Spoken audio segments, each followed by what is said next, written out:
Rewrites. Anyways, I started the recording. We're good. We're Oh, live now. okay. Yeah. Oh right. Oh, we're gonna start with Lobotomy Corporation, not Library of Ruina. Also, Oh, I you're not gotta connected on load up. Parsec. What are you doing? I'm vibing, bro. I'm drinking my Diet Coke, okay? Leave me alone. I instead of drinking, I heard jerking, and my mind went in a totally different direction. No. I'm not reading Yaoi at the moment, so like. Okay. Okay.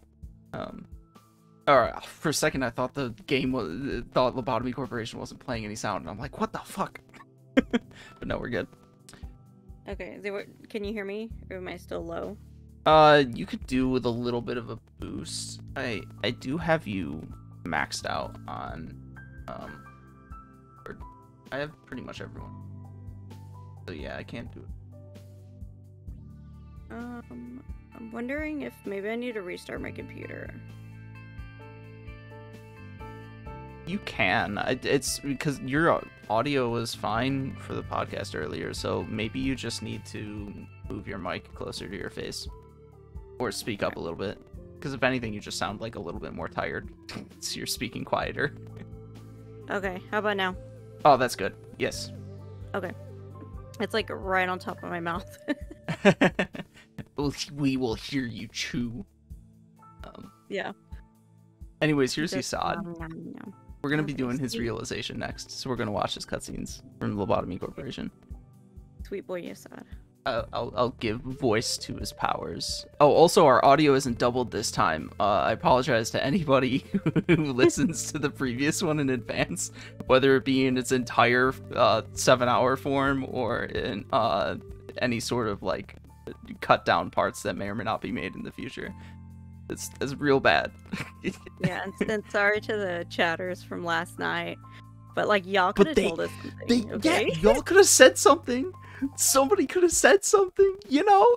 I'm not perfect. I know why the issue was there, but I didn't know the issue was there until after the fact. They were like, wow, they're so creative. Like, who would have thunk it? My voice sounds buttery smooth. Meanwhile, you get not only 2 of you, but 2 of the game audio, too. It's like...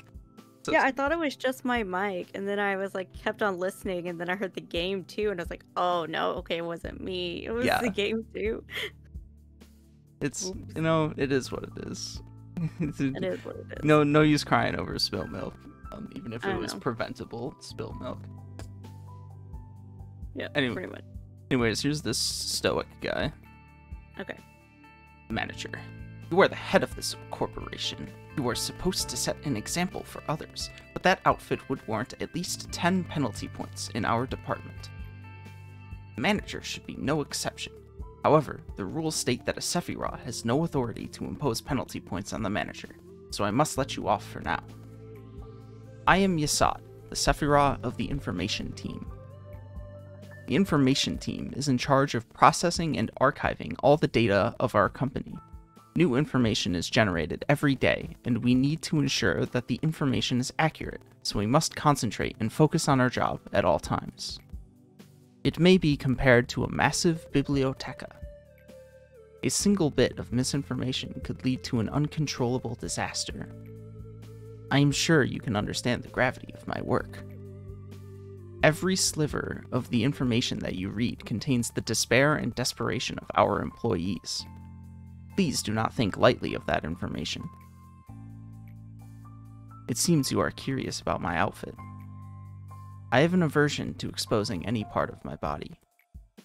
I don't exactly remember when I started feeling this way, but it's likely that I've been this way even before I joined the company. Yasad, you have any spare paper? Our department could use some. NetSec. The rules state that we're not supposed to trade resources between teams. It should be in the very first page of the Sephiroth manual. Alright. Stop giving me that sharp look, Mr. Viper. Well, I'm headed out. Not in the mood to get bitten today. What are you trying to say with that expression of yours? Is this entertaining to you? Does the nickname make you laugh? Yes. Yes, definitely. My apologies. I overreacted a bit. The other Sephiroth simply used my nickname as a joke, but others use it in a more serious manner. I know there are many employees who genuinely despise me. Nicknames may be a childish thing, but there's no better way to describe a person in such few words.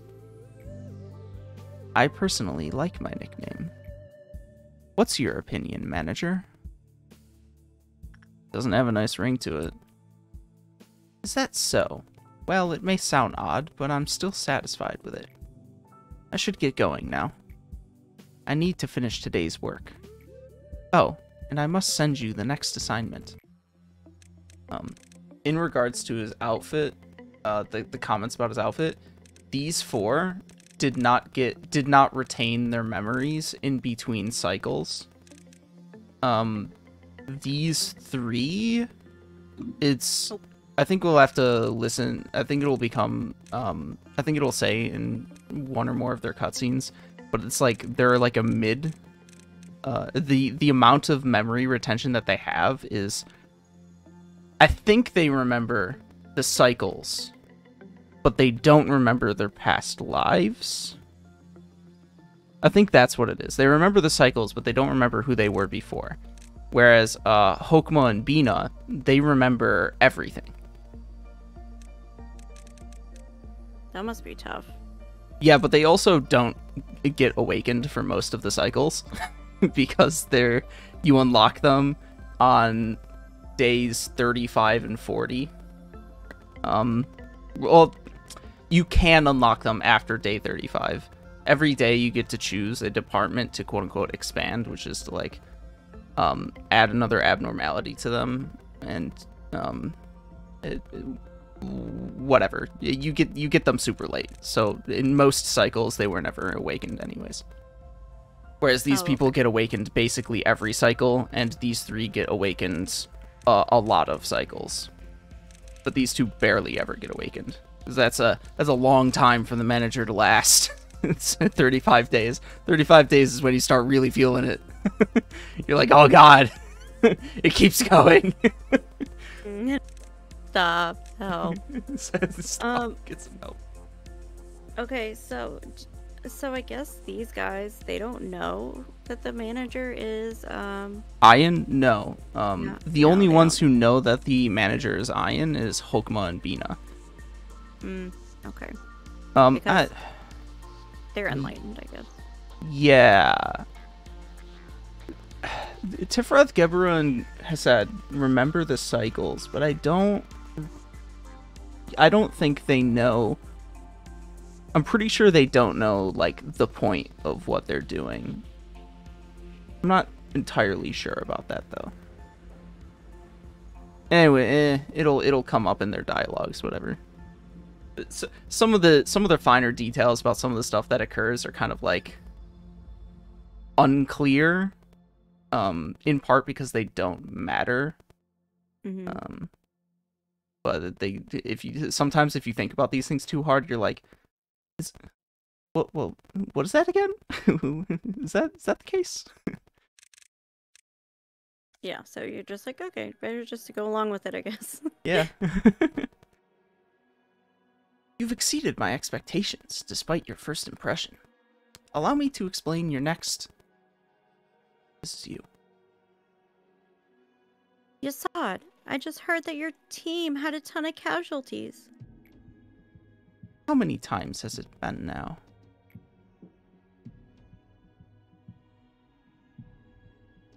Shouldn't you be at your team's side? It looked super depressing over there. Accidents happen. I want them to understand that it's not a big fuss. Dwelling on it only encourages them to cry more, and it will eventually tire them out.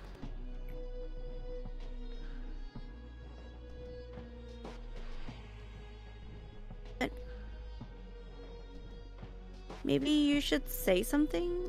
Like, at least some half-hearted, commemorative speech to cheer the employees up? I mean, we should lead our departments and all. Perhaps your aim is different from mine, then. I see no point in being sentimental. Caring too much about the respective employees or the little complaints they make will steer you away from what's truly important.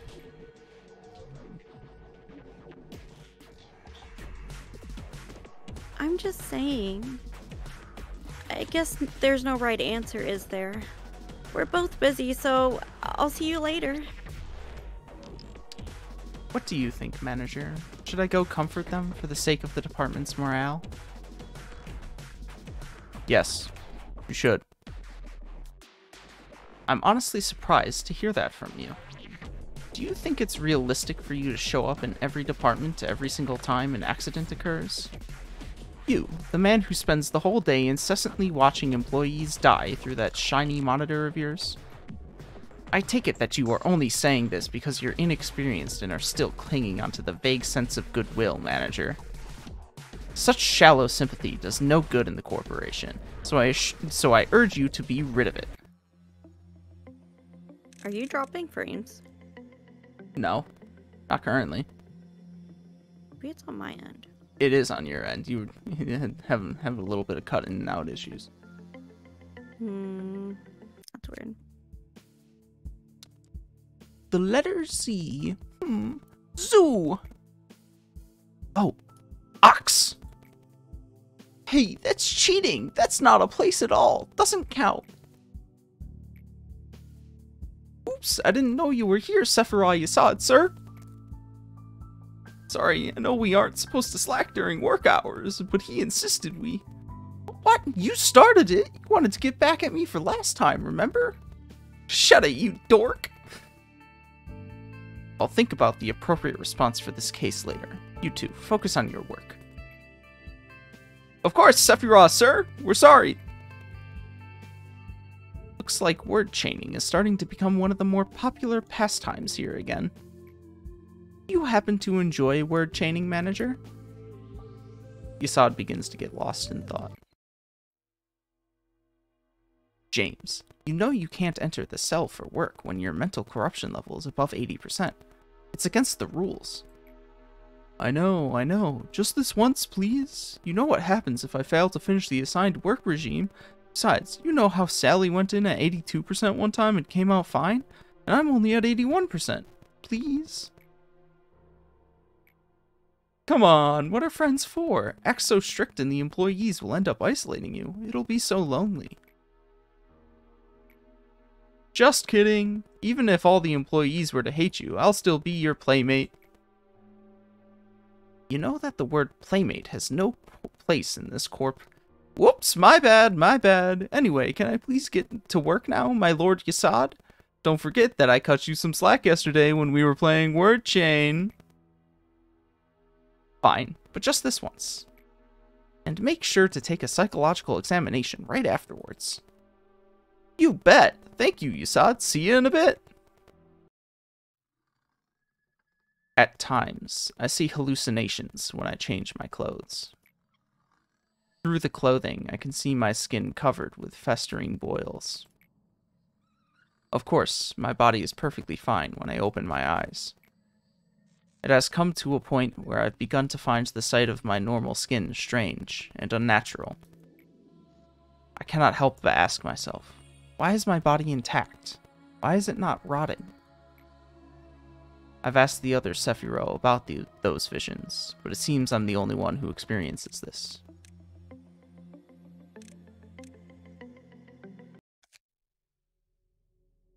That day, James released 2 abnormalities on purpose, and eventually 3 clerks and 4 agents were killed.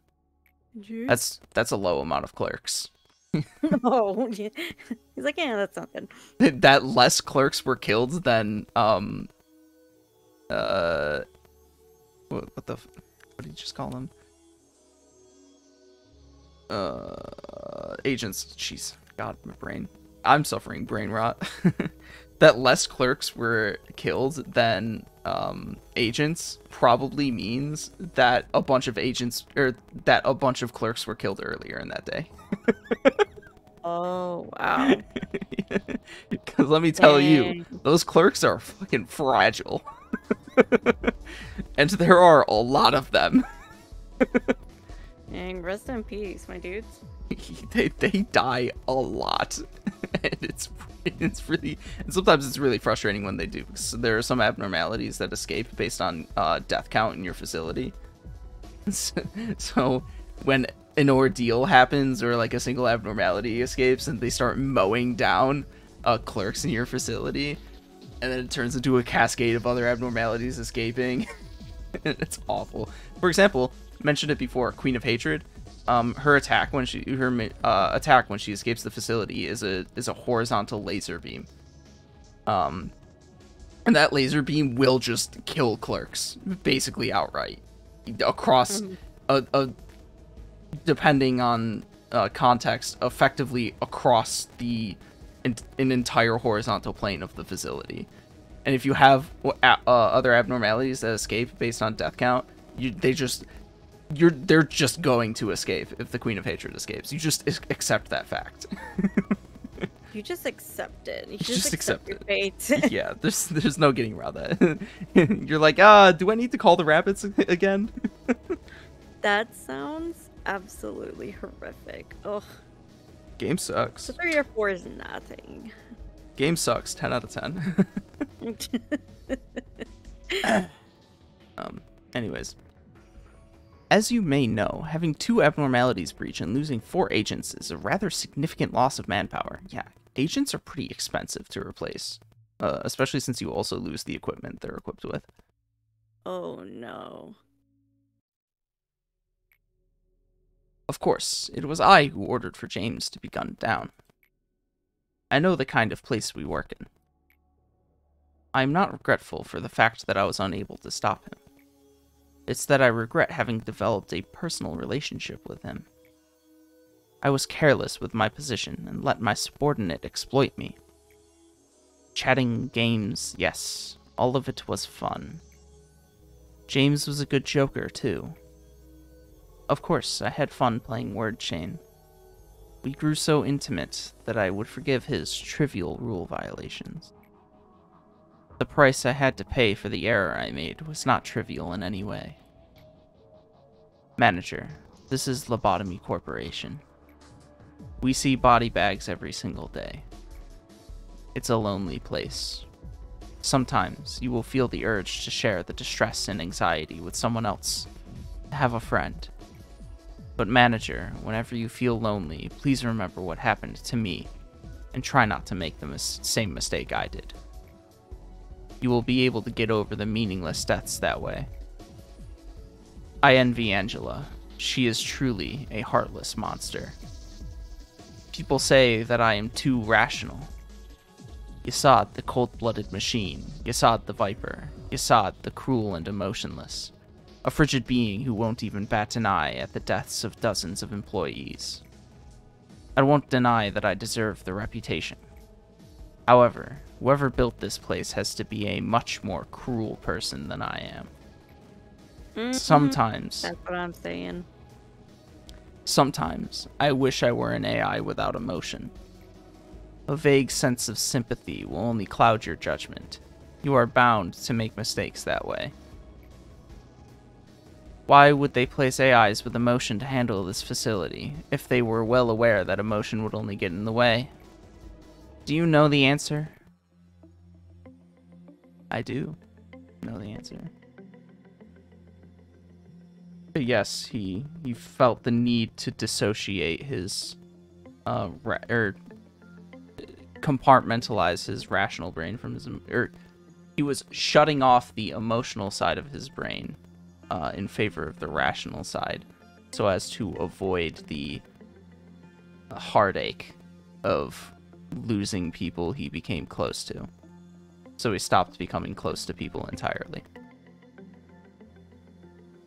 I mean, yeah, I get that. Like, who wants, like, especially in a place like this where anybody could die and anybody could become crazy, you know? I get it. But is that truly the rationality to maintain discretion? Whatever the fuck that means. Yasad, do you really feel nothing about this? Try drinking some try drinking some enkephalin. Close your eyes and open them again.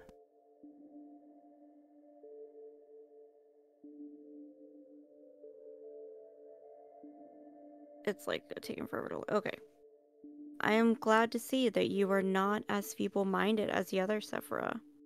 It is important to keep a clear mind in any situation. Gabriel, why are you scratching yourself so much? Seeing as we're meeting again, you must have completed your tasks, manager. I'd give you a compliment if I didn't have so much work to do. The information team has a task they must do periodically. You must have realized that there are some blanks in the abnormality records.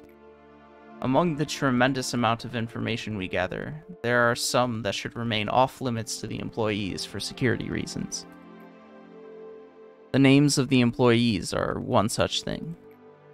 Any trace of them, what happened, their gruesome death, their desperate will to live, all of that has been stripped from the records on the false pretense of expunging information. There is no way for me to know what the criteria for stripping the records are. They are set by another department, not us. We only manipulate the information we receive, per orders. Isn't it funny? We've degenerated into a department that destroys and manipulates information as ordered, yet somehow we're still called the information team. Whenever I introduce myself as the Sephira of the information team, I sometimes feel something bubbling up inside of me.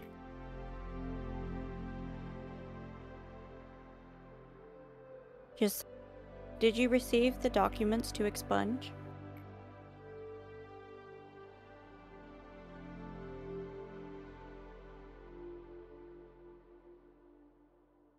You will get the list of employees soon as well. Please do not forget to review it after you have finished expunging the documents.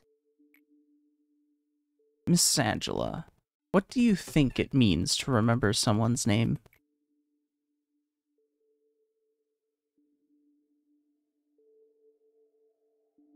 This is the work you regularly do. Why are you so emotional about it today? Maybe names were marks atypical beings gave each other to engrave each other upon their memories. Someone might have named you Angela following the same concept.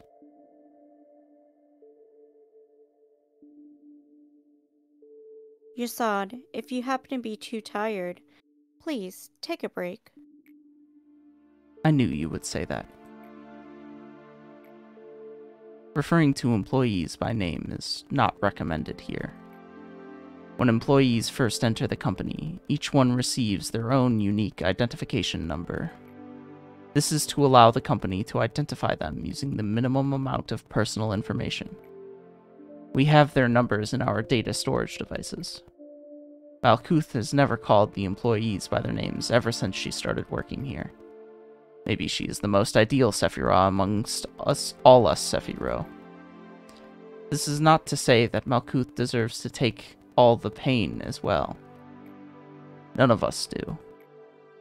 What kind of poor taste is that, to lock us inside metal bodies and throw us into an endless loop of days that feel just the same as yesterday? I'm talking to you. What's with that oblivious expression? I heard you might be one of the architects responsible for our creation. Oh? The only thing I could do here is remember the names of a few forgotten employees and eternally despair, feeling nauseous from even a single breath of air. Have you had fun watching your guinea pigs run around in circles? See, I told you, I've been rotting from the inside for a long time. Gabriel was more rational than anyone else. He was unmoved even after hearing about what happened to Elijah. Some said he lacked empathy, but nobody realized that his emotions were festering on the inside.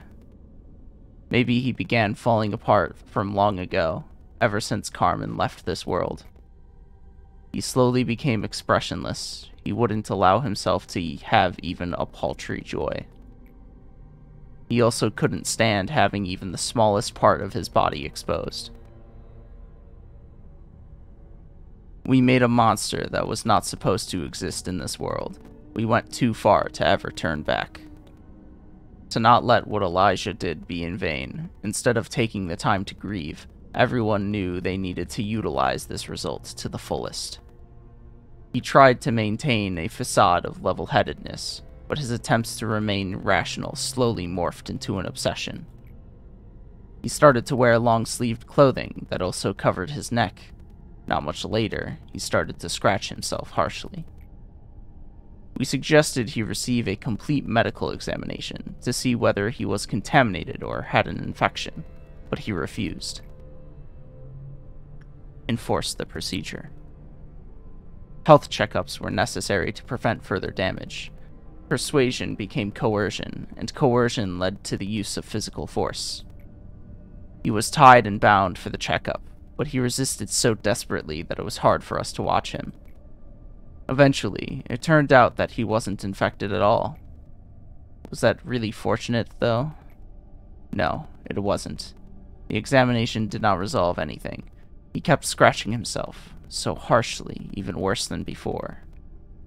When I saw him last, he wasn't lucid or cognizant to any human speech, and his body was completely covered in scratches. No one has seen him since then.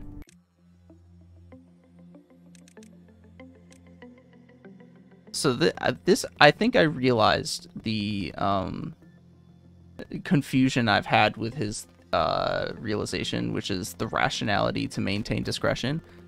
It's like not a good term or phrase to represent what is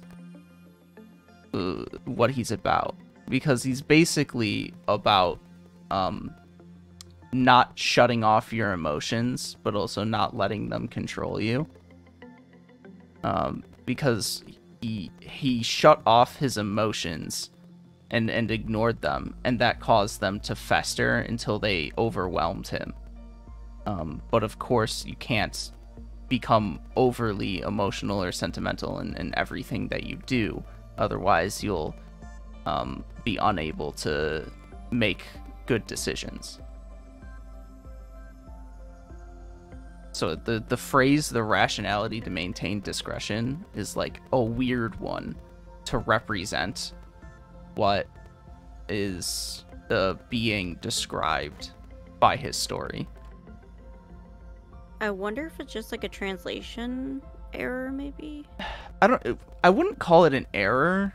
It could be a translation thing. But it could just be that there's at least Project Moon couldn't come up with like a good succinct way of summarizing their sort of abstract theme. Maybe, but like if it doesn't make sense, then it's not that it doesn't make sense. I like see what it means. It's not perfect. Yeah, it's just not as perfect as the other ones are. I mean, then again, I don't necessarily think that all of the phrases perfectly summarize like the encapsulation of everything that the individuals are getting at, but most of them are more well suited towards depicting like the overall point, whereas the rationality to maintain discretion just it's like, I get it, but it's like not quite there. Yeah, like it's like kind of, but like it's not really. Yeah. Yeah, I get it. Anyways, one more. I heard about Elijah. I'm sorry. I guess now everyone should know that there are consequences to forcefully entering a laboratory with restricted access. Also, you were very careless not to put the supply room key back in its proper place. You may think I am being too strict, but I can't help it. I'm not saying anything false. We should set up a time for when keys must be returned to prevent people like you from causing this again. I wore this to prevent chemicals from splashing on my body. Don't worry, I'm just a little tired. No need to show concern. I'll go prepare for the upcoming experiment. Wounds have a way of revealing themselves, even for those who wish to keep them concealed. For Gabriel, it was the change in his clothes. Maybe it was easier on his mind to conclude that Elijah's death was caused by a violation of the rules. He tried harder to stick to his principles. He tried to maintain his objectivity. But perhaps his excessive rationality is what destroyed him. His earnest hope to not see anyone else die couldn't reach me. No, there is no point in lying anymore. I pretended that I didn't hear his desperate cry.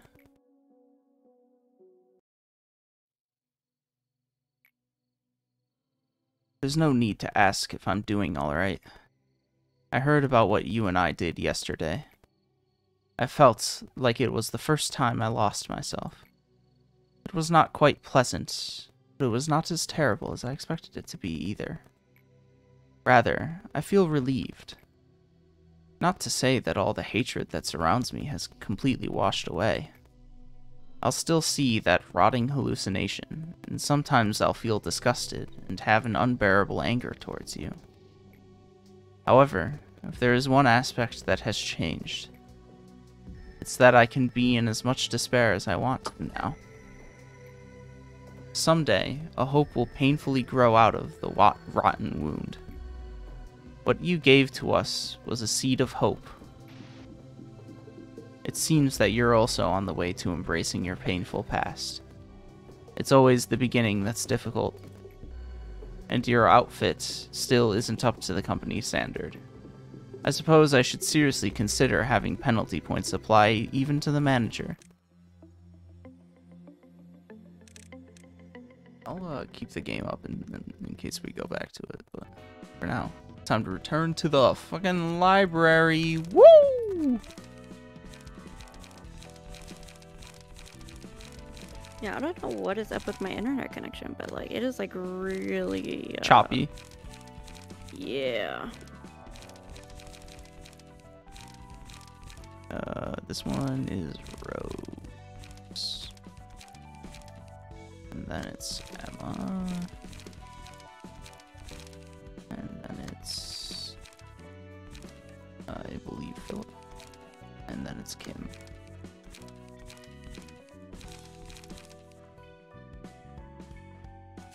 Alright, I mean, if it's a struggle to play the game, then it's a struggle to play the game, and either we can stop or I can do it instead.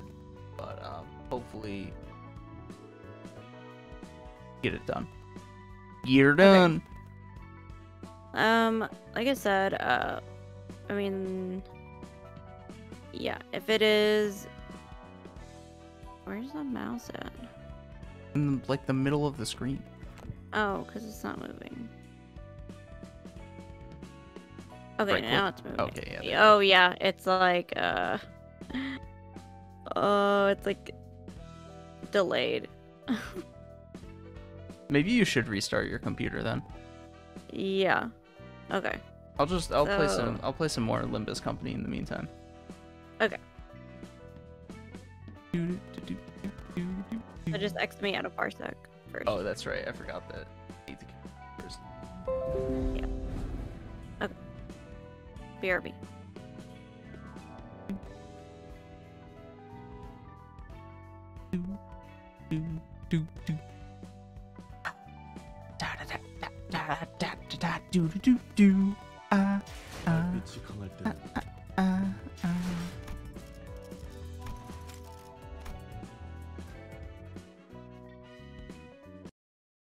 We'll stick to just Limbus Company noises.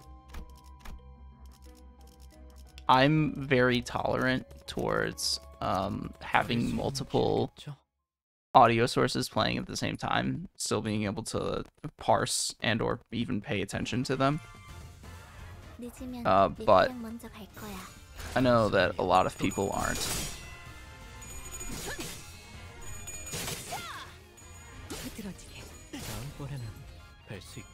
Having a charge shield, even on characters that don't use charge, is pretty useful. Just like some free, what is it, 9 shield points at the start of every wave. Pretty nice. Yield my flesh to claim their bones. 이대로만 계속해보면 좋을 텐데. 태어났어요. 뛰어배워버렸고. 흉터의 결과요. 와, 성공했어. 뭐야? 개체가 더 이상 움직이지 않네. I love Sinclair's to claim their bones because it's just 만들어보자. yeah, donk. He just one-shots people with the single coin donk. It's so comical. Just whoop, donk. 그렇지 않은 것. 침착한 결과. And then I also have the ego gift that does the first one coin skill twice, which I guess there was a different one coin skill that activated before to claim their bones. But it's when it happens for it to claim their bones, it's awesome. He just donks 2 people in a row. Donk, donk. It's just a shame he doesn't have a particularly high amount of speed. So that inhibits his ability to adequately utilize the paralysis side effect of to claim their bones. Because by the time he uses it, you've already clashed most of the abnormality or enemy. It only matters for abnormalities. You've already clashed most of the abnormalities attacks. So, they're not really attacking again that turn, and it's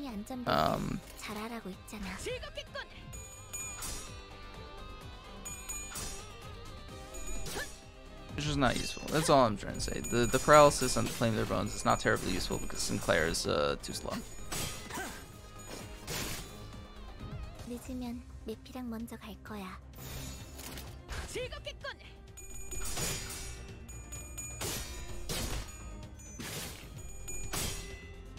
And then you have Red Plum Blossom Scatter, which also does a shitload of damage, especially if it's especially if the person already has the unique bleed applied to them beforehand. Really good move.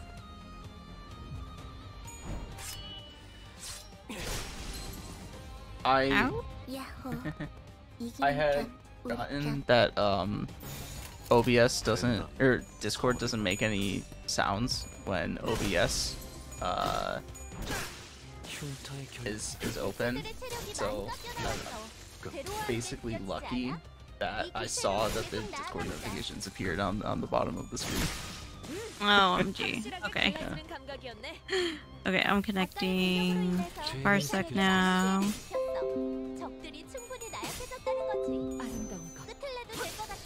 Look at those Red Plum Blossoms scatter. Wow, beautiful.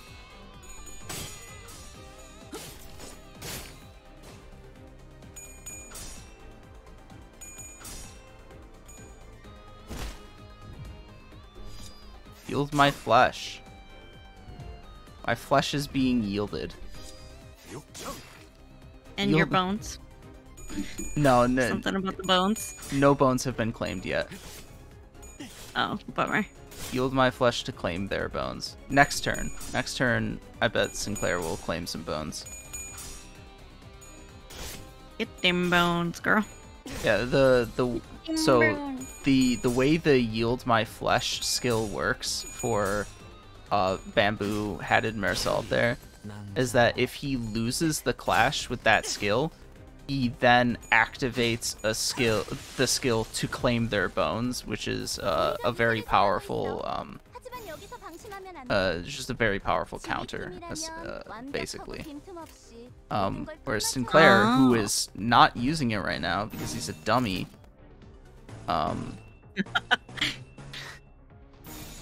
because the freaking auto skill choice is stupid. He just has the skill to claim their bones, which is a single attack, just big whack skill, just like a massive whack, just whack the person. It's super funny because there's a lot of enemies he basically one-shots with the skill. So he just pulls out the sword, whaps them. It's so funny. Dang.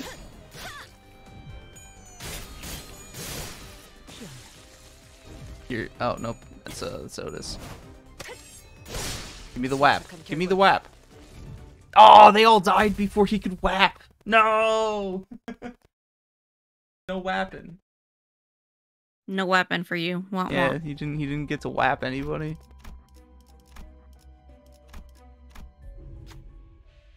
Oh, I've not done this one before. In the crowd is scribbling art and pointing fingers at each other. No, I don't understand why this is a matter of dispute. A blade is a weapon made for cutting, and the right way to use a blade is slash with it. You don't know what you're talking about. Stab a single point with all your might, and your foes just so they fall. You half-hearted cuts and stabs won't do anything but piss them off. They'll be back on their feet immediately. Smack their skulls with the blunt end, hilt or the scabbard, and knock them down for good. Make them 2 days to get up. The tree over here. I bet I can guess where this is going.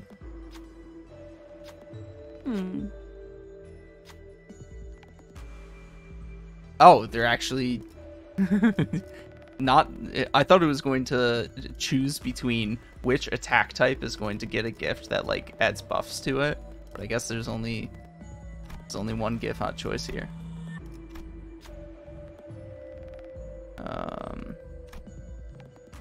That's a good one. Oh, to claim their bones, it's just gonna automatically succeed. Auto success. You're here! I'm merely claiming that a blade, a weapon with an edge, is made to cut things. Well, if you're talking about the blade and the blade board, only sure. It's supposed decapitation is not so different from breaking the skull open. Rusted Hill. What does this do? All allies start with yo slash power up. Let's go. 2 slash power up. Let's go. Anyways, let's get back to Ruby. It is funny that they talk about that because one of the characters in Limba's company, Ryoshu here, she has a sword that she does not take out of her scabbard, and so she basically is cutting people with a sheathed sword. and or smacking them with it, depending on her identity. What a babe. Yeah, she's really cool, but her story arc, her canto is gonna come pretty late. I've yet to read her book, but it seems pretty interesting. She's based off of Hellscreen by Ryunosuke Akutagawa, which is something about like an artist who in order to create their art has to like physically see it in order to depict it in painting wise, and he's commissioned by an emperor to draw a several part series of like essentially the circles of hell, and so he does increasingly depraved acts in order to be able to paint this masterpiece. Oh wow, good for him. Is apparently what it's about. That's the summary I heard at one point. So is your ping good now? It's like better, but not great. I don't know. Maybe it's just a company. There's just something's going on with the internet company itself. Usually, like, the internet's great, so. We gotta love our ISPs, our private internet service providers. We have to bow down and beg for them to give us internet access. Please, please, give us internet. 정보를 다루는 능력은 사서 중에서 예소도가 가장 뛰어난 것 같아. 그런가요? 전 예전부터 다양한 정보를 관리하는 걸 좋아했습니다. 난 꼼꼼하게 무언가를 정리하는 걸 정말 못하는데 말이지. 참 당당하게 말하네. 뭐 그건 그거고. 그래서 어떤 것 같아? 기술이란 것은? 워프 열차에서 일어났던 끔찍한 일들처럼 사람들이 사용하는 기술 그 모든 것을 긍정할 수는 없습니다. W사는 사람들을 고통의 시간 속에 넣어두고 현상복구 절차를 통해 기억을 없앤 뒤 그 편의성만을 뻔뻔하게 자랑했죠. 이렇듯 도시의 기술은 결과만 확실하게 얻을 수 있다면 그 과정을 중요히 여기지 않습니다. 마치 이 도서관 같죠. 그렇기에 저는 우리가 사용하고 있는 도서관에 대해 더 분석했습니다. 쓸데없는 짓을 했네. 도서관의 공간은 Stop analyzing what we do so hard, Yasad. 심상을 반영하는 God. 모든 공간이랄까요. Who do you think you are, bro? 도서관 안에서 세상 밖 여러 모습도 재현할 수 있는 거겠죠. I don't want to think about it because I'm Angela, and I want to ignore the process. 도서관은 명백히 밖에서 보이는 것보다 내부가 더 넓은 것이겠죠. 더불어 이곳은 책의 힘을 물리적으로 구현할 수 있는 곳입니다. 초대장은 무수히 흩어진 문자들 속에서 My compass! Oh, yeah. 책을 얻을 수 있도록 도와주는 나치. Yeah, I just checked my internet provider's website, and yeah, they said there's like an outage in my county. So yeah, because it's Dummies. now starting to be choppy again. Dummies. 이렇듯 But I'll try. 도서관의 기술들을 We're trying. 나열하자면 끝이 없을 겁니다. 얼핏 듣기만 했는데도 굉장하다는 것을 알겠어. 꽤 정성 들여 만든 내 작품이니까. 이 모든 기술이 어떻게 작동하는지는 어림잡을 수 없습니다. 하지만 다수의 특이점을 사용하고 있는 것으로 보기에도 무리가 있었습니다. 곳곳에서 사용하는 상당한 기술에 비해 사용처가 특수하고 비효율적이더군요. 여기서 모든 것을 묶어줄 하나의 가설이 생깁니다. 도서관을 확장하기 위한 목표를 위해서라면 도서관은 그 어떠한 것도 가능한 작은 우주라는 것이죠. A miniature universe. 도서관 Wow. 안에서는 도서관만의 법칙이 있는 세계인 겁니다. 제 생각이 맞습니까? 도서관에 대해서는 편한 대로 He's like 생각해. sort of right.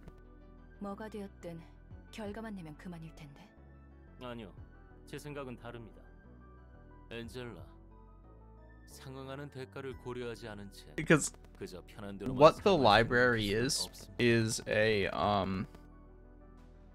it's essentially the application of Lobotomy Corporation's singularity to Angela's ego.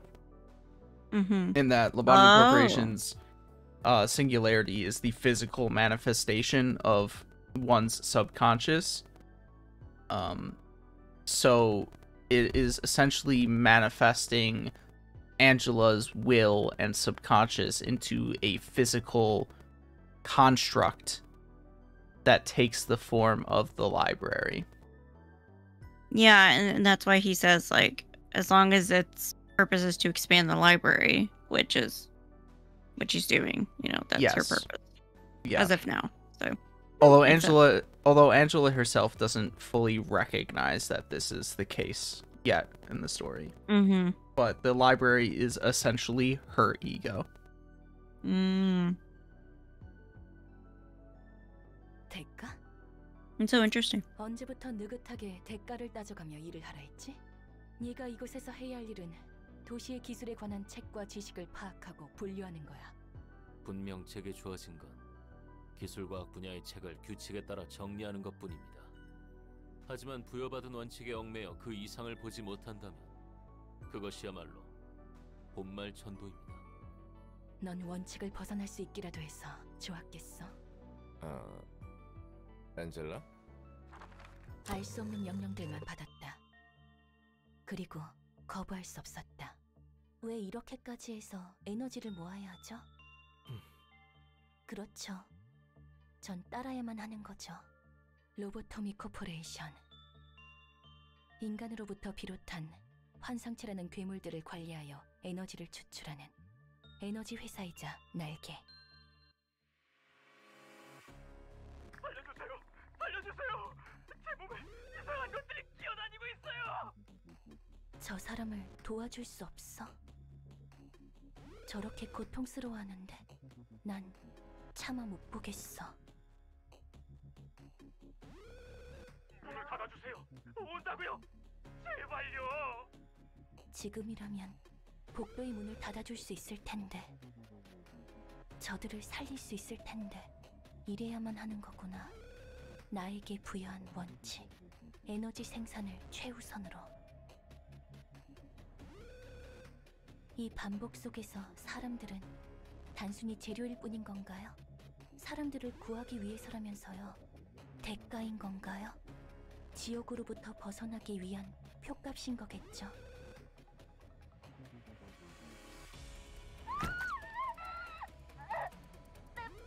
Melting. 어쩔 수 Hardly 없어요. the worst thing.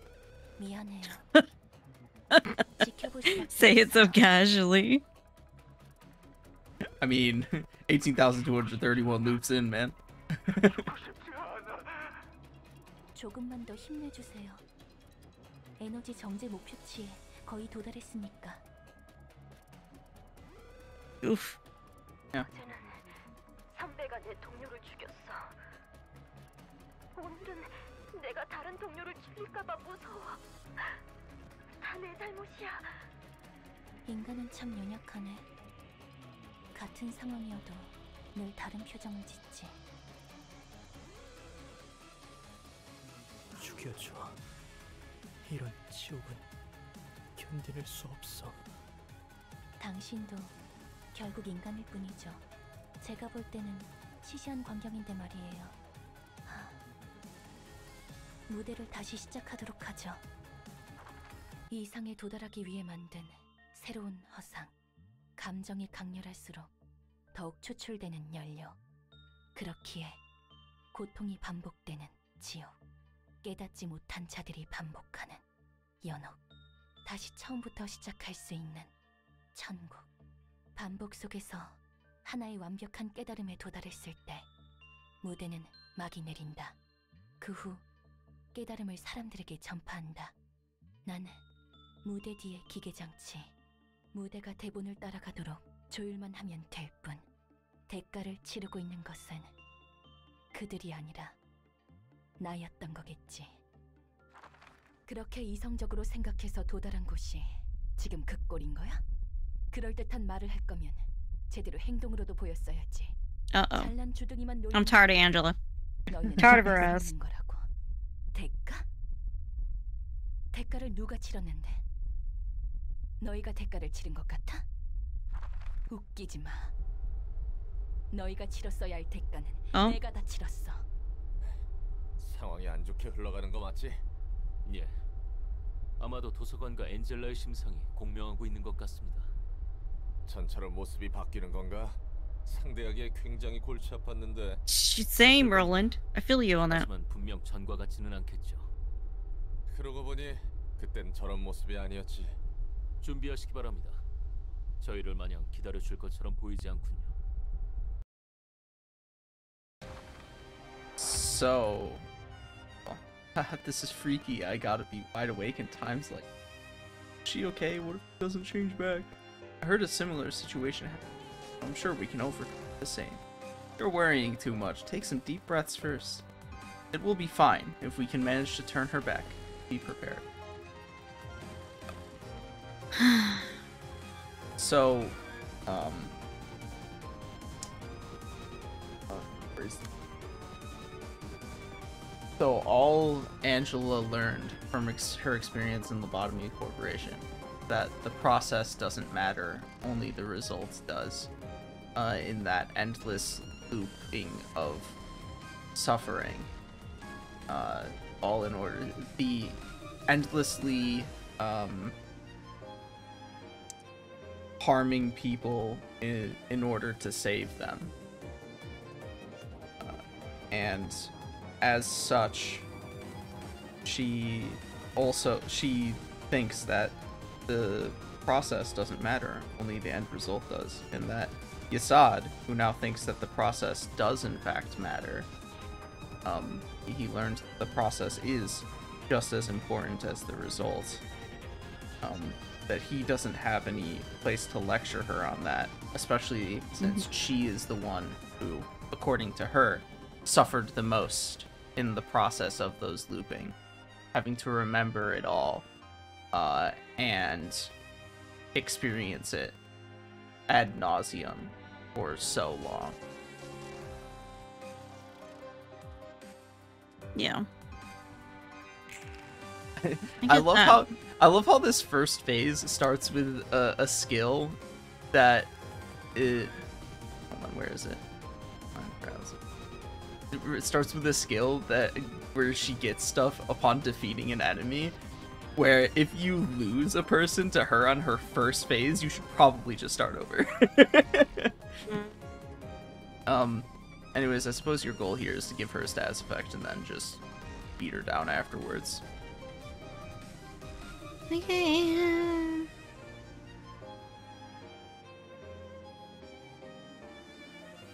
Not a terribly difficult for.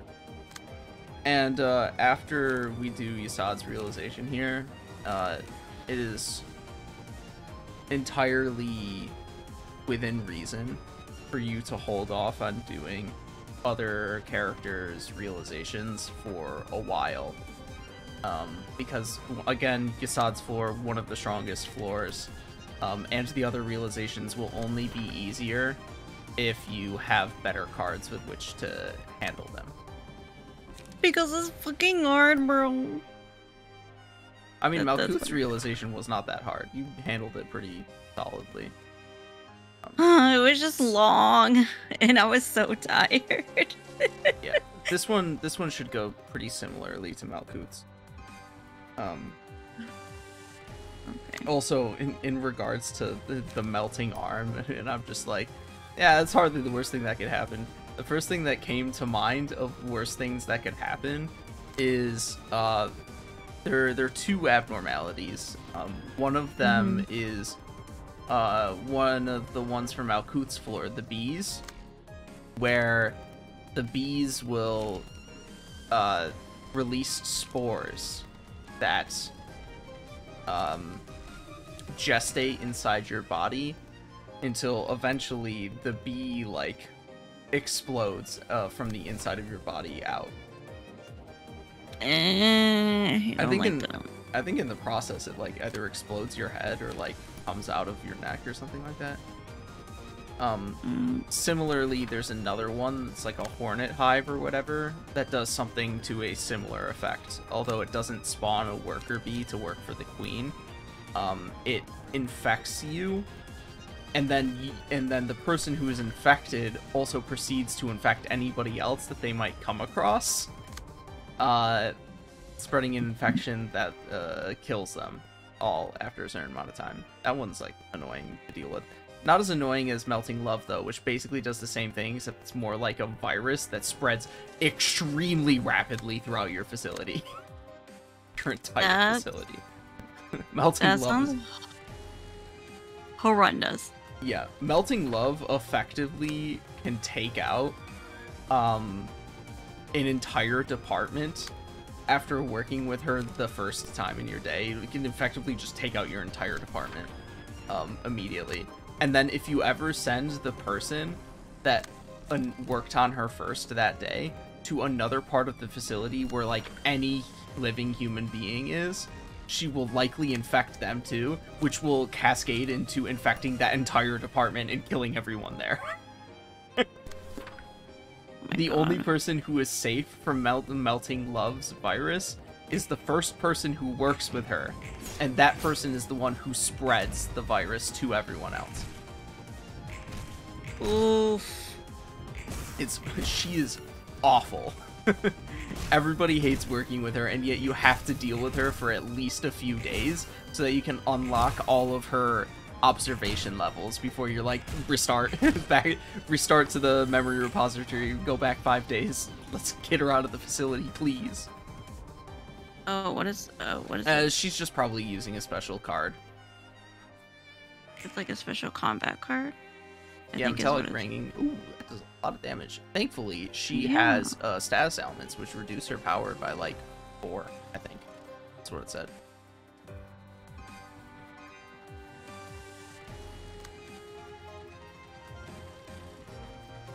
All dice lose 4 power when the character has status effects. And she has status effects, so they lose 4 power. Cool beans. There are, what, 3 to 8, I think is what that corresponds to. She might have plus power to blunt. I don't really remember, but...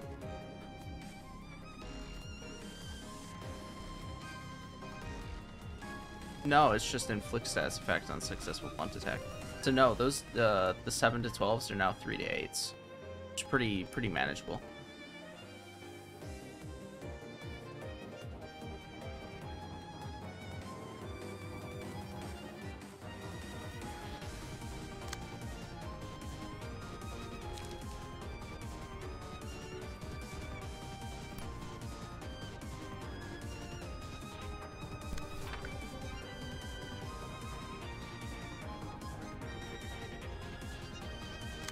Okay, internet's fine now.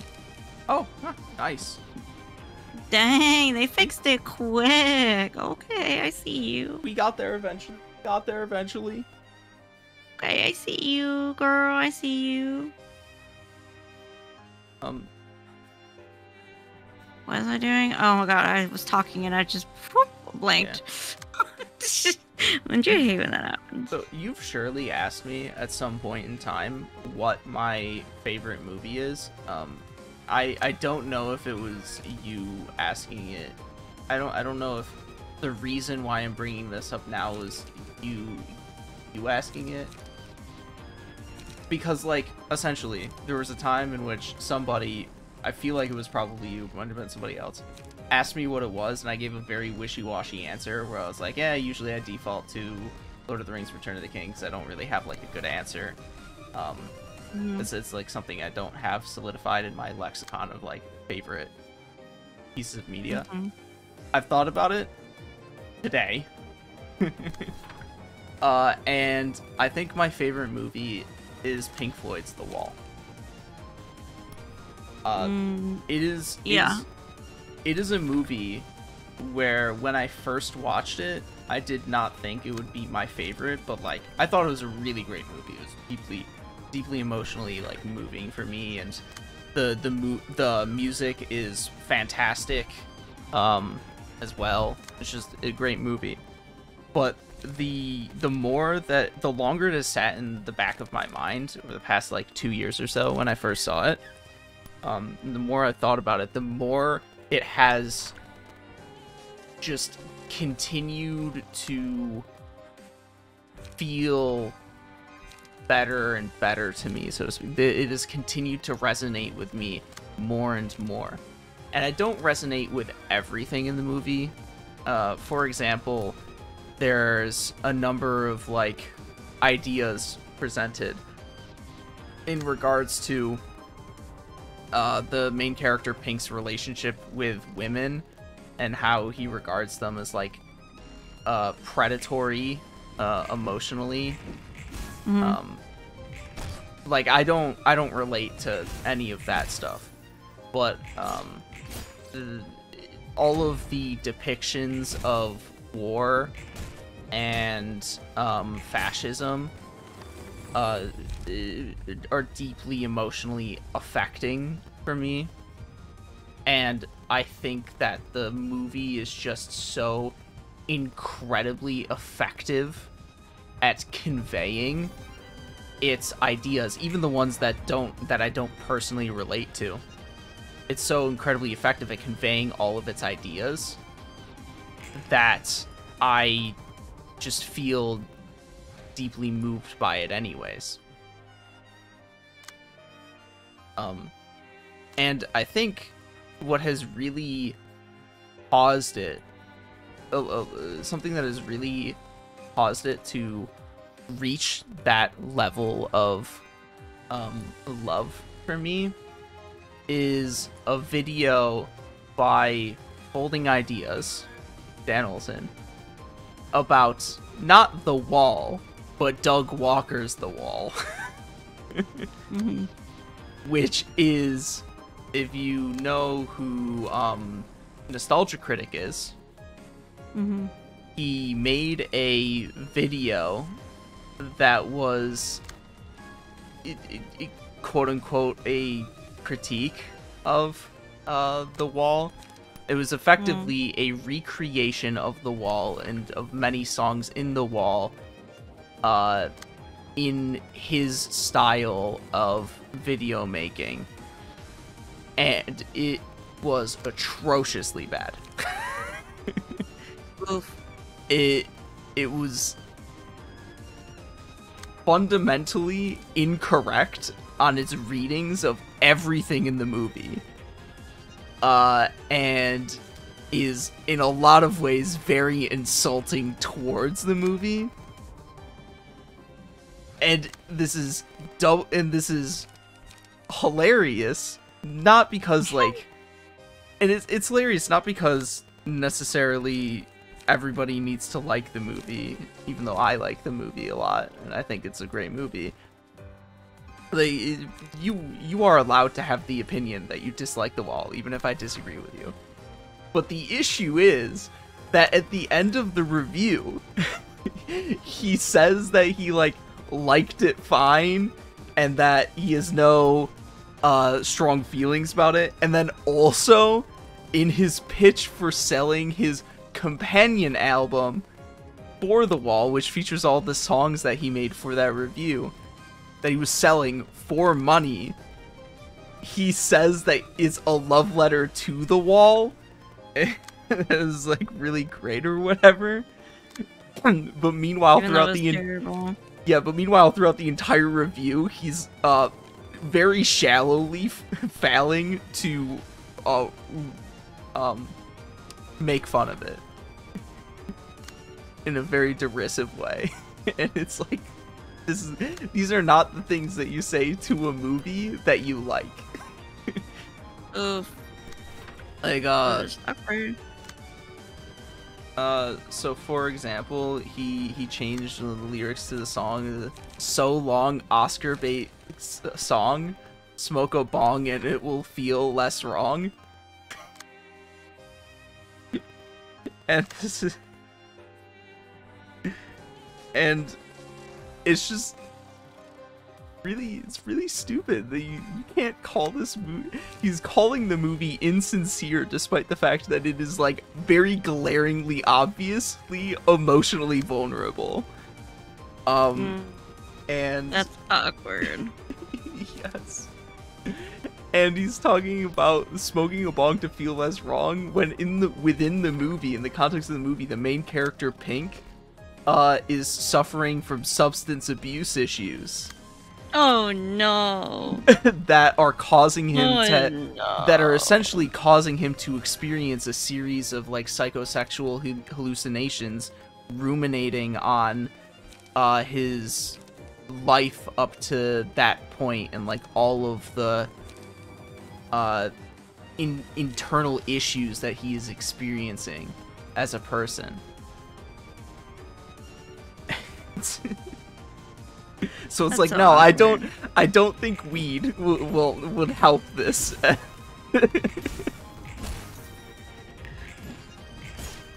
That's so weird. Like, why, bro? What was the name of the song that was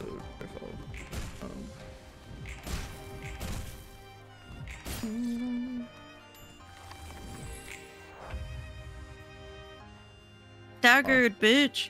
I'm not sure I could actually like pinpoint what the name of the song is.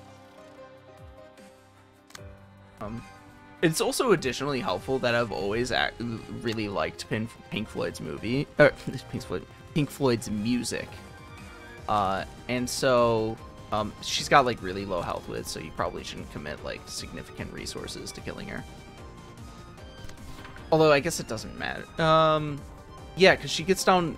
You would still use every single card that you're using this scene because she doesn't get her health depleted. It stops at 1 before transitioning to the next scene. So you don't want to use a lot of resources in knocking down that remaining 17 health. You don't want to use cards that are, for example, not going to cause you to draw more cards or restore light that you may have lost. Well, you're already at max light.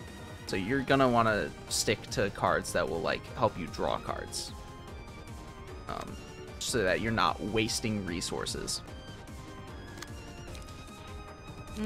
Genevieve draw cards. Let's see who has. So I've always really liked Pink Floyd's music, although in my youth it's not as though I understood like what that music was saying or the context behind it, especially in the case of The Wall.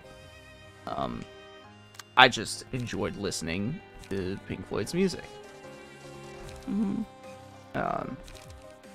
But now, having watched the movie, all of the songs are just that much more effective, evocative. My favorite song from the movie is probably Goodbye Blue Sky, where it's just, especially when paired with the animation that goes along with it, it's just an extremely harrowing depiction of what it was like to experience the bombing of Britain during World War II. I think I'm fine so far. Still, we better watch out. So she'll keep changing her form like that. I'm starting to get the pattern. No problem on my end. By the way, that looks familiar. You know, that weird machine would spin like crazy and freeze on its own. Is everyone alright? Let me know if your body is having issues. Where the lyrics are, did you see the frightened ones? Did you see the falling bombs? Did you ever wonder why we had to run for shelter when the promise of a brave new world unfurled beneath the clear blue sky? And in the meantime, it's got this just powerful imagery of these animated monsters just destroying the landscape of England, tearing through it, scattering the flesh and blood places, and it's got all sorts of visual metaphors associated with it. It's powerful. And the tone of the music, too, just really helps sell it. It's fantastic. And then what Doug Walker has to say about it is, did you think World War II with monsters was too heavy for us? A movie that also talks about how high school bites. It's like, oh my gosh. First of all, it's a misreading of the part about schooling. But secondly, it's just an incredibly shallow reading of everything that the movie has to say about World War II, which is like extremely important to what the movie is saying. It's like, it's fundamental.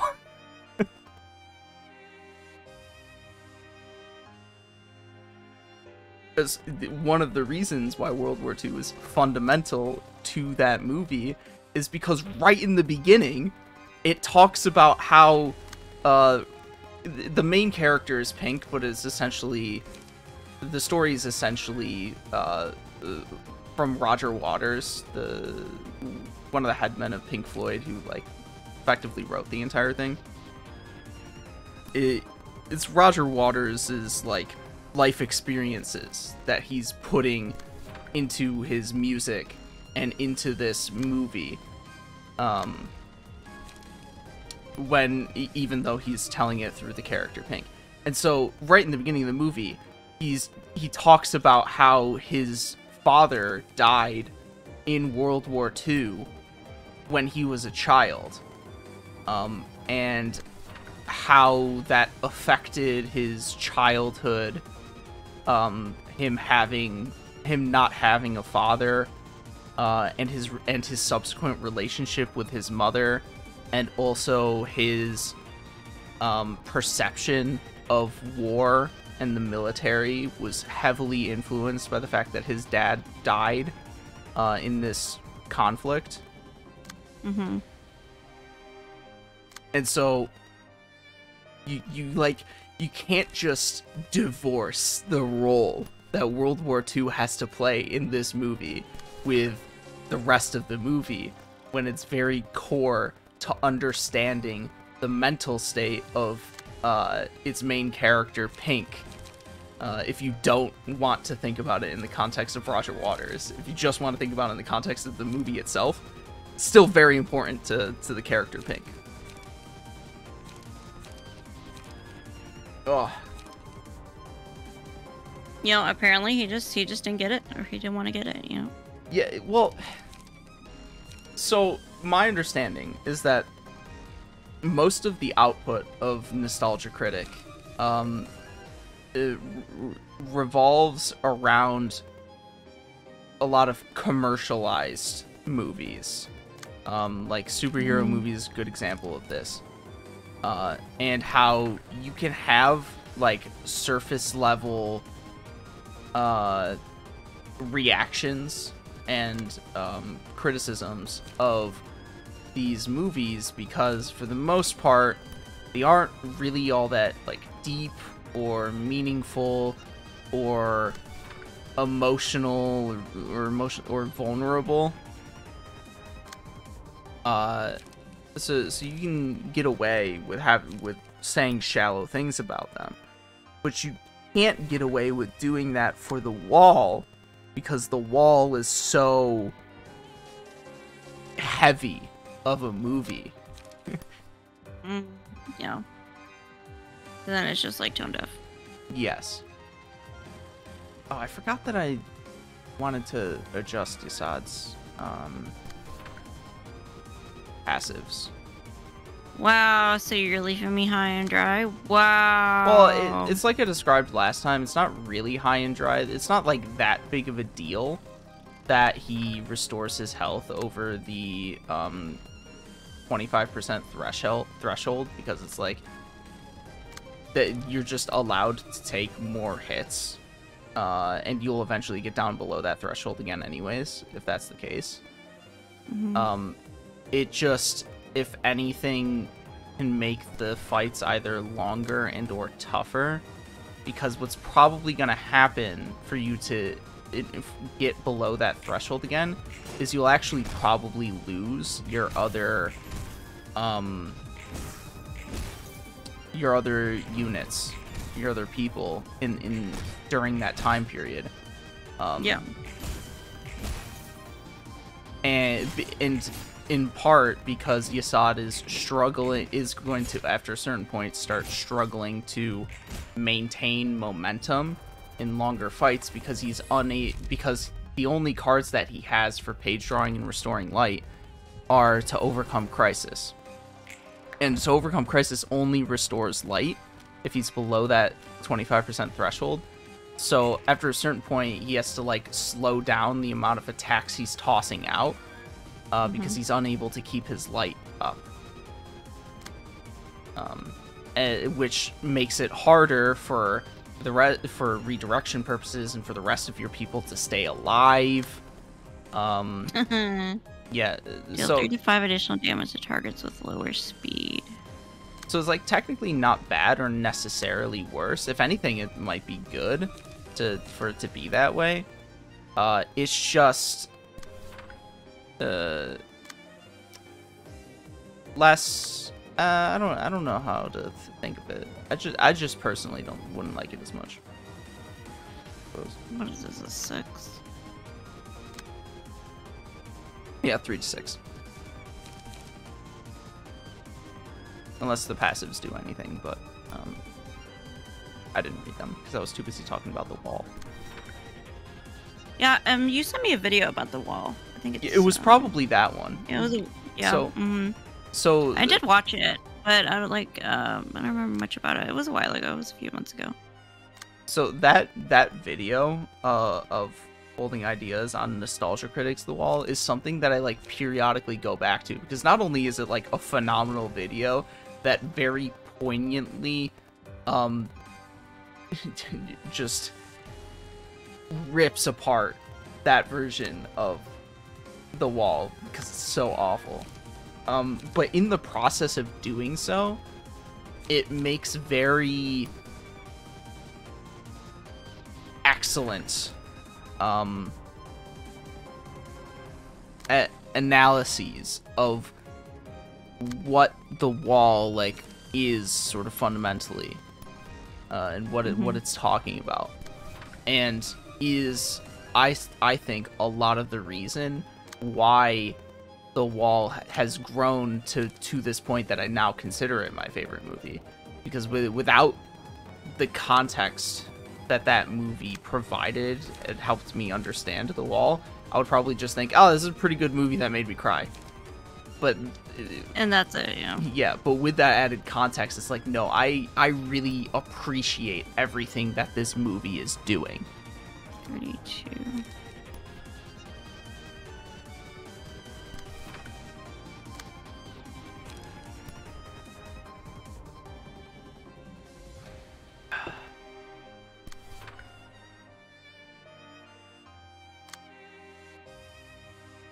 Trying to think what my favorite movie is. Then one of the, oh my god, one of the funniest things that he pointed out is that one of the songs that Nostalgia Critic did was for, no, I don't remember the name of the Pink Floyd song either. I'm for that one either. I'm not good with names. But essentially, it sounds like you haven't seen the Wall. But essentially, I don't think I've ever listened to a Pink Floyd song, really. Which is very unfortunate. The movie is their songs are fucking excellent. He's just, what the fuck are you doing? Hey, don't be nice to my baby. He's Be like nice to my son. He's rubbing his face on my microphone. Oh, he's been doing that. That's like the second time you've been like, don't do that. Well, I'm not doing anything. Stop it. The first time he did it, I like moved my microphone to see if I could get him to. Oh, it's to probably because it speak into the smells like microphone. you. I mean, yeah, he just likes to smell things. That is also true. He likes to both smell things and rub his face on things. Classic cat shit, you know. Yeah, he's like, this is mine. Thanks. Yeah. Appreciate it. So there's this song in the movie where Pink Pink overdoses on drugs immediately prior to a concert that he's performing, and his manager and handlers resuscitate him. And following his resuscitation, he conceptualizes himself in an alter ego of a fascist dictator or propagandist person. What? Yes. And so it's because of the amount of influence he has as a rock star over the youth population. He conceptualizes and the reason why, and part of the reason why this scene occurs, and this is what happens in the scene, is because Roger Waters was criticizing Thatcherism and homegrown fascist movements following World War II in England. So essentially, he conceptualizes himself as this fascist that goes on stage to like rile up the youth crowd to go and do some hate crimes. Oh, shit. And so some of the lyrics to the song are effectively shit like, is that a queer in the audience? Get him up against the wall. That one looks Jewish, and that one is a C-word slur for black people. Throw him up against the wall. Along with is that one high? Up against the wall. If I had my way, I would shoot them all. Jesus. And what Doug Walker does is he instead changes this song.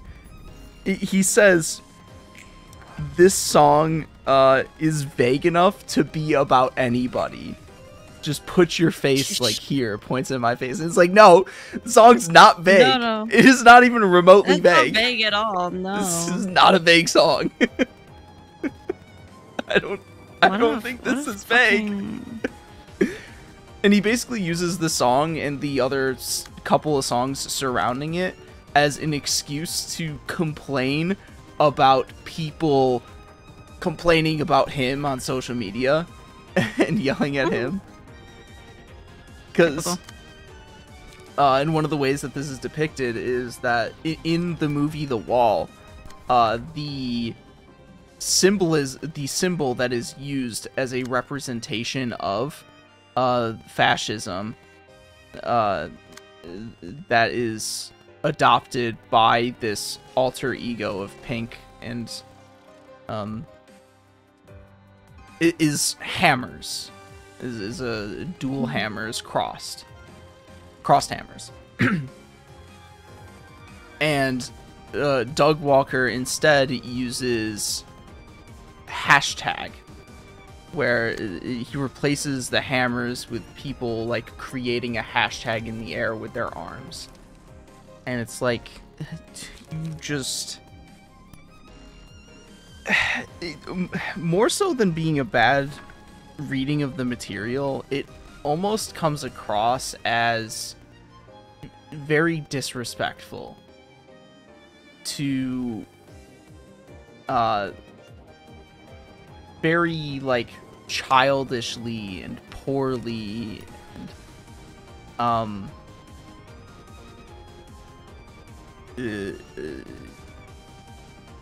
strip away the meaning of what is happening in that scene and the way that he does.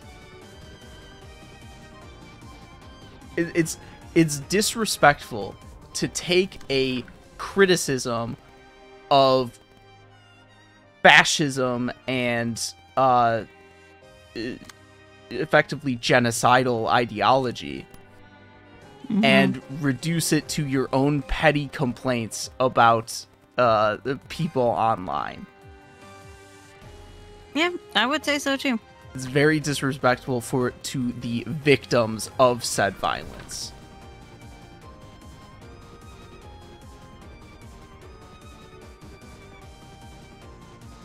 Oh my god, that's awful. Oh, how could you live with yourself, bro? Just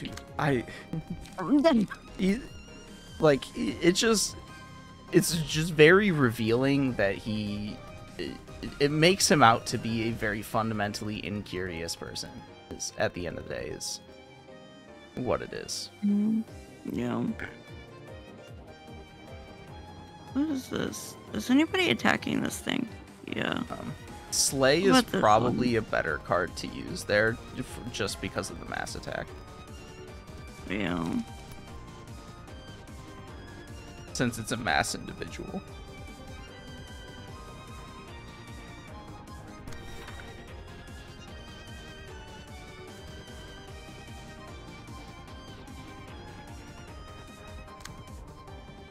And then your shot's gonna just have to take the hit there. So sorry, my love. I mean, he's got a lot of health now, so I mean, maybe that health hauler is now coming in extreme handy since he's got he's all close to doubled his health. He can take those hits no problem. No problem, man. He's good to go. All right, so it's now the 25th of February, and so now it's time for our little factoid. Well, first we got our bonus fact for Friday. The average adult human's blood vessels are long enough to wrap around the Earth more than 2 times. Gross. Yeah, I mean, the biological organisms are pretty like complex and densely packed with complex structures. It's just, and the blood vessels effectively act as webbing that come into contact with most of the cells in your body. So it has to be pretty fucking long.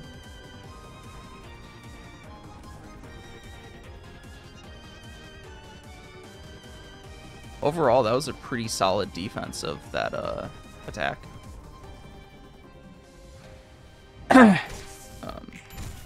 Anyways, for Saturday and Sunday, February the 24th and 25th. Did you know? Which and that are not interchangeable.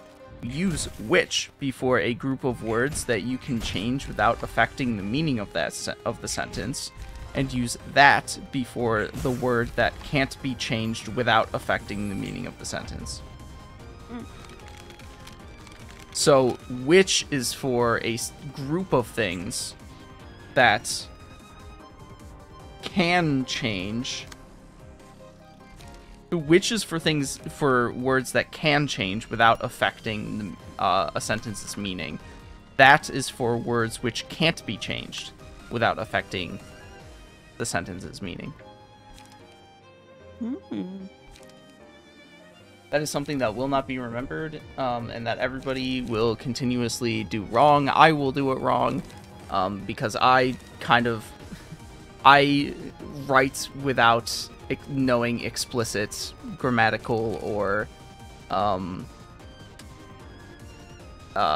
word use knowledge, I guess, so to speak. Yeah. Without knowing explicit rules to language. Yeah, that's what Conway will always ask me stuff, and like some things he'll ask me, and I'm like, ooh, I don't know. So I'll ask my friend who's the English teacher, and I'm like, sometimes I'll have to give her context. So this is about a manga, and like this character is doing this. And he's like, I love how she's always down. I was like, oh no, she's always down, okay? Like, she's always wanting to help me out, okay? And she's like, who is this person? I'm like, don't worry about it. Just don't worry about it. Okay. I mean, here's the thing. We learn language primarily through speaking to each other and reading what is written. Yeah. Without necessarily understanding the structure of the language that we are using. So, the language that I use, the way that I use the English language, is a consequence of the way of it. It is adopted from all of the books and that I have read and videos that I have video essays that I have listened to. Mm-hmm. Those are the things that have taught me to speak and write in the way that I do.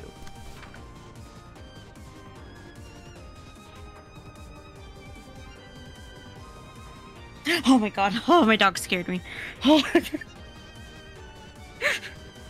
He talks in his sleep. Oh, God, he scared the shit out of me. Right? Is that good? Let me show you guys 44. Ignatius snores, and sometimes it weirds me out because I'm like, is there a noise coming from my computer? And it's like, oh no, it's just Ignatius snoring a little bit. Ugh. Shut up, man. All we can do is help her face it rather than avoid it. Not that we're so much better at having a discerning eye. It's natural to feel lost, even we can experience it sometimes. It's not a simple matter. I hope she comes back to her senses as quickly as possible so we can have some conversation on the matter. I know. Angel's a bitch for making me go through this, okay? Now she's the singing machine. Box. Yeah. Oh, the music box singing machine. Same thing. Same shit. I mean, it eats people to create noise, to create music, you know?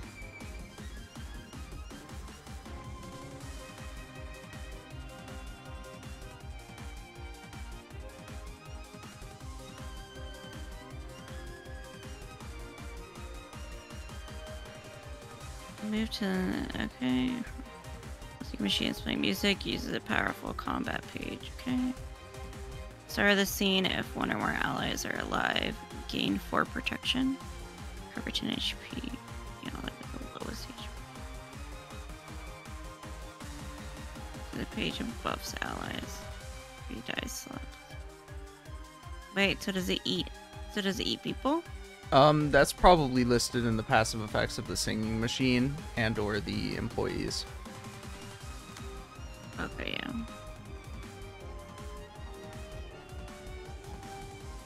The characters inside the machine at the start of the scene. Activate the melody with activate the performance for the scene. Start of the scene. Character inside the machine takes damage equal to 30%. Damn! While the music is playing, all characters gain 5 strength. I don't remember this one not being that hard, but okay. Yeah. This is the Unga Bunga battle.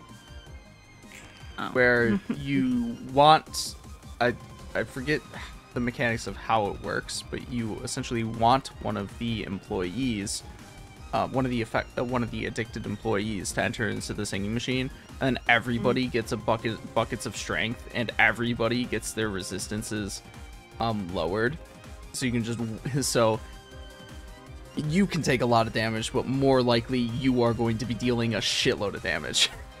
Mm-hmm. That's actually, I'm thinking about it, it's especially interesting in the context of here, because Angela does not have all that much health, all things considered. And so when all of the resistances change to fatal, you could realistically knock her down in one turn. It's very funny. If no one is inside the singing machine by the end of the scene, then these guys go in the singing machine.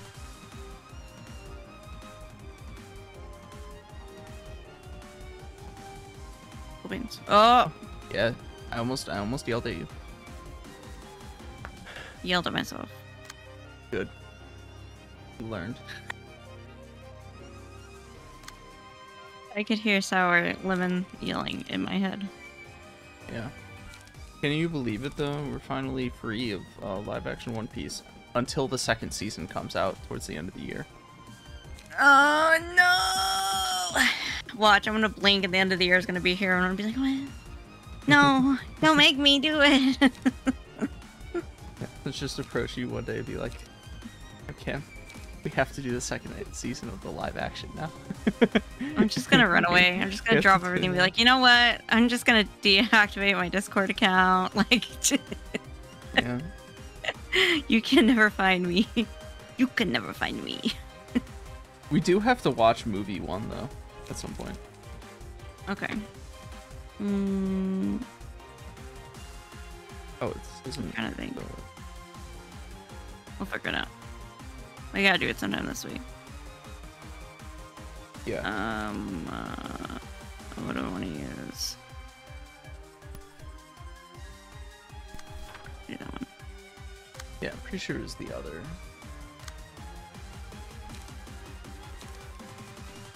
Yeah. What is movie 1? What is it about? I'll actually Synopsis. look it up right now.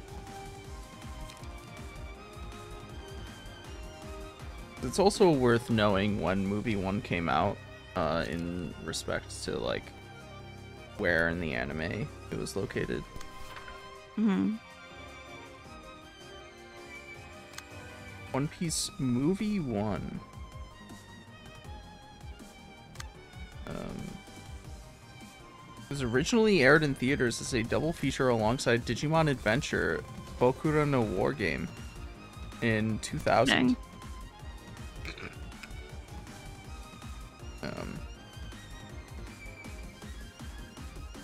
What does this Oh. fit?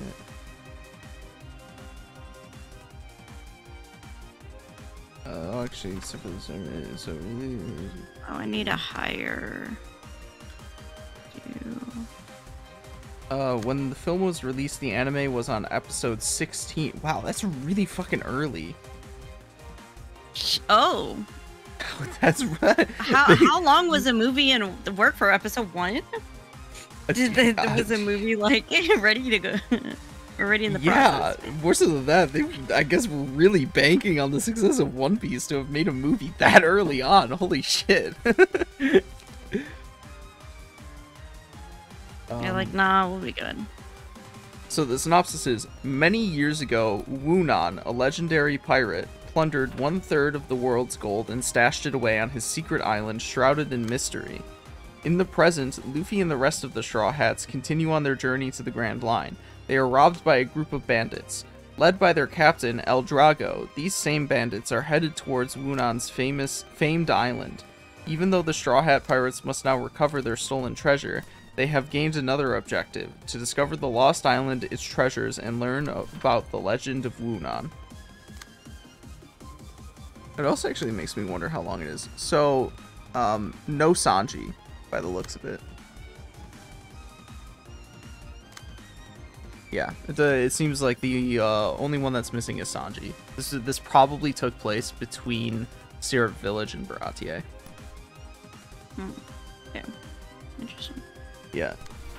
It is also only 50 minutes long, so it makes sense. This is more like a feature, an animated feature, rather than a full film in the way that later ones are, which makes sense because it was a double feature with the Digimon Adventure.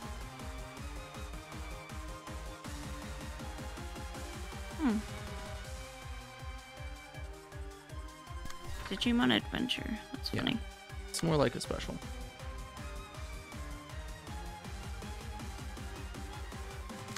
What So- year was it? 2000. Oh, wow. Like I said, it's apparently 16, 17 episodes in the anime. And the anime started in 1999.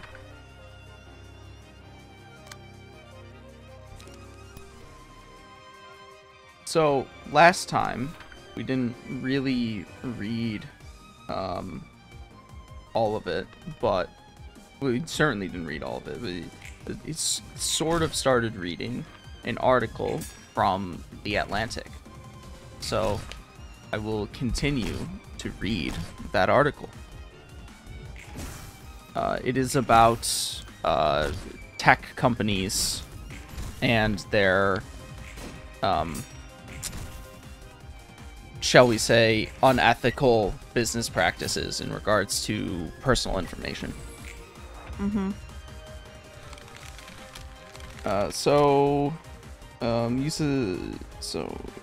Uses a clubhouse for planning and executing January 6, 2021 in regards to Facebook. In Facebook's early days, Zuckerberg listed revolutions among his interests. This was around the time that he had a business card printed with "I'm CEO, bitch." And yet, to a remarkable degree, Facebook's way of doing business remains the norm for the tech industry as a whole, even as other social platforms, TikTok, and technological developments, artificial intelligence, eclipse Facebook in cultural relevance. To worship at the altar of megascale and to convince yourself that you should be the one making world historic decisions on behalf of a global citizenry that did not elect you and may not share your values or lack thereof, you have to dispense with numerous inconveniences, humility and nuance among them. Many titans of Silicon Valley have made these trade-offs repeatedly. YouTube, owned by Google, Instagram, owned by Meta, and Twitter, which Elon Musk insists on calling X, have been as damaging to individual rights, civil society, and global democracy as Facebook was and is. Considering the way that generative AI is now being developed throughout Silicon Valley, we should brace for that damage to be multiplied many times over in the years ahead. The behavior of these companies and the people who run them is often hypocritical, greedy, and status-obsessed. But underlying these venalities is something more dangerous, a clear and coherent ideology that is seldom called out for what it is: authoritarian technocracy. As the most powerful companies in Silicon Valley have matured, this ideology has only grown stronger, more self-righteous, more delusional, and, in the face of rising criticism, more aggrieved. The new technocrats are ostentatious in their use of language that appeals to Enlightenment values: reason, progress, freedom, but in fact they are leading an anti-democratic, illiberal movement. Many of them profess unconditional support for free speech, but are vindictive towards those who say things that do not flatter them. They tend to hold eccentric beliefs that technological progress of any kind is unreservedly and inherently good, that you should always build it simply because you can, that frictionless information flow is the highest value regardless of the information's quality, that privacy is an archaic concept, that we should welcome the day when machine intelligence surpasses our own, and above all, that their power should be unconstrained. The systems they've built or are building to rewire communications, remake human social networks, insinuate artificial intelligence into daily life, and more, impose these beliefs on the population, which is neither consulted nor, usually, meaningfully informed. All this, and they still attempt to perpetuate the absurd myth that they are the swashbuckling underdogs. Comparisons between Silicon Valley and Wall Street or Washington, D.C. are commonplace, and you can see why. All are powers, all are power centers, and all are magnets for people whose ambition too often outstrips their humanity. But Silicon Valley's influence easily exceeds that of Wall Street and Washington. It is re-engineering society more profoundly than any other power center in any other era since perhaps the How days come of the this New one is Deal. blacked out? Because she's not using an attack on that card, on that die. Yeah. Than any other power They're center. gonna attack it? Yeah, you can still attack it. It's just that that die is not using a card. She either doesn't have enough light or whatever other reason. Oh, she's only got her. one light. Okay, yeah. There could, because the AI is constrained by the same rules that you are. They have a finite deck with finite light to spend on the cards in that deck. And they only draw one card per turn, and they only regain one light per turn. Yeah. Which is why, especially in the late game, the game stacks a lot of like passives or adjusts the costs of cards a lot in the AI's favor.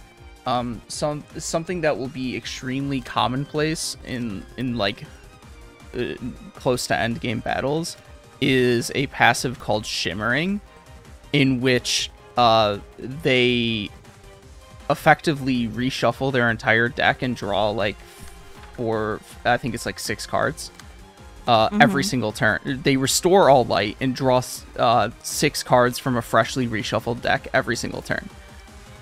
Oh. So in Shimmering, they will always, when a character has Shimmering, they will always be using an attack card on every single one of their die every single turn. Interesting. Unless there's like super special conditions, which I don't remember if there's ever a case for that. And then for other fights, even when they don't have Shimmering, the cost of all the cards in a deck will be 0, so that they never have to worry about how much light that they have.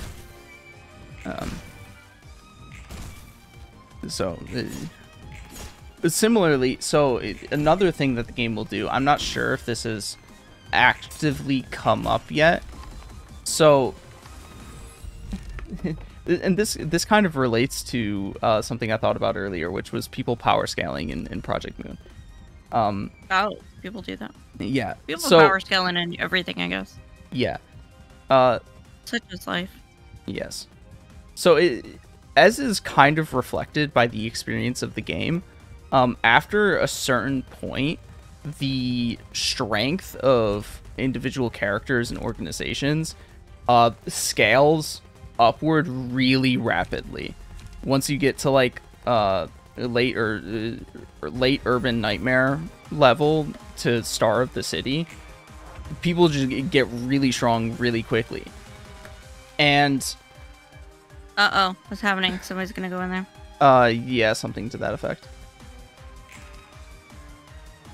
So, what was I about to say? So, realistically, obviously the librarians shouldn't be able to keep up with that. The librarians, on their own merits, only have the strength of, like, Kennard, if not a little bit stronger than Kennard. Target is put into the machine. On hit. Oh, on hit. Yes. It's 1 to 5, though. Yeah, it's really easy to not get hit. So the librarians on their own merits only have like Kennard level strength, maybe a little bit higher. And the reason they're able to keep up with the stronger and stronger characters as they come is because they adopt the strength of previous characters. And they can mix and match the strengths and weaknesses of the various people that they've beaten. But that alone is not enough. Because, again, once you get to the particularly strong characters, they ramp up in strength very quickly and like, eclipse each other very rapidly. So, you can't really match up somebody like a Eugen against, or rather, the wounded form of Eugen, because that's what you get. The wounded and tired Eugen. You can't really match her up with Star of the City opponents.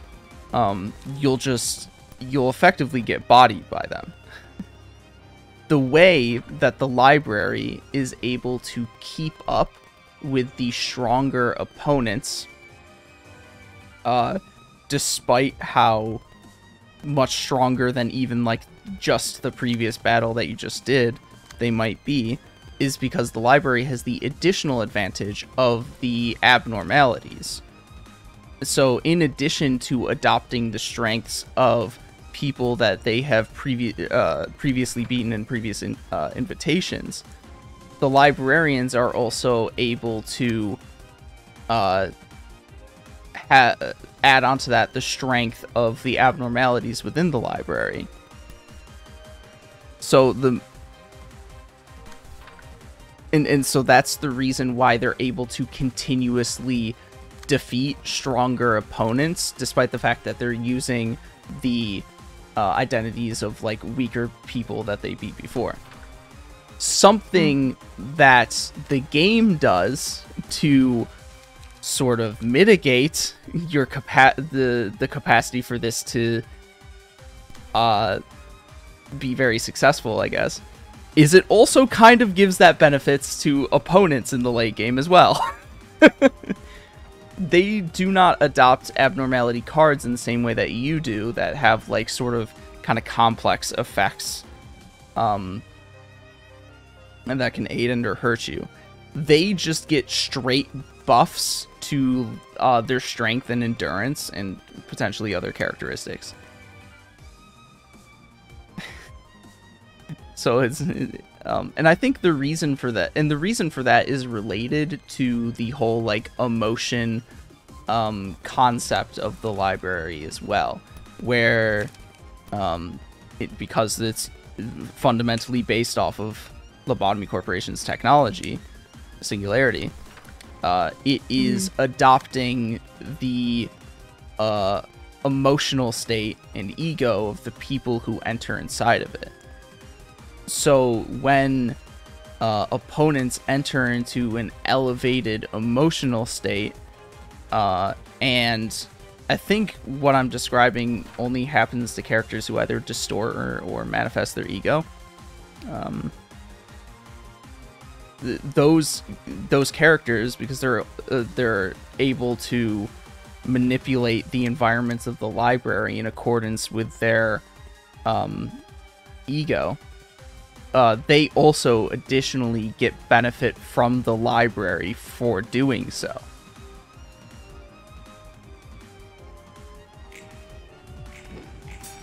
The library also consequently buffs them.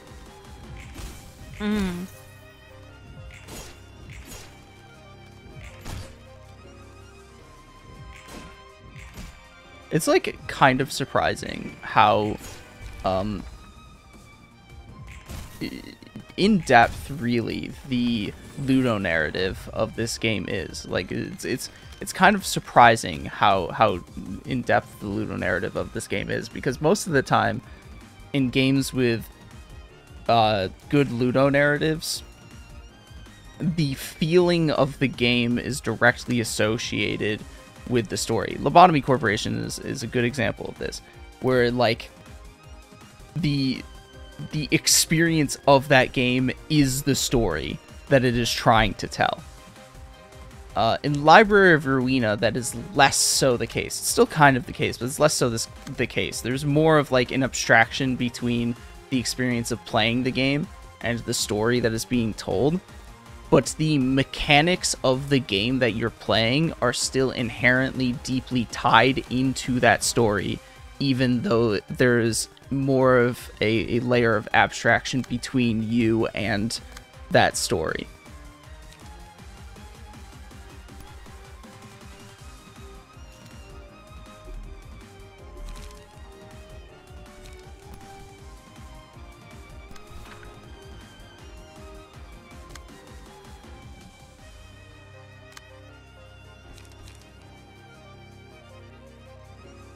Anyways, Sorry, my brain broke for a second.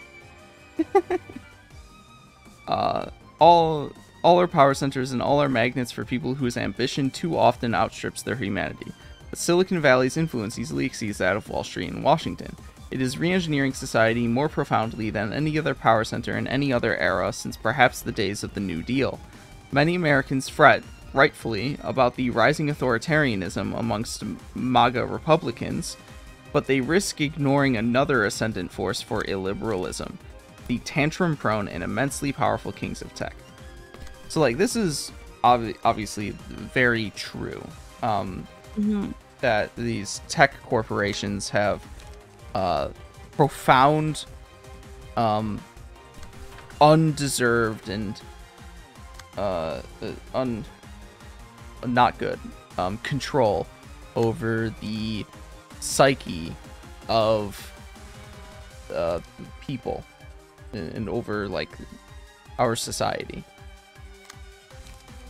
But I think it is a poor conclusion that they have more power than the government.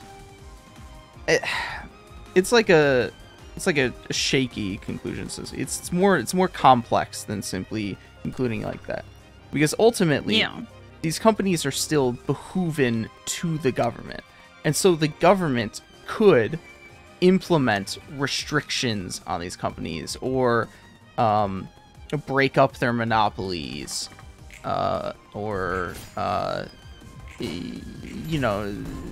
do things to prevent them from having the level of power that they do. Redistribute the wealth of the most wealthy in those corporations. Maybe Angela had no choice. Still, not everyone is going to show understanding for all the things she did. The extent of understanding and forgiveness one can show is different for each person, after all. Well, we should concentrate on the battle for now. I don't believe there is right and wrong in this matter. It's ultimately of how one accepts it.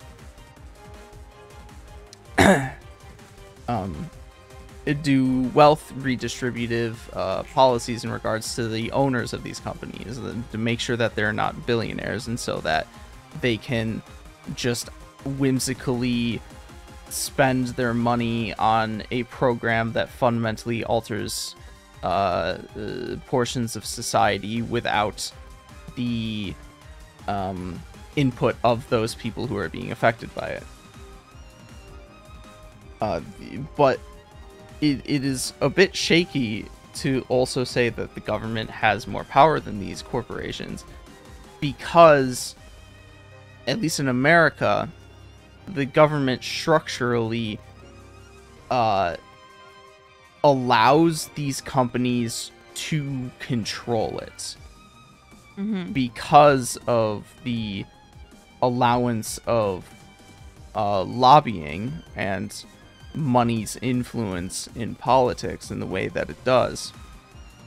These companies are able to leverage their wealth to prevent the government from exercising its power to control them. The government technically has more power, but that power is restricted by its allowance of those companies to control its use of that power.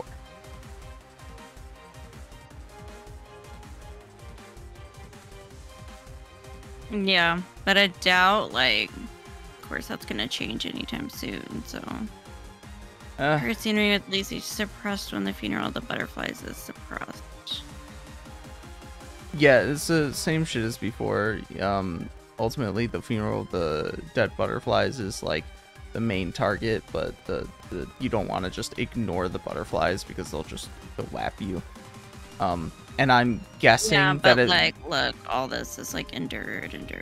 Yeah, you're just gonna have to chip away at her over time, and yeah. Don't hit the button. I keep wanting to hit the button. I don't know what it is. I like the button. Oh, okay? I've done it before too. I like the button a lot. The button's very pretty. Okay, look at it blinking. It wants me to press it. Yeah. You still want to, like, make sure that you kill the butterflies, because they will. They're very problematic if you don't.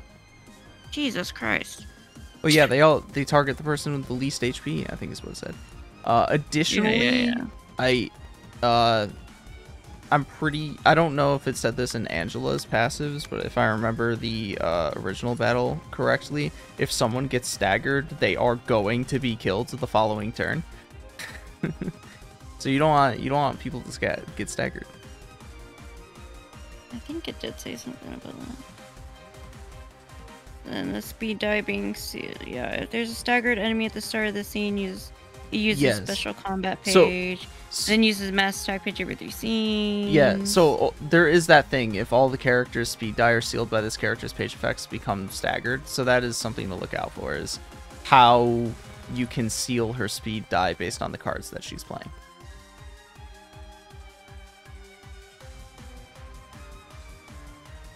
Doesn't say anything about them dying, though. Well, no, because the state of the butterflies ultimately doesn't matter. But they are there to supplement the danger of the funeral of the dead butterflies.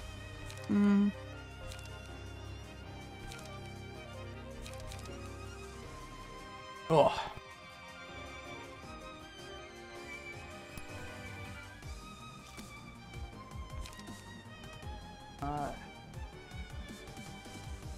Yeah, and there's also the hypocrisy of these tech companies too, where they talk the big game about free speech, but ultimately they still have the capacity and use their capacity to ban whoever they want whenever they want, based on their own terms of service and values. But Elon Musk, of course, being the biggest defender of this, where he constantly talks big game about freedom of speech, and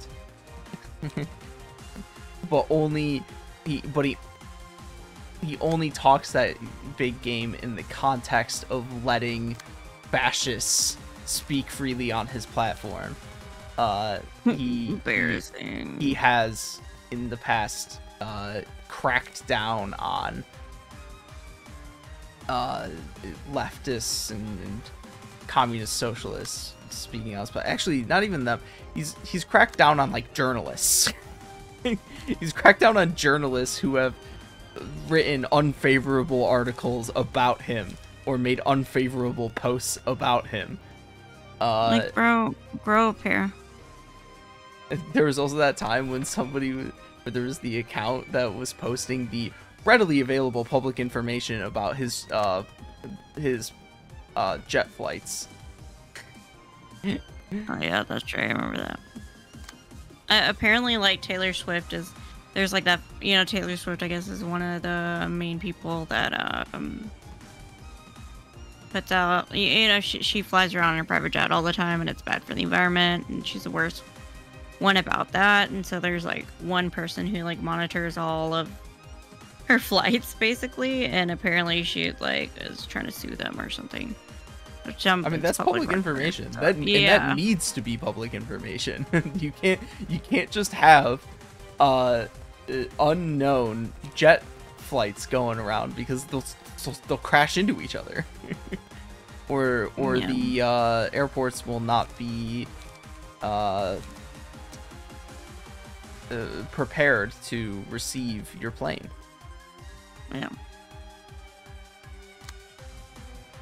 I mean, I will say, with her career being what it is, Taylor Swift, even if she does it super frequently, is a person of which I have some of the least concern about her private jet usage, because I'm pretty sure her like concert schedule over the past year or two has been pretty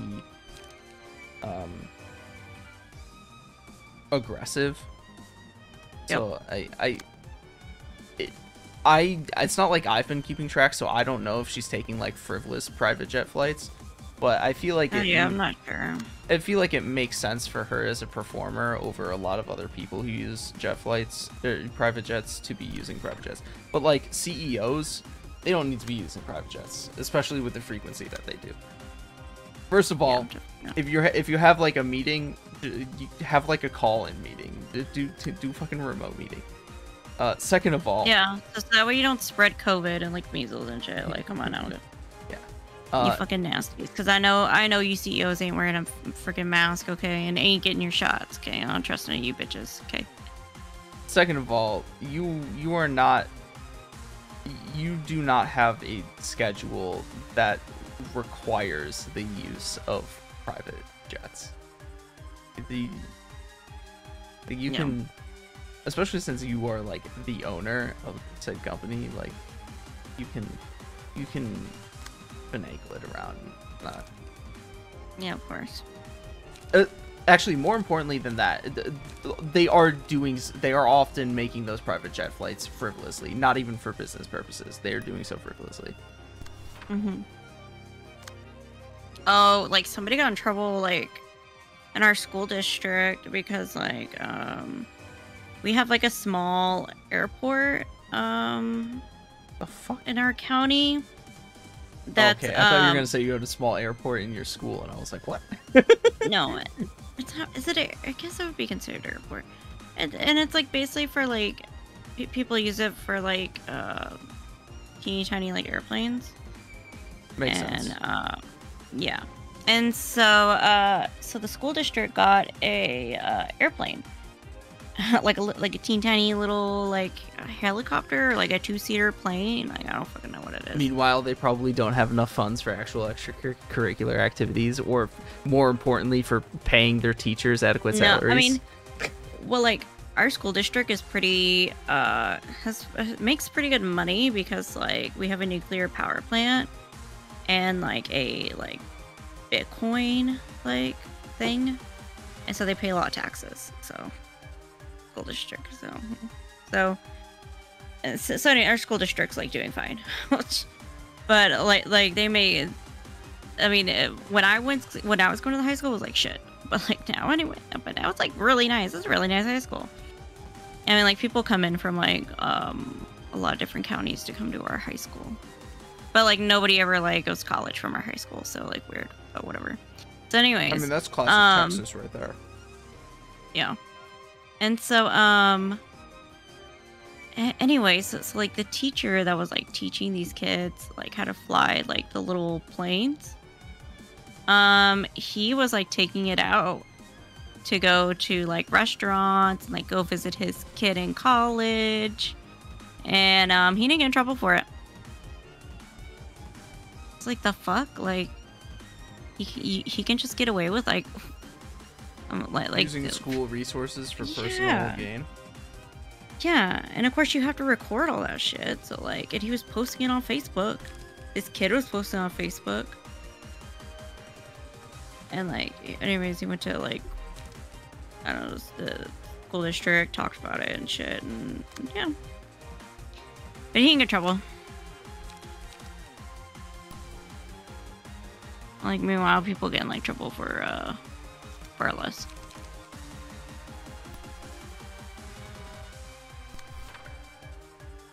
So yeah, that was interesting.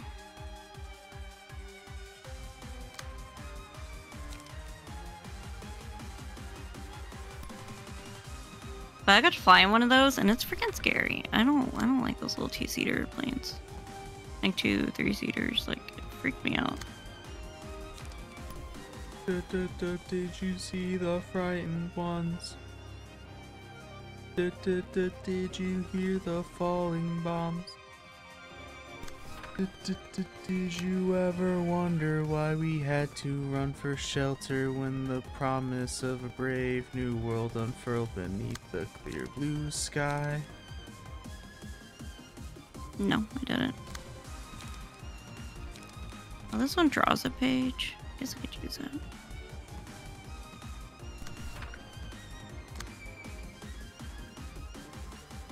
And then just... Goodbye, blue sky. Oh, thank you. Blue sky. Goodbye. Goodbye. All right. Well, the article did not end there. There was just a sort of break that provided a good reason to comment on what came before it. Oh. I need to wet my throat a bit first, though. I'm feeling a bit parched. Oh, you got your die sealed. Motherfucker! Bitch. Yeah, but pay attention to the effects of her cards, because you want to seal her die. Yeah, and I knew it was a range die, so I thought it was good, bro. I thought it was, like, bigger. Motherfucker. You were not bigger. The person who has the strongest singular die is Bamboo-Headed Kim. So against ranged die, that is your best choice. Yeah, you want to... Yeah. I thought I did that with Egypt, but I guess not.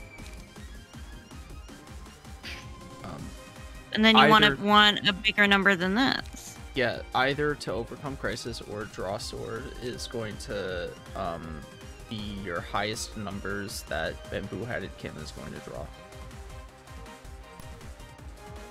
He gains, like, cumulatively, like, +5 power on those cards. Oh. Yes. Oh, I guess I never looked at his because you did it. Yeah, well, most of that comes from him base. He gains +2 for cards with a single non-counter die, and he gains +2 for slash die. And then I additionally, on top of that, gave him +1 for slash die. So he gains 5 for even those 0-cost cards, making them extraordinarily powerful and effective against especially ranged cards. Not that you can redirect the second one, he's too slow for that. Oh, he is. Okay, 5. What do we got? And he also has 1 strength at the +1 strength this turn, so it's +6 power on those die. Jesus. Yeah. So, especially the late game, like these stacks that you can get on die power can get pretty big. So proceeding forth with the article. Isn't it better just to pick like one number though? Because well, it's just going against the top number. No, it's a range. It's a die. You're rolling a die with the specified range. Yeah.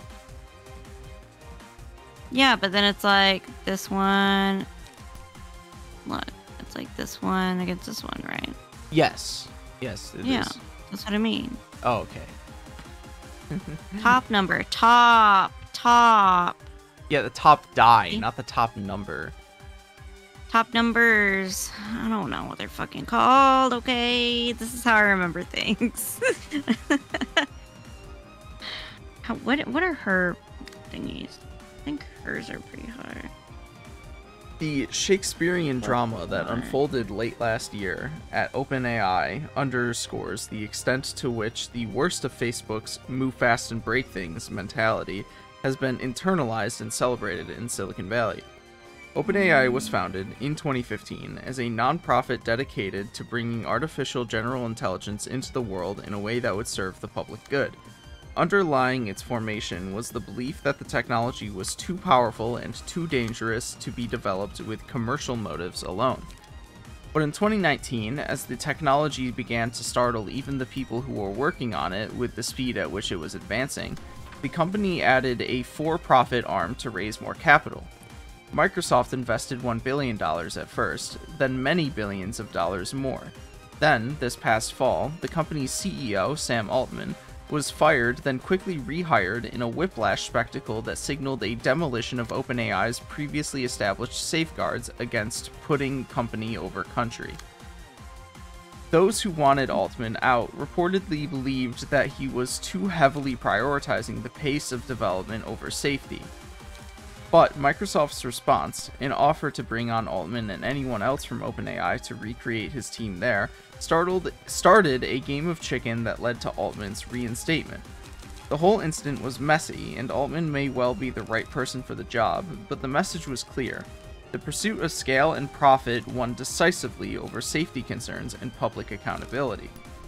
Silicon Valley still attracts many immensely talented people who strive to do good, and who are working to realize the best possible version of a more connected, data-rich global society. Even the most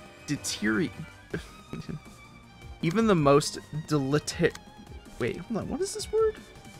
Deleterious. Are you dyslexic? Okay, have you ever heard the word deleterious before? No, Google it. Exactly. I was confused when I saw that, in part because this is like a magazine column, so the way that the text is structured is there's a finite cutoff spot where if the word continues past where it is, it's hyphened onto the next line. And so it confused me because not only have I never seen that word before, but it was cut off after the DEL. so I look at it, see DEL and then Atarius, and I'm like, wait a second, am I reading this right?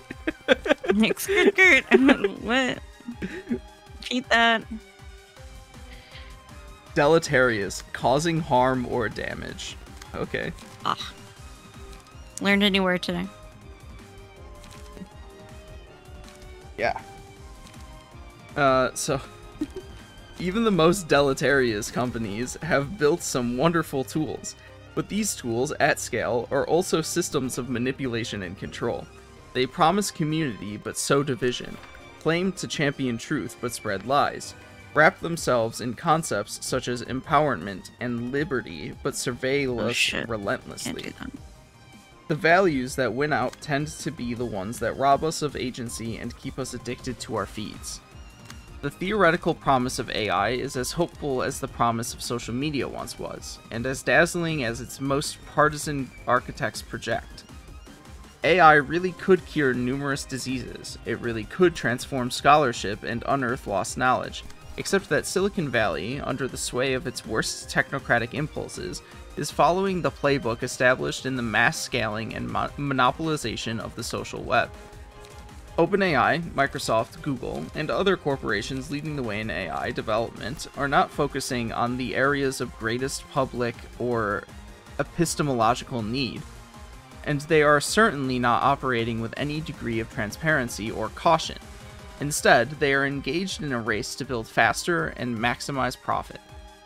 None of this happens without the underlying technocratic philosophy of inevitability. That is, the idea that if you can build something new, you must. In a properly functioning world, I think this should be a project of governments, Altman told my colleague Ross Anderson last year, referring to OpenAI's attempts to develop artificial general intelligence. But Altman was going to keep building it himself anyway. Or, as Zuckerberg put it to the New Yorker many years ago, isn't it like inevitable that there would be a huge social network of people? If we didn't do this, someone else would have done it. Here's the thing.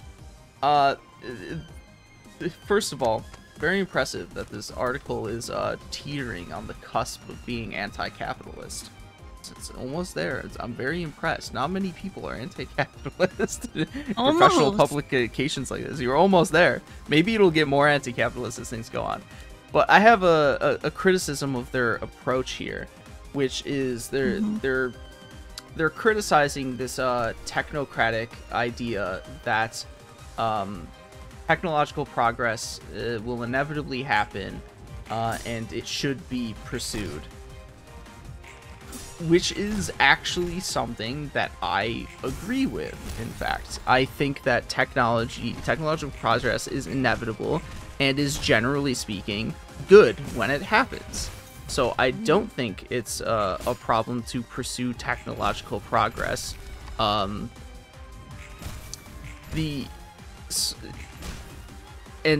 I think their minds, what they're sort of implying, at least thus far in the article, is that there should be wariness towards the advent of technological progress.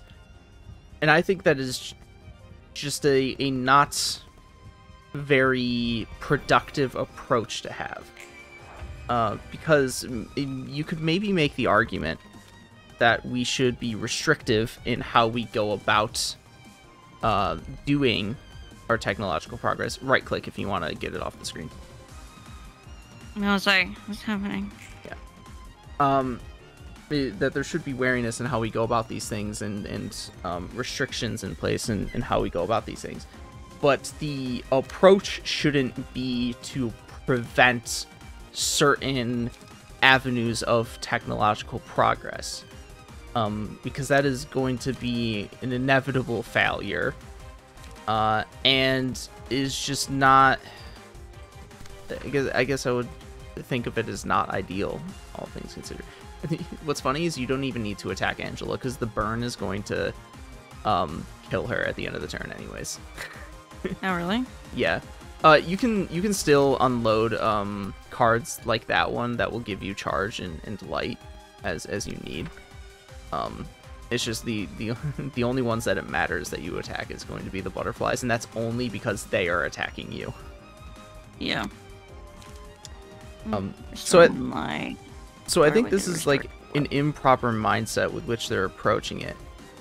Certainly, where the mindset that I have is simply the anti-capitalist one, and that the problem with the development of these technologies is that they are proceeding with development under the presumption of profit seeking in an anti-democratic fashion. If the technology is going to come about anyways at some point in time, and ultimately, as with all technology, it will be a good thing to have developed. There will be good outcomes from the development of technology. The goal should not be to restrict the development of this technology from happening. The goal should be to make sure that it is happening within the bounds of public good, with public good being the foremost in mind. And the way that you do that is you have a democratic government be the one which is handling the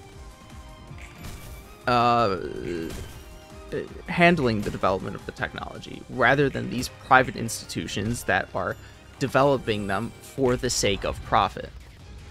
It's getting tougher to endure hits. Seems there's only a little bit left to push through, yeah? I guess so. Let's stay focused till the end. I still remember that. The bullet flying in a precise, straight line. The unstoppable bullet got a lot of my coworkers killed too.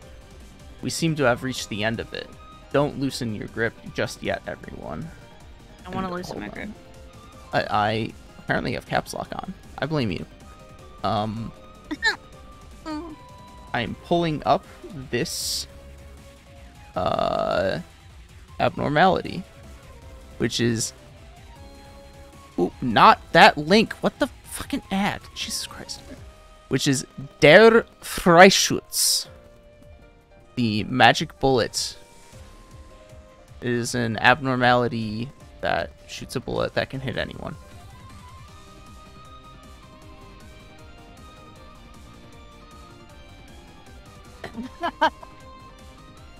What are you laughing at? Oh, we got a chat message. Human greed will drive people to misuse new tech. See, no, I don't agree with that perspective. That's the comments that everybody has in regards to effectively why like socialism wouldn't work or whatever, or why like capitalism is inevitable, is this idea of human greed, which is just an inaccurate telling or representation of the historical adoption of various economic systems. It is not human greed which adopted these systems.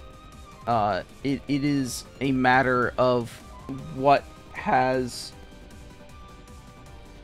socially benefited people at the time. most notably, the one that's easiest to comment on is the transition between feudalism and capitalism was not one because people were greedy, even though capitalism is, I suppose you could say, a greedier economic organization. That transition occurred because capitalism provided more freedoms for more people as opposed to feudalism. You can absolutely create social and economic structures which are resistant to greed. And most importantly, the way that advocacy for economic structures in the vein of socialism work is the elimination of profit seeking being the primary motivation behind development, whether that be like technological development or other kinds of development. And when you don't have profit being the goal, when you don't have greed being the goal behind these developments, then you run into significantly less problems in regards to their misuse or harm being done against populations of people. There's one more phase after this? I thought this was the last one. This is the last abnormality. Dagger resist does not fall below. If Angela's stagger resist reaches 1, lose 50 HP, recover all stagger resist next scene, and change behavior. What? Basically, you stagger her multiple times consecutively in order to clear this phase. Rather than depleting her HP, as you can see, she does not take HP damage really for the most part. You are dealing stagger damage, and every time you deplete her stagger gauge is when you deplete her HP. But she will start doing new things every time you do that. Also, she primarily uses ranged die in this phase, in this abnormality, because she's shooting a gun. Pew pew. I'm laughing at my sister. She's funny. I'll tell you later. Ha ha ha. Ha ha. You're so funny, Mog. What? You're so funny, Mog. Yeah, this is the room. You don't know any room means? I've never actually even seen the room. No, I don't. The room memes are just like culturally pervasive. Nope. So we need a higher one. 7. 7's great.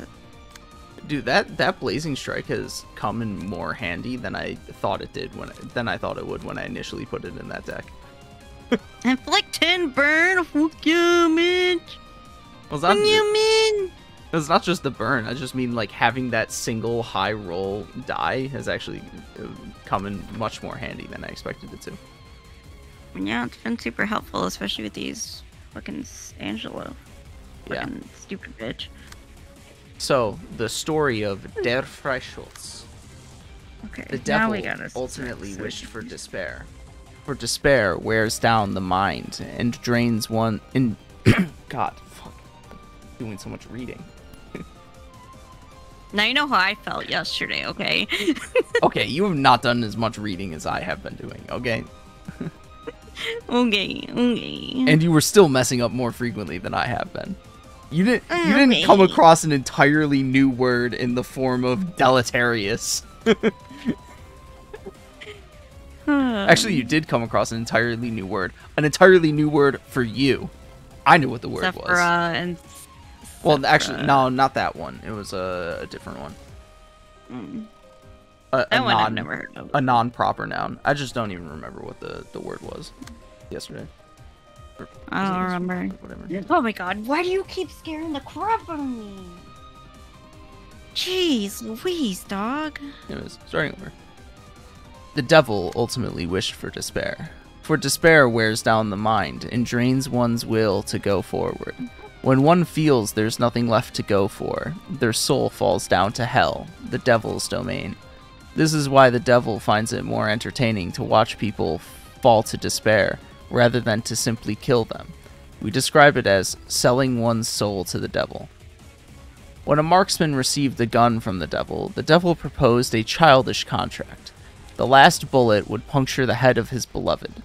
The moment he heard that, he sought and shot all the people he loved. Then he told the devil, "This magical bullet can truly hit anyone, just like you say."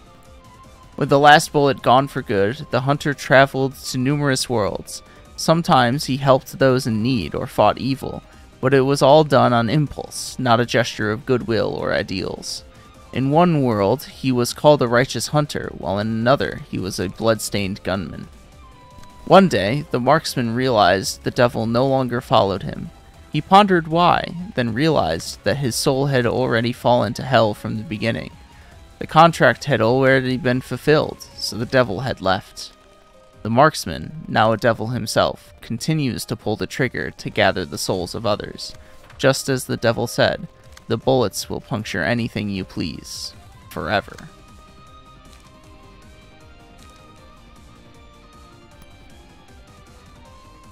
Interesting. Man was really excited about receiving a gun that could kill that could shoot anywhere. That he felt he just needed to have the gun so badly. He shot all of his loved ones. This gun more important than everybody I love. Sounds like an American. It's true. I can't believe this guy has a German name. He should have like Bill. Jack.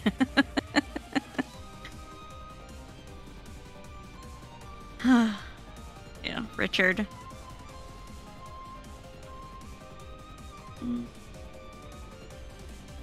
Inflict a bind.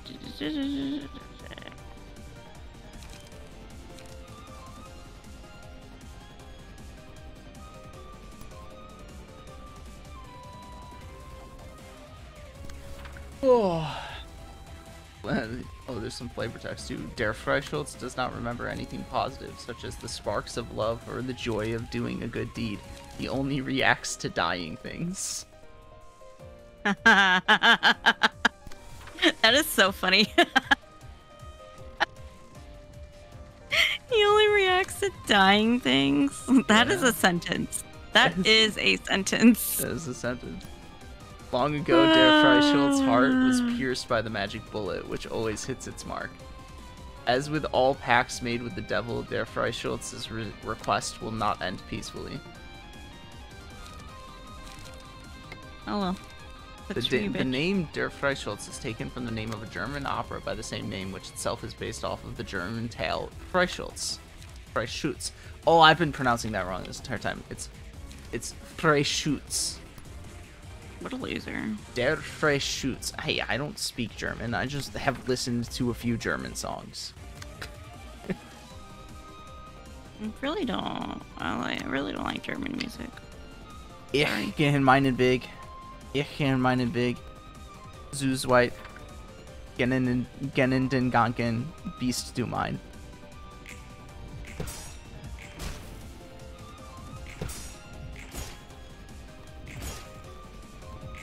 Doch plötzlich riechst du, wenn mich schwört, fragst du mich zurück zu diesem Ort.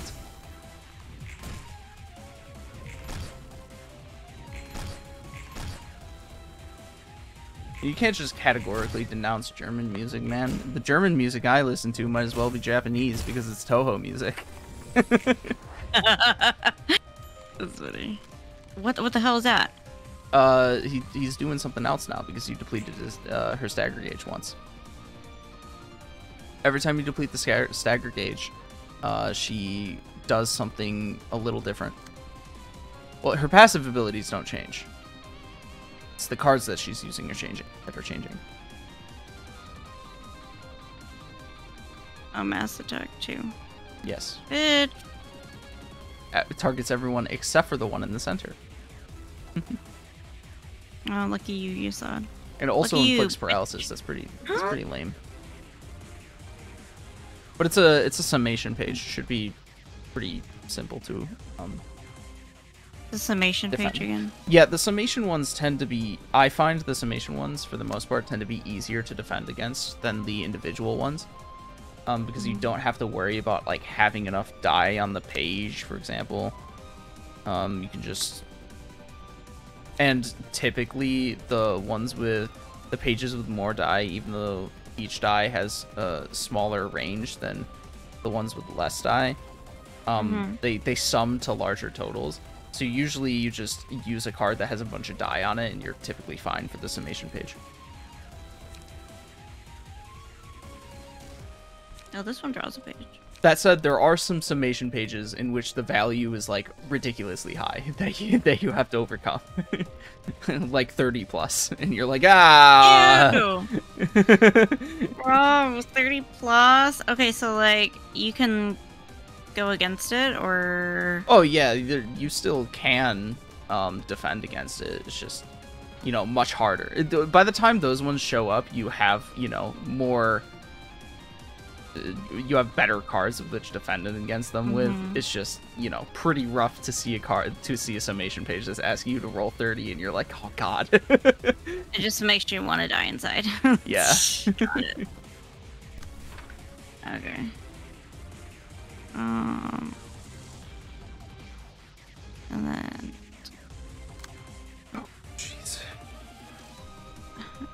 just makes you want to die inside. I mean, we got, that's like 7 to 18. Alright, well, continuing with this article, man. Technocracy first blossomed as a political ideology after World War I among a small group of scientists and engineers in New York City. You light! Oh, bitch! Well, this one... Okay. Hey, you have 2 energy cycles. Calm down.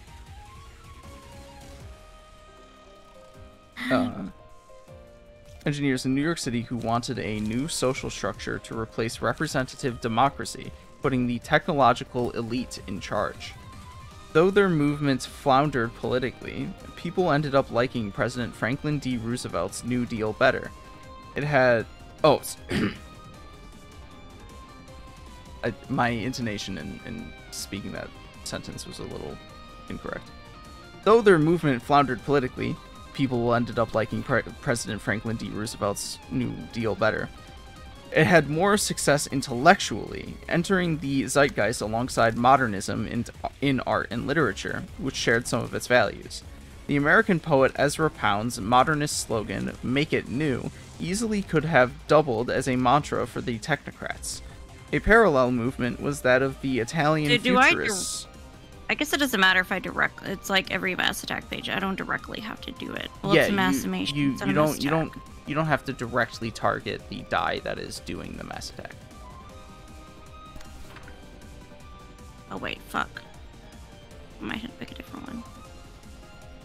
A parallel movement was that of the Italian futurists, led by figures such as the poet F.T. Marinetti, who used maxims like "March, don't molder" and "Creation, not contemplation." The ethos for technocrats and futurists alike was action for its own sake. We are not satisfied to roam in a garden closed in by dark cypresses, bending over ruins and mossy antiques. Marinetti said in a 1929 speech, "We believe that Italy's only worthy tradition is never to have had a tradition." Prominent futurists took their zeal for technology, action, and speed and eventually transformed it into fascism. Marinetti followed his Manifesto of Futurism, 1909, with his Fascist Manifesto, 1919. His friend Pound was infatuated with Benito Mussolini and collaborated with his regime to host a radio show in which the poet promoted fascism, gushed over Mein Kampf, and praised both Mussolini and Adolf Hitler.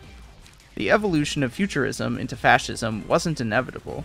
Many of Pound's friends grew to fear him or thought he had lost his mind, but it does show how, during a time of social unrest, a cultural movement based on the radical rejection of tradition and history, and tinged with aggrievement, can become a political ideology. In October, the venture capitalist and technocrat Mark Andreessen published on his firm's website a stream of consciousness document he called the Techno-Optimist Manifesto, a 5,000-word ideological cocktail that eerily recalls and specifically credits Italian futurists such as Marinetti. Andreessen is, in addition to being one of Silicon Valley's most influential billionaire investors, notorious for being thin-skinned and obstreperous.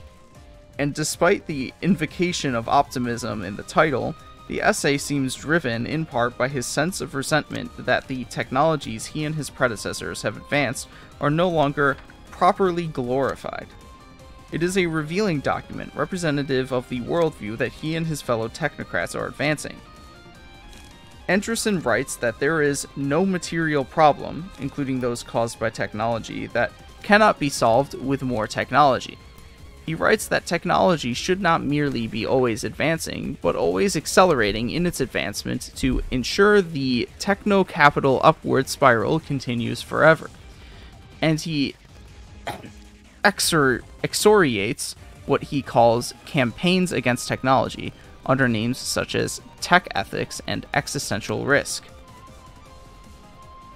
So, this is obviously, like, a bad ideology, right?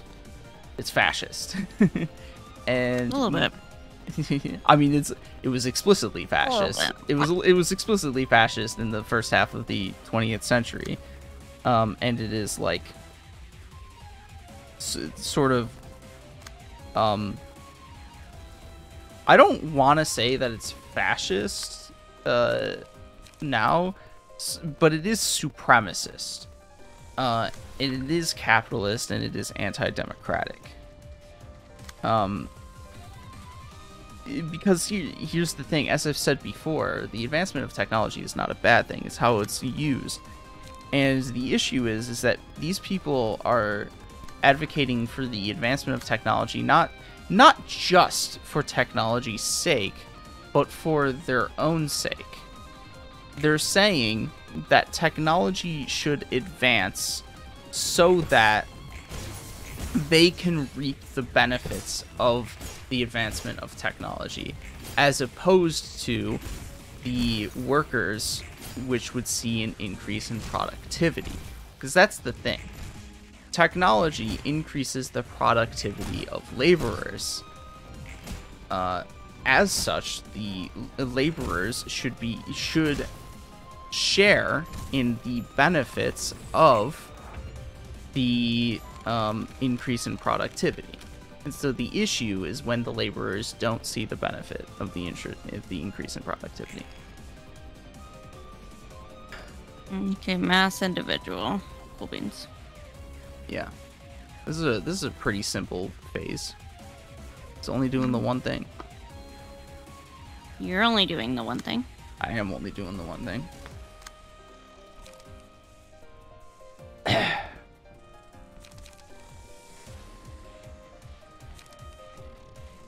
How does that make you feel? Only doing the one thing.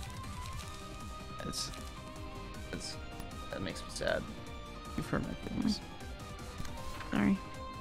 And then he's also... Helpless. And then there's also the factual inaccuracy that there's no material problem that cannot be solved with more technology. The fact is that most of our material problems are capable of being solved regardless of technological ability.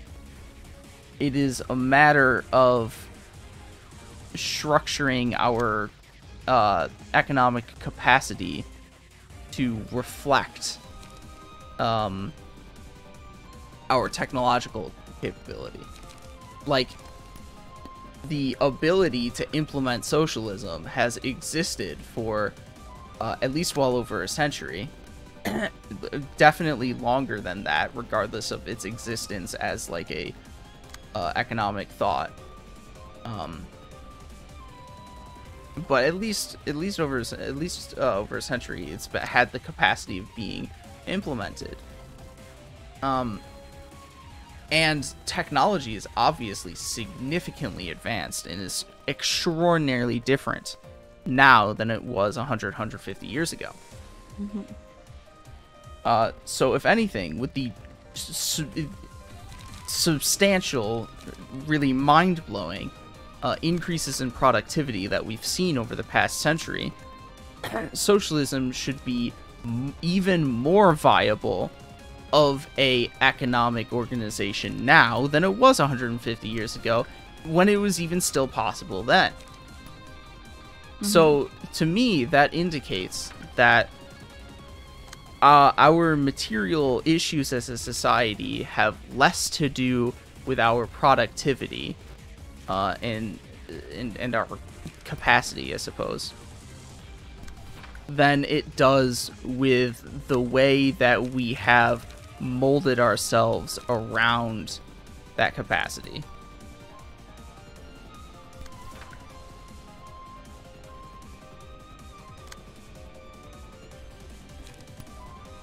And obviously, and again, I would just like to reiterate, the reason why these tech billionaires want the ever-increasing, or the ever-advancement, or what was the word here?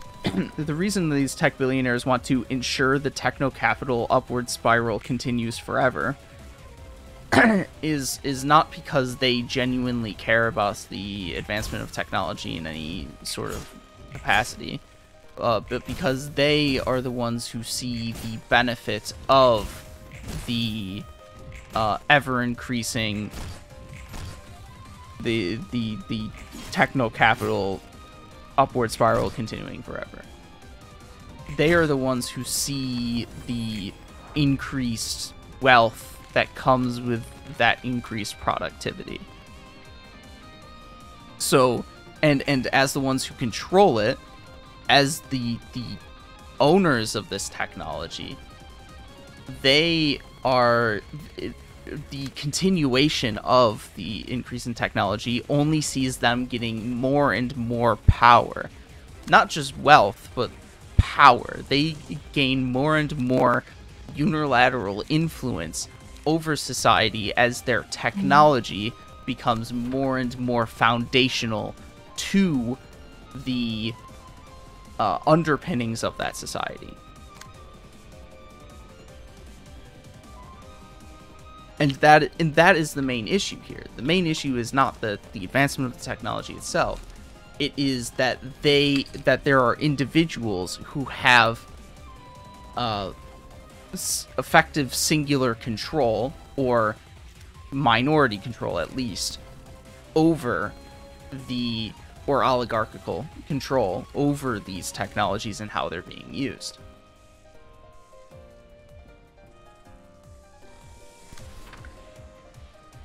Whew.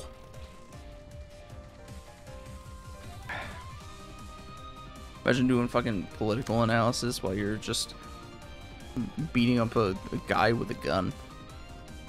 I have to keep reminding myself that that's Angela, so it's actually a girl, because Der Freischutz is like masculine presenting. A little bit. Freischutz. I have to remember to pronounce that correctly. Freischutz. Der Freischutz is masculine presenting, so I just like automatically use masculine terms with Angela using their ego. You're just like, boy. Boy! Also boy. I'll pull the card where I say that masculine pronouns are also simultaneously gender neutral pronouns, because that's just like essentially how a lot of people have adopted the use of said language. It's like it is to an extent true that there is plenty I mean, you hear me say bro all the time, like bro. Yeah, bro, I mean, bro. it is not it is informal pronouns which have been adopted that which have adopted masculine masculine informal pronouns are the ones that have adopted a gender neutral use, but masculine former pronouns do not have a gender neutral use. Ones like he or him, those are what I'm classifying as formal pronouns, but ones like dude and bro, those are very informal ones, and those have adopted a vernacular of being gender neutral in their usage.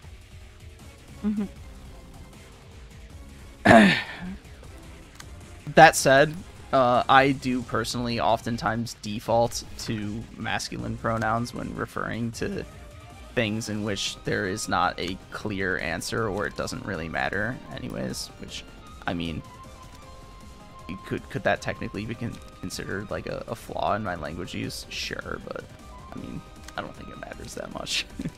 Or I just say in girl too, like I use bro. Girl, and girl. girl, please. Yeah, literally, I think I'm like, girl. I'll tell you. So I was like, girl, are you serious? and guys hate when I do that. So, some of them are okay with it, but some of them are like, whoa. They're whoa, pansies. whoa. Like, I am a boy. Okay, my gender, my pronouns are he, him. Even though they hate pronouns. Yeah. My pronouns are he, him. Okay, I'm not a girl. Oh, I thought you hated pronouns, you little bitch. I'm just being vindictive. I'm just being vindictive against the boys. Maybe some people can call me prejudiced for saying this, but I effectively take the approach of it doesn't really matter unless somebody asks you to refer to them in a particular way. Like it's I just go off vibes. Like if you're giving off the vibe that like you want to be like if you're I mean you can kind of tell how somebody like wants to be presented as, like if they're going out of their way to kind of like dress up as a woman, then like okay, they probably want to be referred to as she, her. You know? I'll let you know, Lucky, I do endorse those ideas of let me she them titties. Lucky Lou. I will never turn down some titties, all right? Look, even though you think all titties like aren't her titties great? Well, all titties are titties, and I'm like, bitch, shut up. I mean, some titties are better than other titties, but I'm an appreciator of all titties. Let's be real. Yeah, but you don't have like I was like ready to like get your opinion on these particular pair of titties, and like I got nothing from you. It was boring. Whose titties were boring. they again? Don't say that on stream. Was it Brittany's? Okay. Yeah. Oh yeah, I mean I don't have any particular feelings towards her titties. This is true. Boring. I did not. Boring. I did not find them to be particularly fantastic. You're great. Okay. I love how you're basically skipping her turn, skipping this phase for her because I think you sealed her die, so she's not doing the attack. Yeah. Well, why is it there like that then? Because she's supposed to be doing a mass attack this phase. I forget exactly what it does, but she's supposed to be doing a big old shot for her mass attack, and you basically canceled it out. You bitch! Hey, motherfucker! Hit her with some puppet blockades. So you need to restore light. Yeah. Our light is set.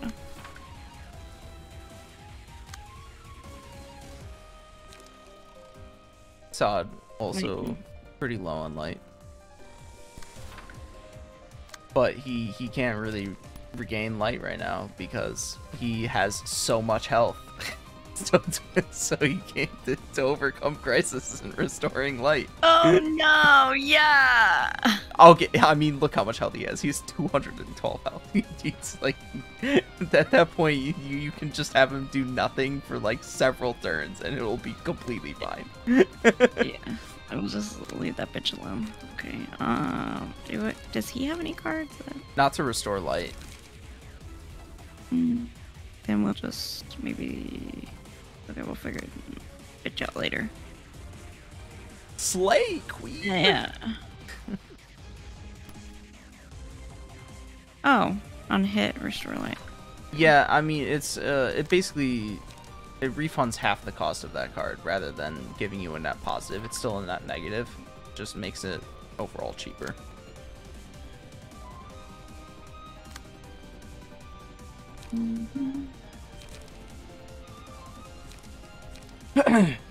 Or take what might be considered the Apostles' Creed of his emerging political movement. We believe we should place intelligence and energy in a positive feedback loop and drive them both to infinity.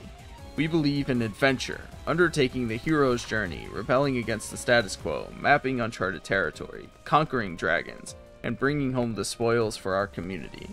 We believe in nature, but we also believe in overcoming nature. We are not primitives cowering in fear of the lightning bolts. We are the apex predator. The lightning works for us. See, I could see how this would be like compelling language. Oh, thanks for the raid, Alexi. I could see how this would be like compelling language for, especially an educationally minded, for a scholarly minded person. But when you realize what the goal is with this language, that's when it's like, it points out to you that this is dangerous, effectively. This is like bad. Oh. Okay, she's gonna hit me with the Ooga Booga. Because, like, you know, overcoming nature is, I also agree with that, but like I don't agree with your reasoning for overcoming nature, fucking bitch.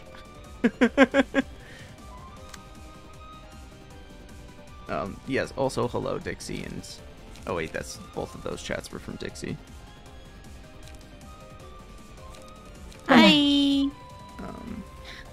And also scared. Also the I other shouldn't be scared. Oh, she got 79 health. Okay. Also, the other thing is, like, where do you get when you push energy to infinity? Like, what do I mean by this? In the relatively near future, we will have the capacity to produce nuclear fusion power plants. The energy output of said power plants is so substantial that there will be no need to be concerned over the quantity of energy we have available to us for at least centuries to come, no matter the technological developments. Build like a handful of those across the globe and you're powering all of the billions of people on Earth like easily with a lot left over. So once you get to that point, it's like there is still point to advancing technology, but like at that point you really are doing it just for the sake of technology without any like meaningful goal in mind. You're just saying, I want more energy, even though we definitely don't need more energy. It's like, what are you doing? What are you trying to accomplish here? You're fucking dumbass. I'm overcoming nature by drinking 800 cans of Monster a week, turning into an impossible 6.5D being. I'm dying of a heart.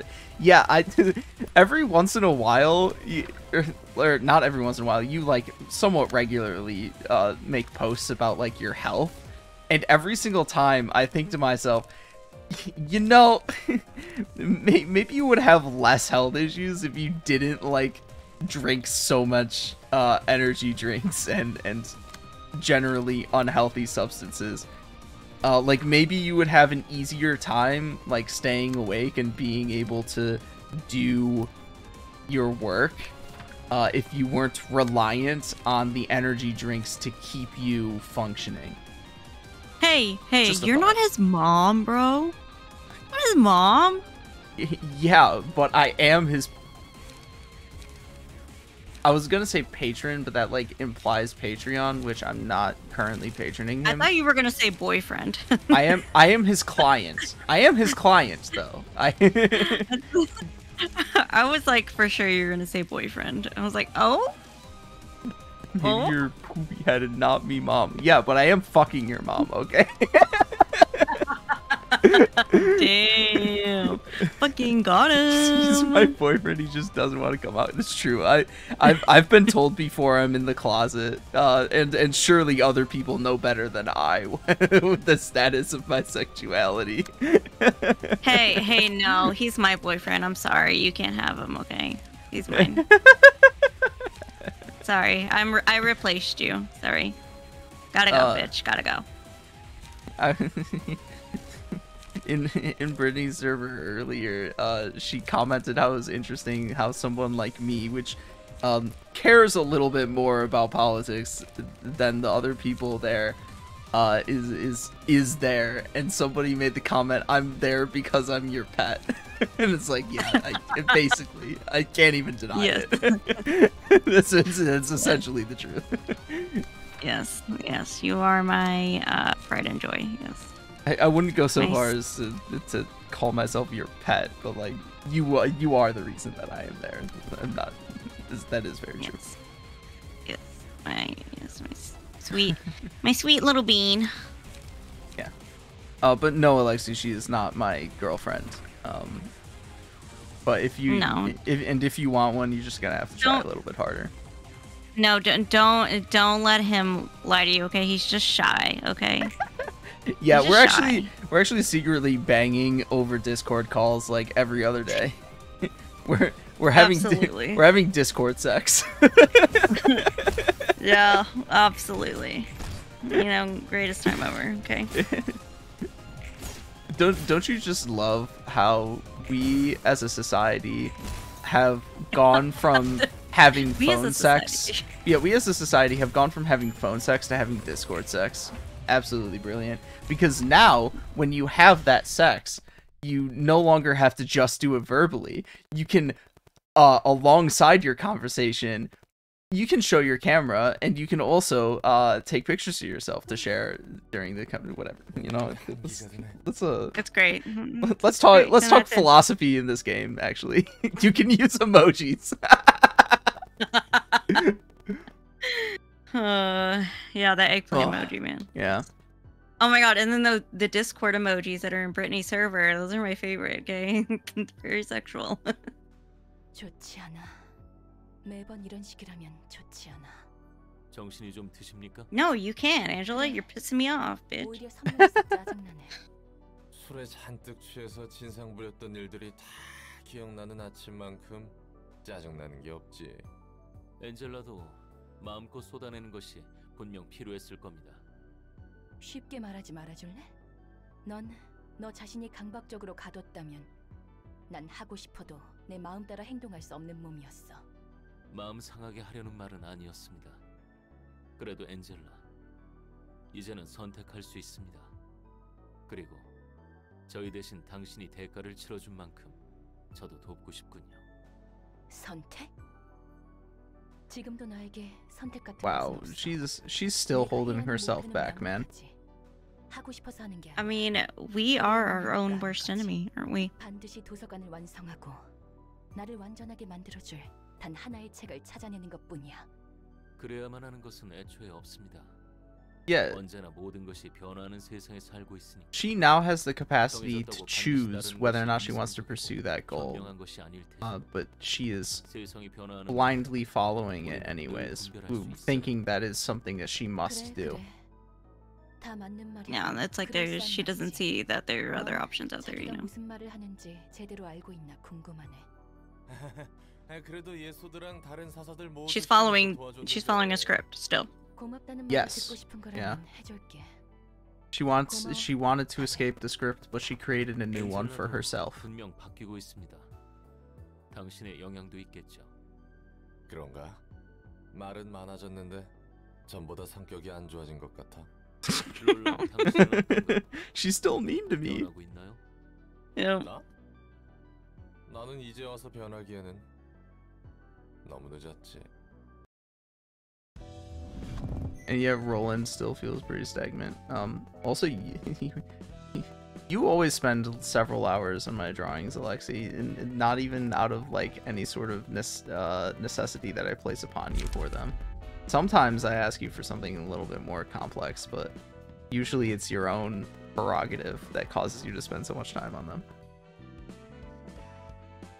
Oh yeah, Lexi, like your drawings are really cool. Like I follow you on Twitter, and they're really cool. Very talented. A lot of hard work gets you to the point to be able to draw that well.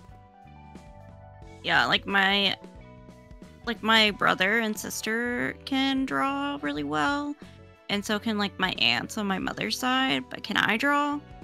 Absolutely not. Okay, can't draw to save my life. Look, Alexi, if you fully fund a week-long trip for me to go to Japan, then I'll give you a blowjob for it. Otherwise, I'll pass.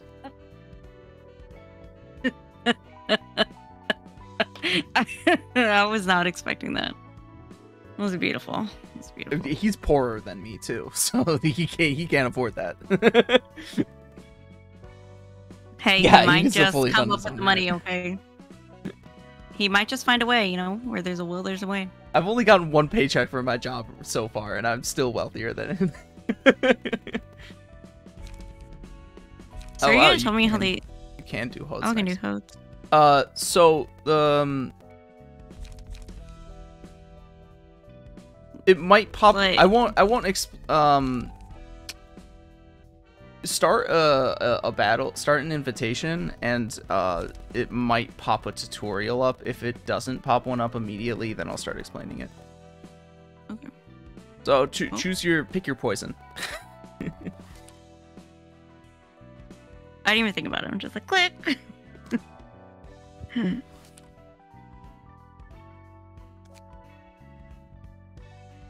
Alright, This one's gonna be a little rough. I'm just gonna tell you that.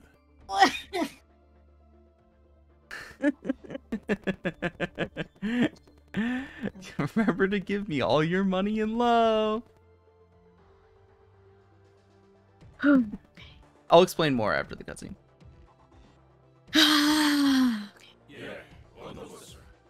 Yes, underboss. 19속이 채워져 있군. 한 식구 빼고 전부 I mean, 참석한 모양이야. it's worth noting that all of the battles are rough in one fashion or another. Like, you did probably choose the roughest out of the 4 you have available to you. But it is not as though you were necessarily going to have an easy time with any battle at this point in the game. Okay. Crying. Oh, I can't believe that there is a group under the thumb that was attacked by the Black Silence. That's wild. It's a neat little detail.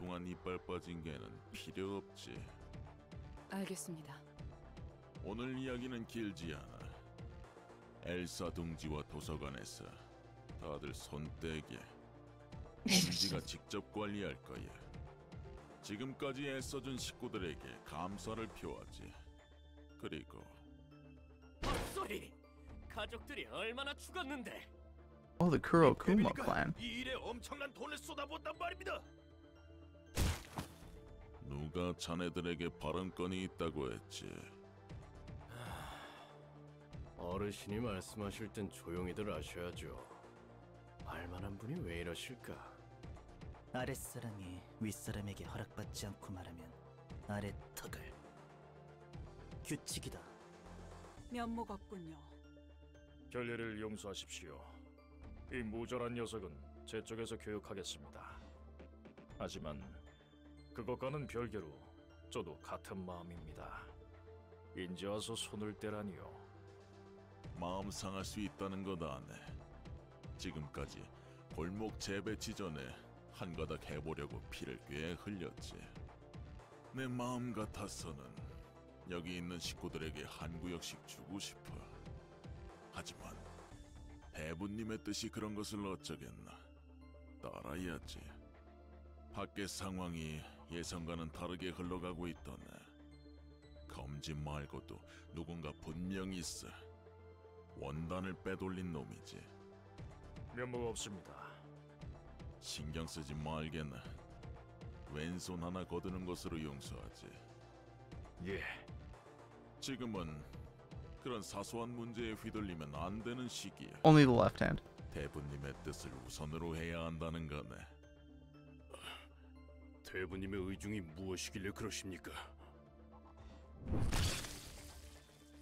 윗사람의 명령에 물음을 구하는 자는 머리통을.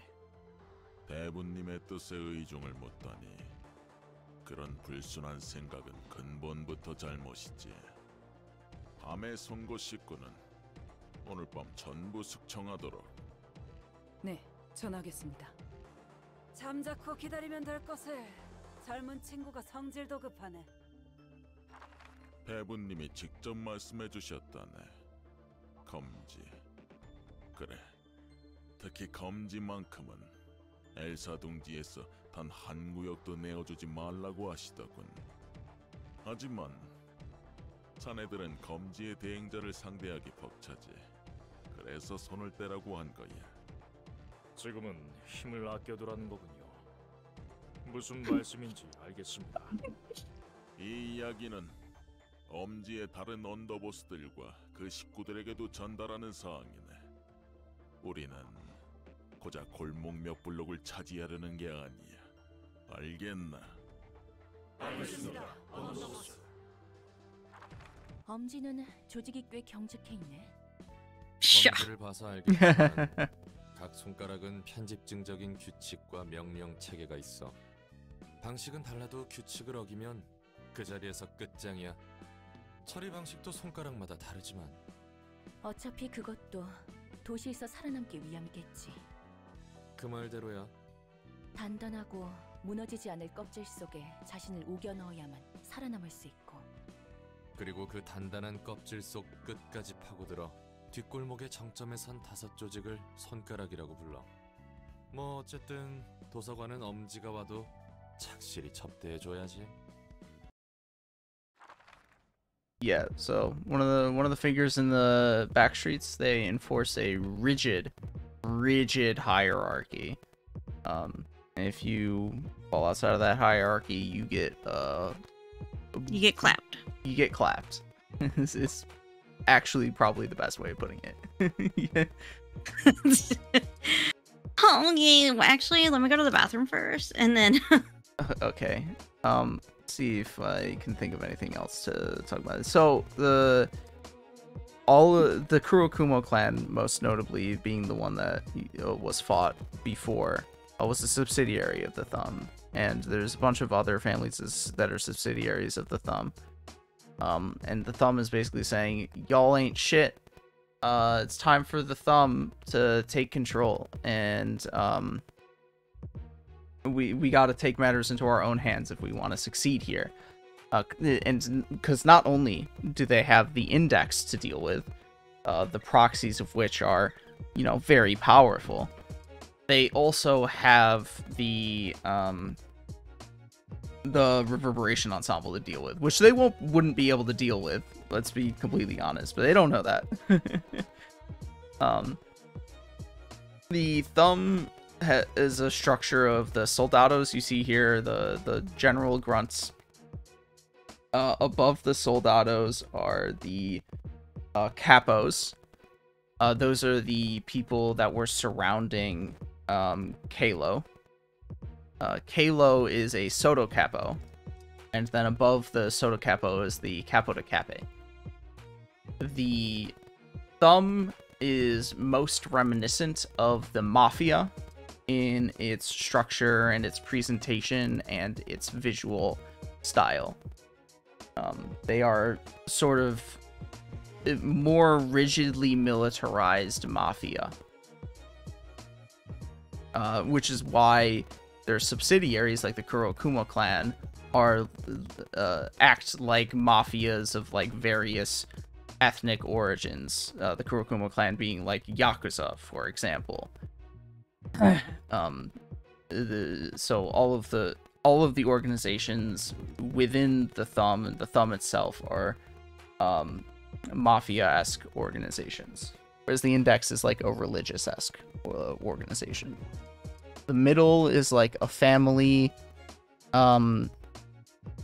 I don't know if there's a good way to describe the Ring. They're an art house, but I don't think there's much that's been described about their structure. And then we know literally nothing about the Pinky as of yet. So, something to note about the Thumb, their combat style, is that they use guns. Now, it's been described in previously why guns are generally not a good idea in the city amongst stronger combatants. They tend to not work against stronger combatants. They lack the firepower and the capacity to take out stronger people. And they're heavily taxed and regulated and all that jazz. But the Thumb uses them regularly. And the reason why is because their fighting style is not so much about the use of the gun as a firearm, but also as a melee weapon. In fact, the built into their fighting style is actually the conservation of ammunition when applicable or when worthwhile.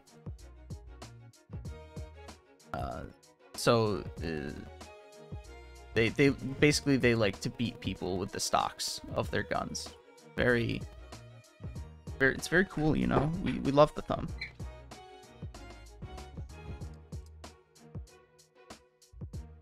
The next part of what I want to say is wait. CamCam gets back, you know. We're just gonna have a moment here of silence.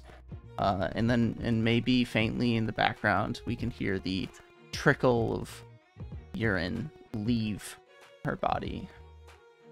You can imagine it. Create a psychosexual visualization of it.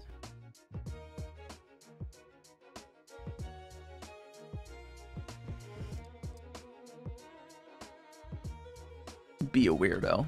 Embrace the weird. That's what I say.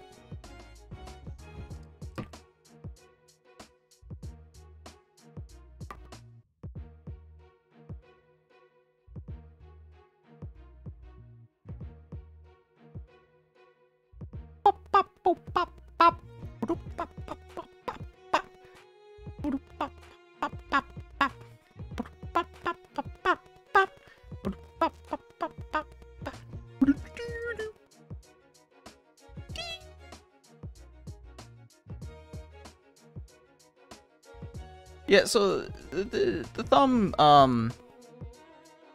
talks more the Thumb conversation talks more about how residents of the city enforce rigid hierarchical structures on themselves as a mechanism of survival in the face of like basically life as a whole and as is inside the city.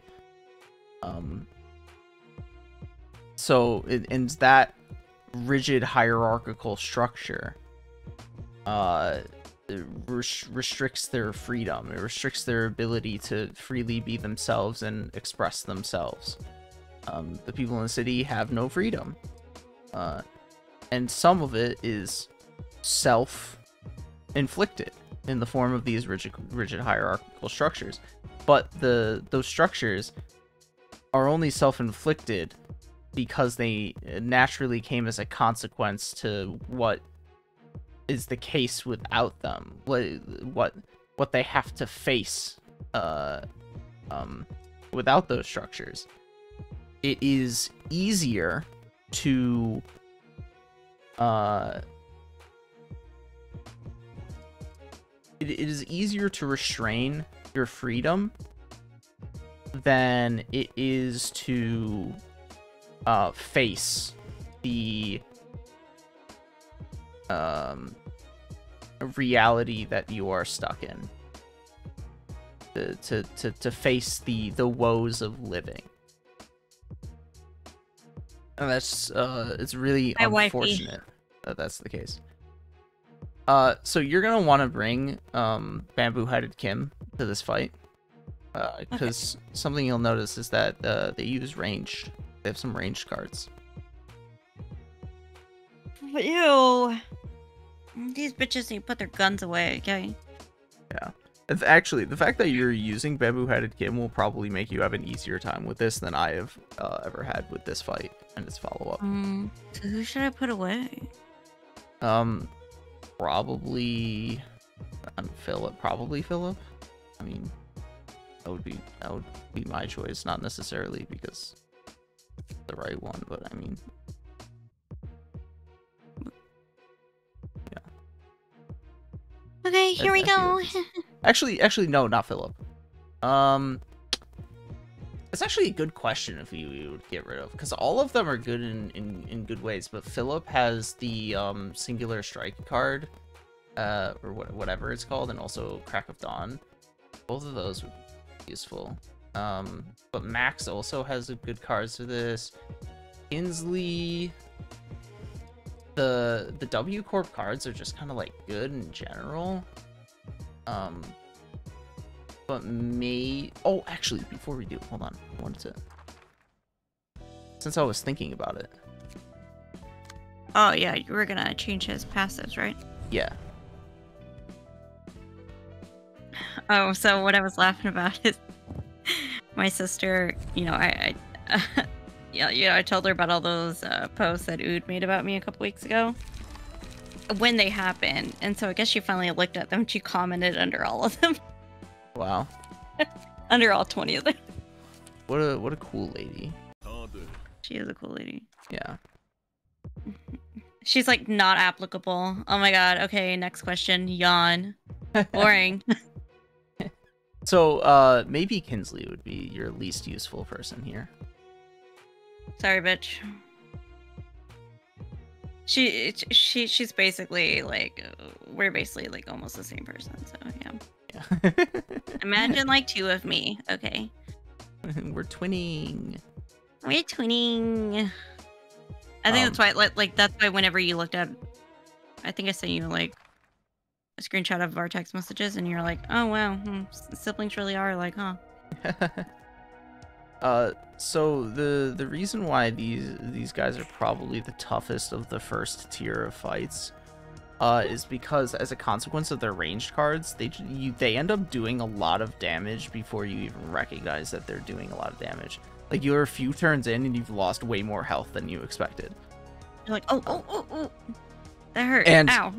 And some of their cards have higher die values than you like expect effectively, and certainly than you want to deal with. Oh. Damn it. I keep wanting for it because it's so pretty. Okay. Like that card, for example, that you just hovered over. 7 to 17. Discard up to 4 0-cost pages and offensive die, get +1 power for each ammunition discarded. That has to do with their passive, and you don't even know how much ammunition they have in their hands. But they start with 0. Disgusting! So cards.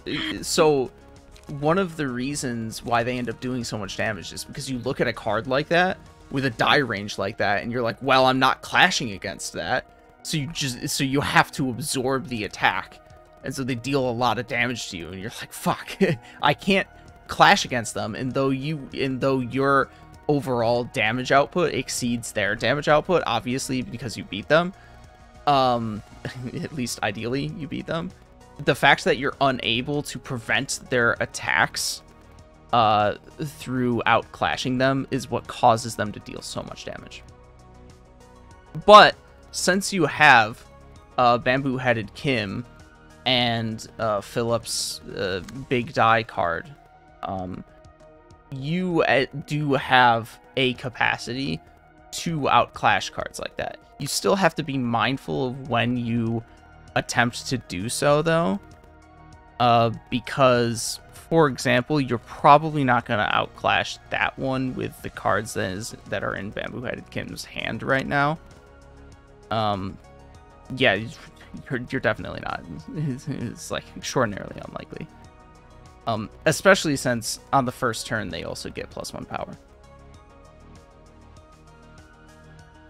So you have more of a capacity to outclash their stronger cards with the two of them that you have, or with having the two of them on your side. But it's still not a pleasant affair.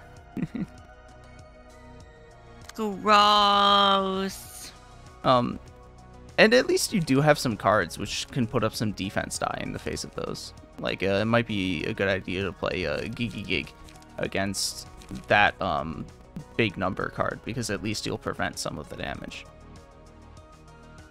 Not to mention, if it's Pierce, you actually resist. Yeah, and Emma actually resists the Pierce damage, not the stagger damage. It does resist the damage. Who's Emma? Oh, this is Max. Okay. He's using Emma's card. Okay, but that's Max. I refer to the characters by their key page rather than their names more often. Should I use repressed flesh then? Yeah, you could also use repressed flesh. Yeah. Yeah, it's a little higher defense. Don't hurt me. Yeah. Don't hurt me. I am a baby. I am a baby. This is not like a this is not like a truly hard fight. The truly hard fights are ones with like named characters and bosses. So this is not like a truly hard fight. It shouldn't be too bad. Also, I'm realizing I can close out of Lobotomy Corporation. I don't need to keep this open.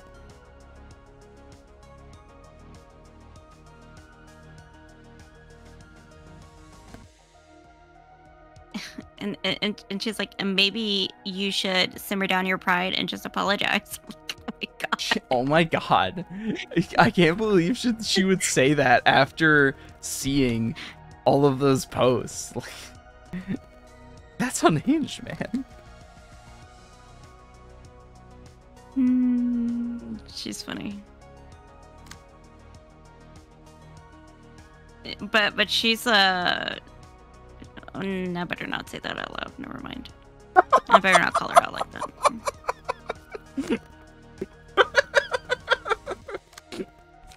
She crazy. She's a little crazy. She's a little neurodivergent. She's a little neurodivergent, okay?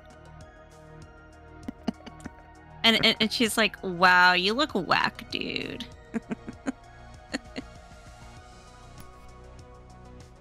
It's so funny.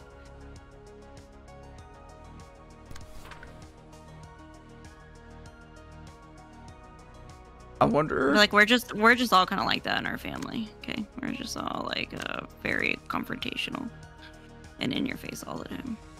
I wonder if there is a hypothetical scenario that one could come up with that would justify such a behavior on his end. Because I think you would have a real tough time coming up with such a hypothetical. I don't even know. Because even if the person you were doing that in response to acted like real, awful to you, you were still ultimately reacting in like an awful way in response. Yeah, wild. And I think he was like, well, like other people, like there were some people that thought it was like funny, and I was like, funny? Those people are just as bad then. I was like, okay, well, I didn't think it was funny, and I was like the victim. Okay, so fuck off. Yeah, that raises some red flags if they thought that it was funny.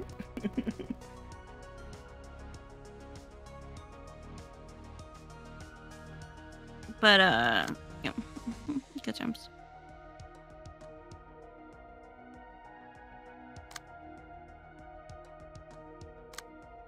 Yeah, I just think some people just like what do I put here?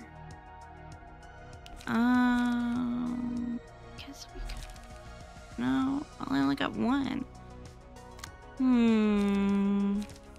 Yeah, you didn't get the best of starting hands available to you.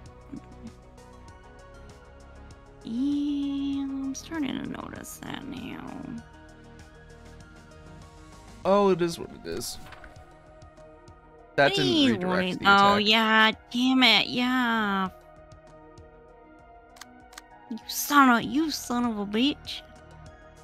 Well, I mean, none of them are gonna redirect, so. I mean, you can at least redirect something with that attack.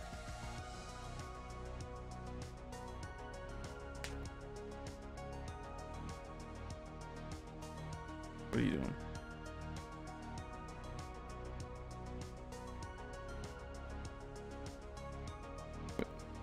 What are you doing? She's gone. She's gone. Oh, why? Oh, why? I don't learn how to play. She's gone. Oh, why? Oh, why? I'll pay the devil to replace her. She's gone. Oh, why? What went wrong?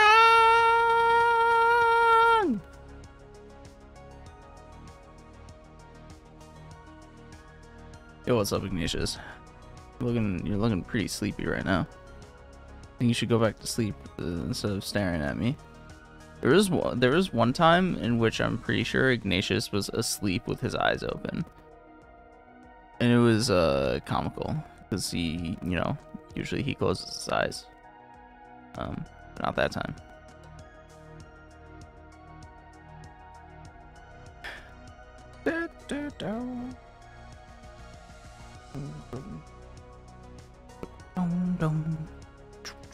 Oh boy, what is she doing? What is happening? I don't know. That wasn't me.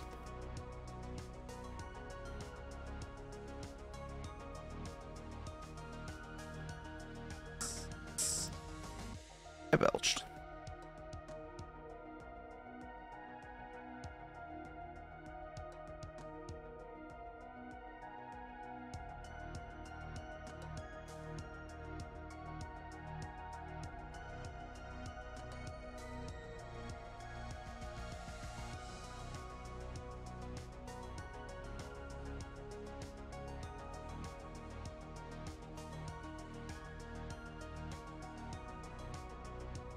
At least Yasad's music is a jam. I kind of missed it. Oh, right. I was going to describe to her how the ego pages work. Whatever. They'll come up later in the fight. I'll explain them then.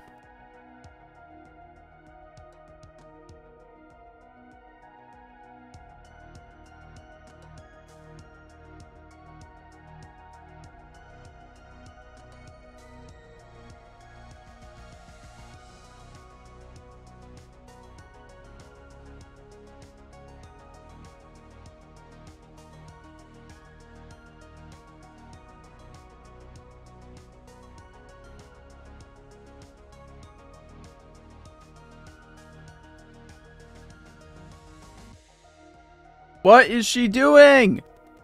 What is going on?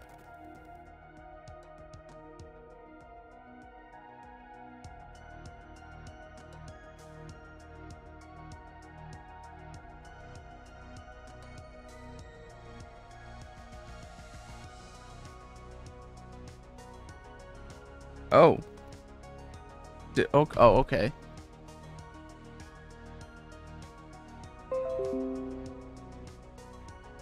It'd be nice if I could be told this verbally, not gonna lie.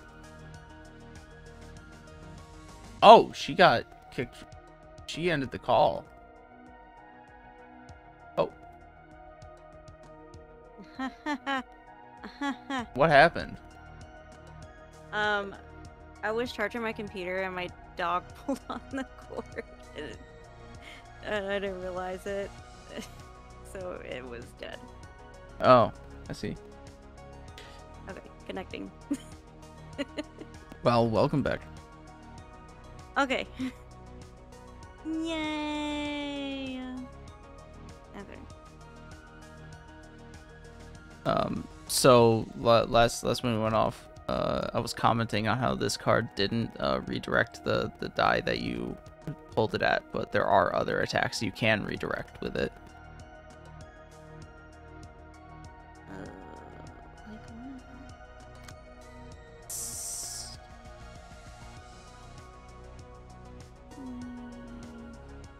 Okay, that doesn't work. Oh, like this one. Yes, like that one.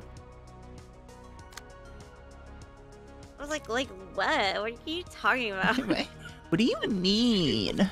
I don't believe you. Why are you lying? Girl. You dirty, dirty liar. You whore.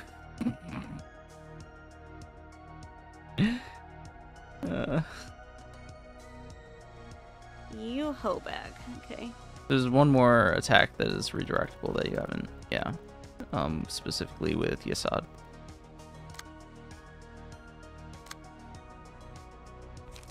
Philip also probably has a card that he can play, but he also might not. I don't remember what's in his hand. Nothing fantastic, I think. Oh,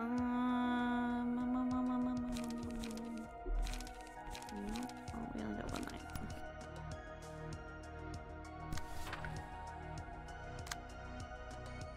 I mean, he has an energy cycle.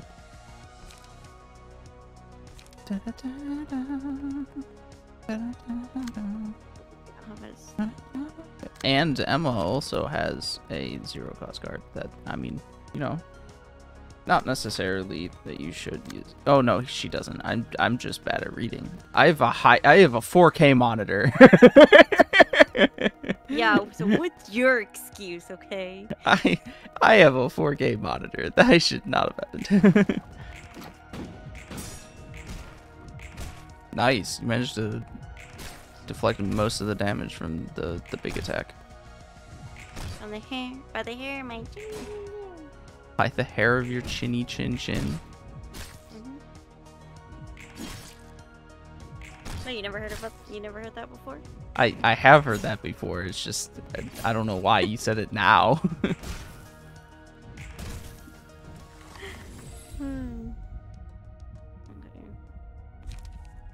Is request the one that I think it is, or is that a different one? Yeah, request not useful for this fight, but it's worth keeping in mind for fights against named characters. Because you resolve more books from them if you have the person with request defeat the target, I guess. Oh, okay.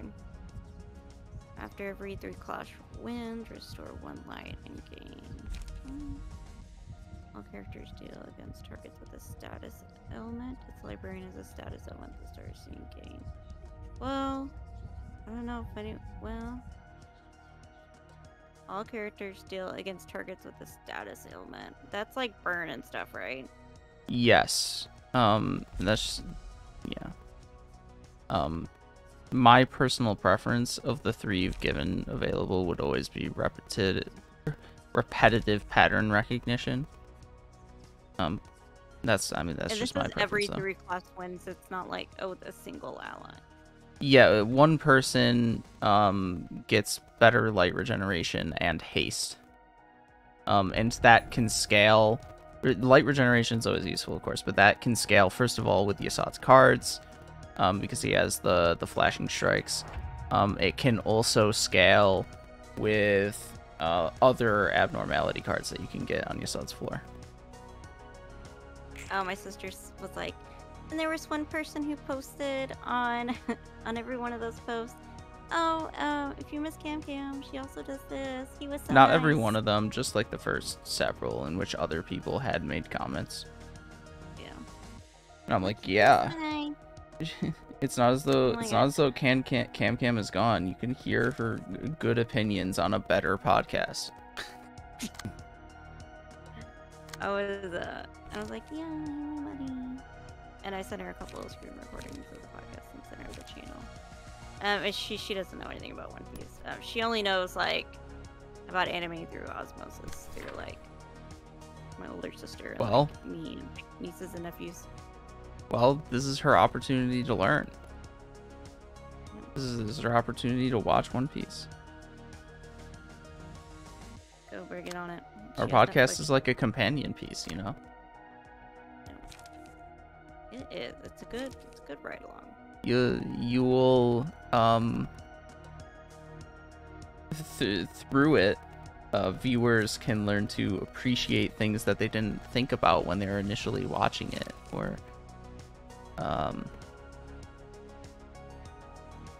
learn things about it that they didn't know. So that shock round is an excellent example of a card that Bamboo Handed Kim would be excellent against. What, like this one? With something like Extreme Edge, yes. Although he can't redirect it. So I believe it's targeting his other die. Yeah, you can still clash against it, but you have to use the other die.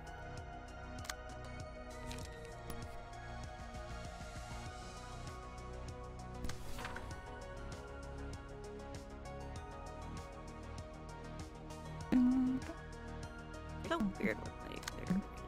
Okay, what are we? These motherfuckers are pretty quick. Must be nice. Must be nice. Oh, he got his gun up. Oh, he ready. They're red T. I didn't notice their little guns. Yeah, guns ablaze. they use guns. I know they They're use guns, but I didn't notice they were like up in the air. their fighting style is the They look kinda utilization for guns, not strictly That's when you go for from Texas. The guns are cute. there is the usage of firearms not strictly for the sake of like shooting them.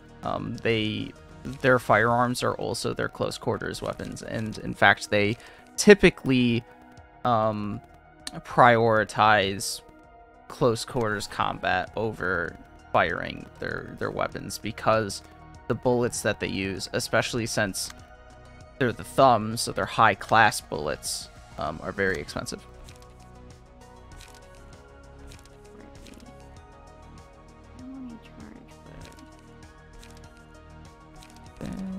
You have charge. You have 3 charge. Let's fucking looking at the other side. Okay. Philip's deck is set up so that for every charge cycle that you use, you can use a leap. I see what you did there. Wow. Why are you the smartest boy in town? It just comes naturally. What can I say? This is why you're my wife. Just silence. I just have so much estrogen. I know. No, it's just because like you know, you're the bottom. You know, you're my bottom. That's why. It's not because you're estrogenic male. An estrogenic male might as well be a female, you know? No. You're just a bottom boy. It's fine. It's fine. The gamer boy. Bottom gamer boy. It's fine. Gamers unite. Those are the best. That's what we are. That's the channel. Is the gamers. You're gay. Emphasis on the gay. Yeah, emphasis on the gay. See, you knew what you were doing. Again, smartest boy in town. I mean, who knows? I might rebrand that at some point, but I think it's nifty for now. Nifty. Yeah, nifty. Are you just not going to clash that? Like, why do you keep clicking on his die and then just not playing anything? I don't know. Because I'm like, because then got 2-7 and I got 3-6. This is a 4. Yeah, but how I much? keep forgetting about the passives. Yeah. There's so many fucking passives. I keep forgetting about them. The passives that make those die like big number. Big number. They make them big number.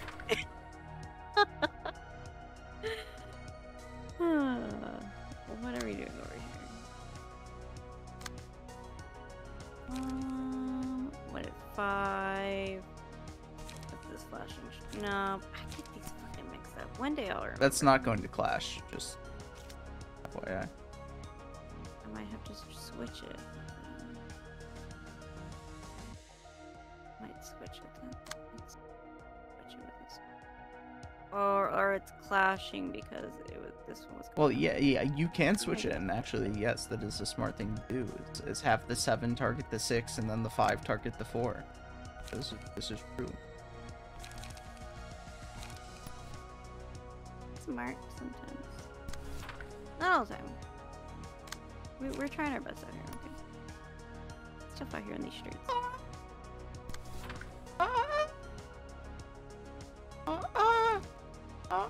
Okay, that's not gonna redirect though. Yeah, you're just gonna take that. Anything, yeah, you're just gonna take that one.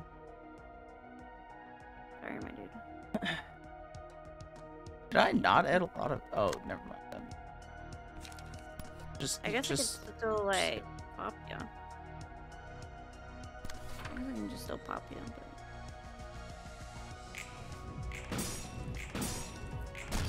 but. Wham! Blammo. Blammo. Blammo.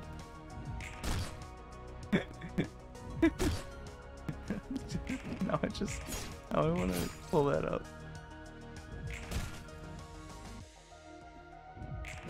Max damage, you dirty bitch. Bitch has been my new favorite word lately, I don't know why. You are a Twitch chatter.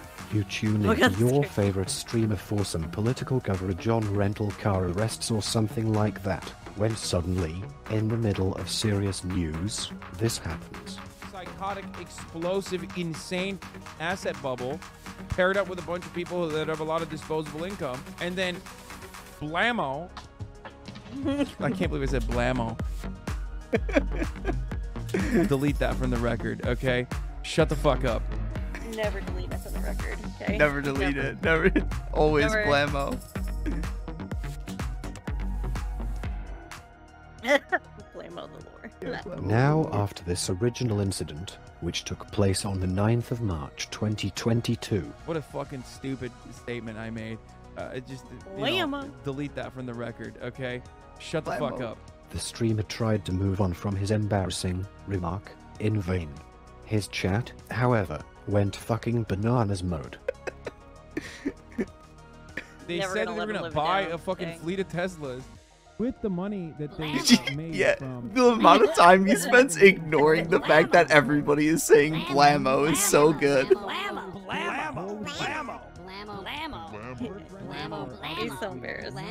The streamer is eager to ignore the hordes of blammo believers, and in attempt to wash away the incident, he takes no note of them, and pretends it didn't happen. But if you're...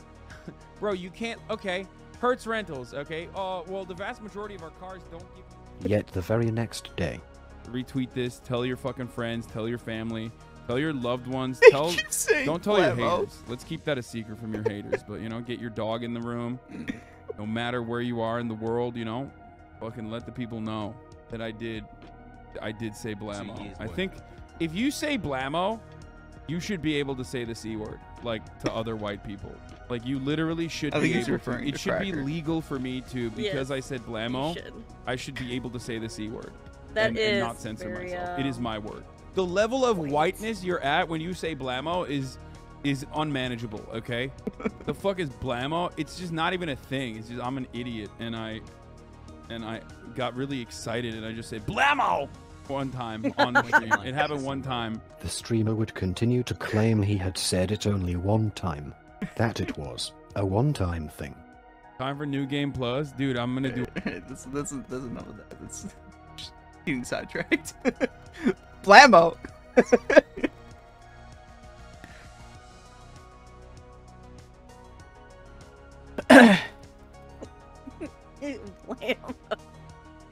Just talking about car rentals.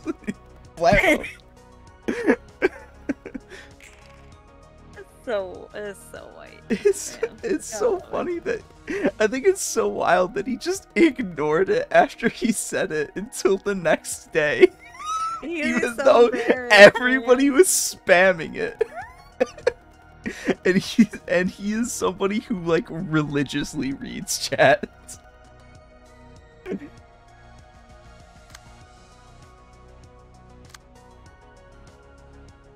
Thinking about it and laughing. Nope. That was just too good, man. Oh, man. Blammo.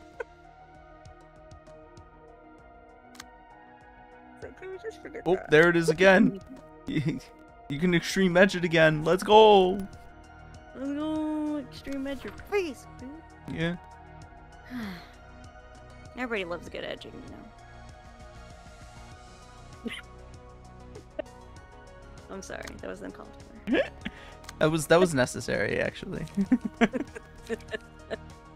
needed to be said. Okay. Thank you for acknowledging me. Now I don't feel embarrassed. Thanks. Okay.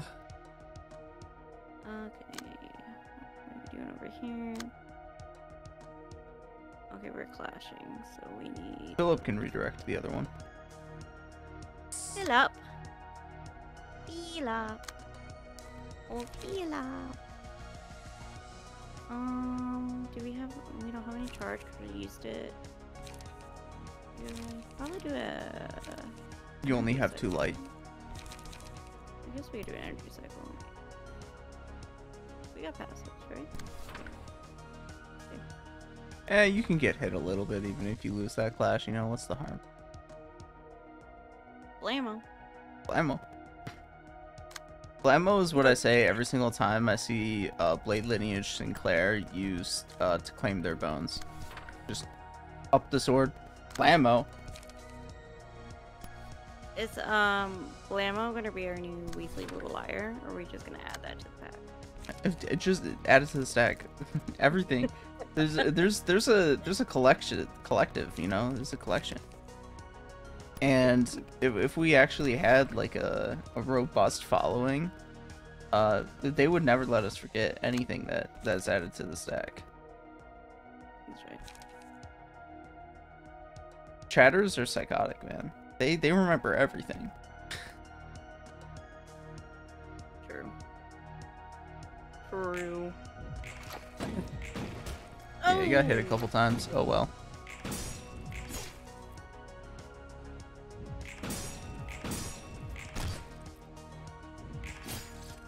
I love the sound of a gun. It just makes my American heart so happy, you know? Jesus. Makes me think about going hunting, and I've never been hunting. That wasn't, I don't think that's a Mexican thing. Yeah, no, I'm trying to think. I'm like, do any of my Mexican family go hunting? No, we don't. We don't go camping either. No. Okay, our ancestors struggled to get over the border. Like, no, we don't want to struggle. Like, we have to. Blam. All characters. Blammo. Blam, blam, blam, blam, blammo. All characters deal 2 for damage against targets with status ailment. Well, I don't know how that's gonna work. Maybe that'd be helpful. You know who has a lot of blunt attacks? Emma. Huh?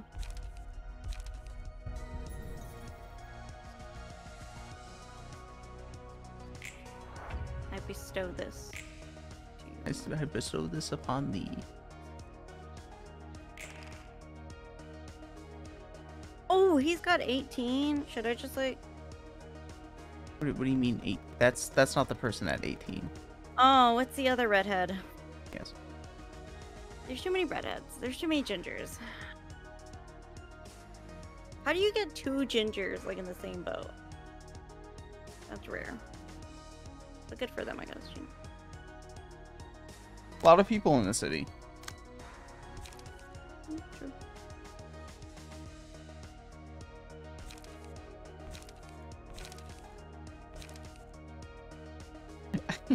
I swiped over to my Google feed on my phone, and a headline read, "Yen Press licenses rejected by the Heroes Party. A princess decided to live a quiet life in the countryside." Some other shit. The title is longer than that. So what's funny about this is that the way it's supposed to be read is that Yen Press has licensed the light novel series Rejected by the Heroes Party, a princess decided to live a quiet life in the countryside, blah, blah, blah, blah. But due to the way that these headlines are, like, formatted alongside the title of the novel, the way I initially read it was that the Yen Press licenses were rejected by the Heroes Party. And I'm like, wait, who the fuck is the Heroes Party? What is going on here? I was very confused. Very, very confused. Huh? Wait. Oh, that one was already... Okay. Oh yeah, I haven't actually finished reading that Technocracy article. Oh, Jesus Christ. Oh my god, still? Yeah. The thing is long as fuck, bro. Oh, where was I? I read the quote, "We are not primitives, cowering in the fear of the lightning bolt. We are the apex predator. The lightning works for us." Anderson identifies several patron saints of his movements, Marinetti among them. He quotes from the Manifesto of Futurism, swapping out Marinetti's poetry for technology. "Beauty exists only in struggle. There is no masterpiece that has not an aggressive character. Technology must be a violent assault on the forces of the unknown, to force them to bow before man." To be clear, the Anderson Manifesto is not a fascist document, but it is an extremist one. He takes a reasonable position that technology on the whole has dramatically improved human life, and warps it to reach the absurd conclusion that any attempt to restrain technological development under any circumstances is despicable. This position, if viewed uncynically, makes sense only as a religious conviction, and in practice it serves only to absolve him and the other Silicon Valley giants of any moral or civic duty to do anything but make new things that will enrich them, without consideration of the social costs or of history. Anderson... Damn, so many people are like hitting Emma, and I can't do anything about it. Everybody has such low rolls. Sorry, Emma. Anderson also identifies a list of enemies and zombie ideas that he calls upon his followers to defeat, among them institutions and tradition. "Our enemy," Anderson writes, "is the know-it-all, credentialed expert worldview, indulging in abstract theories, luxury beliefs, social engineering, disconnected from the real world, delusional, unelected, and unaccountable. Playing God with everyone else's lives, with total insulation from the consequences." The irony is that this description very closely fits Anderson and other Silicon Valley elites. The world that they have brought into being over the past 2 decades is unquestionably a world of reckless social engineering, without consequence for its architects, who foist their own abstract theories and luxury beliefs on all of us. Some of the individual principles Anderson advances in his manifesto are anodyne, but its overarching radicalism, given his standing in power, should make you sit up straight. Key figures in Silicon Valley, including Musk, have clearly warmed to illiberal ideas in recent years. In 2020, Donald Trump's vote share in Silicon Valley was 23%, small but higher than the 20% he received in 2016. The main dangers of authoritarian technocracy are not at this point political, at least not in the traditional sense. Still, a select few already have authoritarian control, more or less, to establish the digital world's rules and cultural norms, which can be as potent as political power. In 1961, in his farewell address, President Dwight Eisenhower warned the nation about the dangers of a coming technocracy. "In holding scientific research and discovery in respect, we should," he said, We must also be alert to the equal and opposite danger that public policy could itself become the captive of a scientific technological elite. It is the task of statesmanship to mold, to balance, and to integrate these and other forces, new and old, within the principles of our democratic system, ever aiming towards the supreme goals of our free society. 8 years later, the country's first computers were connected to ARPANET, a precursor to the World Wide Web, which became broadly available in 1993. Back then, Silicon Valley was regarded as a utopia for ambitious capitalists and optimistic inventors with original ideas who wanted to change the world, unencumbered by bureaucracy or tradition, working at the speed of the internet, 14.4 kilobits per second in those days. This culture had its flaws even at the start, but it was also imaginative in a distinctly American way, and it led to the creation of transformative, sometimes even dumbfoundingly beautiful hardware and software. For a long time, I tended to be more on Anderson's end of the spectrum regarding tech regulation. I believed that the social web could still be a net good, and that, given enough time, the values that best served the public interest would naturally win out. I resisted the notion that regulating the social web was necessary at all, in part because I was not, and am still not, convinced that the government can do so without itself causing harm. The European model of regulation, including laws such as the so-called right to be forgotten, is deeply inconsistent with free press protections in America and poses dangers to the public's right to know. I'd much prefer to see market competition as a force for technological improvement and the betterment for society. See, this is why I said that this article is, like, close to being socialist, but then he's like, I'm pulling the wool out from your eyes. I'm not socialist. I'm actually capitalist. I know I said all of this shit about, like, these technocracy dudes are awful, and we need to, like, do something about them and their ideology and their power, but we're not socialism. Nope, can't have that. Free market, yes. I don't think that we should regulate social networks, actually. Actually, no. Yes. Classic. Classic American journalist. Or actually, is this person American? Hold on, what was their name? Not that that necessarily says much, but Adrienne LaFrance. Yeah, I mean, it's hard to say if they're American or someone else. I mean, it kind of sounds like, based on their writing, that they're writing from an American perspective. It's like, actually, I forgot why I even brought that up, but basically it's like you're like seeing the reasons why people are turning to socialism, and you're still saying no. You're understanding it, and you're still like, actually, no thanks. It's like, okay. Really, no, I love you for that, man. Yeah, power to you, I guess. Power to you, I guess. Yeah. Still 270 damage.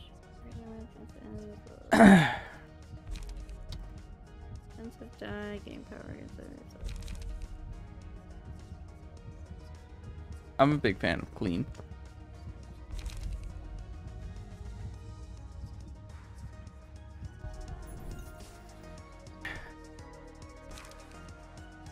Oh, so here's the ego cards. The way that these work is they are essentially a shared special deck between all of your librarians. And at any point in time, any one of them can use one of these cards. You choose one per emotion level that your group achieves after 3. So for emotion level, for collective emotion levels 3, 4, and 5, you get one of these. You get 3 of them. And they have a cooldown time. So you can use. So after you use one, you have to wait a couple turns before you can use it again. But they're basically powerful cards that cost a lot, that anybody in your group can use.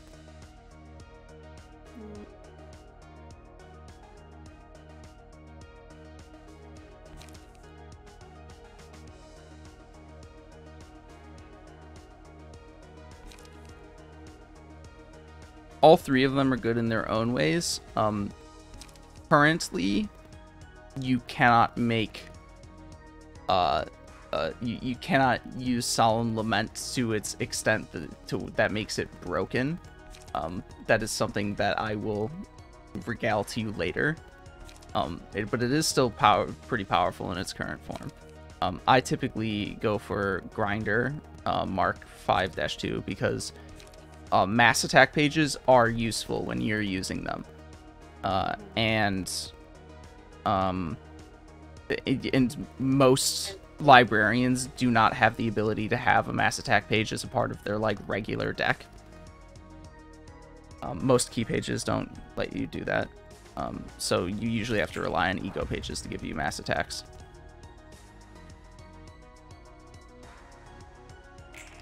Rusty Dusty got 18. Yeah. There's another act to this reception, and so we can so I'll talk about. I will again reiterate what mass attacks do at that time, because it's especially when you're the one using the mass attacks where where a couple of like details about them become important to keep in mind.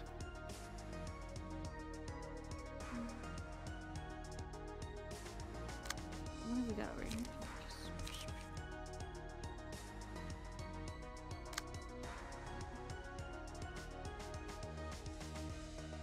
Do against 5 It's like this person is like a deregulatory market capitalist, a free market capitalist, and he's like recognizing why regulation is a necessity in this article, and it's like, please, like, come on, you're close. You just want the wool to continue being over your eyes. You're like, you don't want to let go of the wool. It's scary. Turning away from capitalism is scary, man. It's scary. The unknown is scary, you know, for a lot of people. It's easier for me to imagine the end of the world than it is for me to imagine the end of capitalism. I'm scared. But in recent years, it has become clear that regulation is needed, not least because the rise of technocracy proves that Silicon Valley's leaders simply will not act in the public's best interest. Much should be done to protect children from the hazards of social media, and to break up monopolies and oligopolies that damage society and more. At the same time, I believe that regulation alone will not be enough to meaningfully address the cultural rot that the new technocrats are spreading. Universities should reclaim their proper standing as leaders in developing world-changing technologies for the good of humankind. Harvard, Stanford, and MIT could invest in creating a consortium for such an effort. Their endowments are worth roughly $110 billion combined, which is also a problem. Actually, you shouldn't be touting that endowment number as though it's a good thing.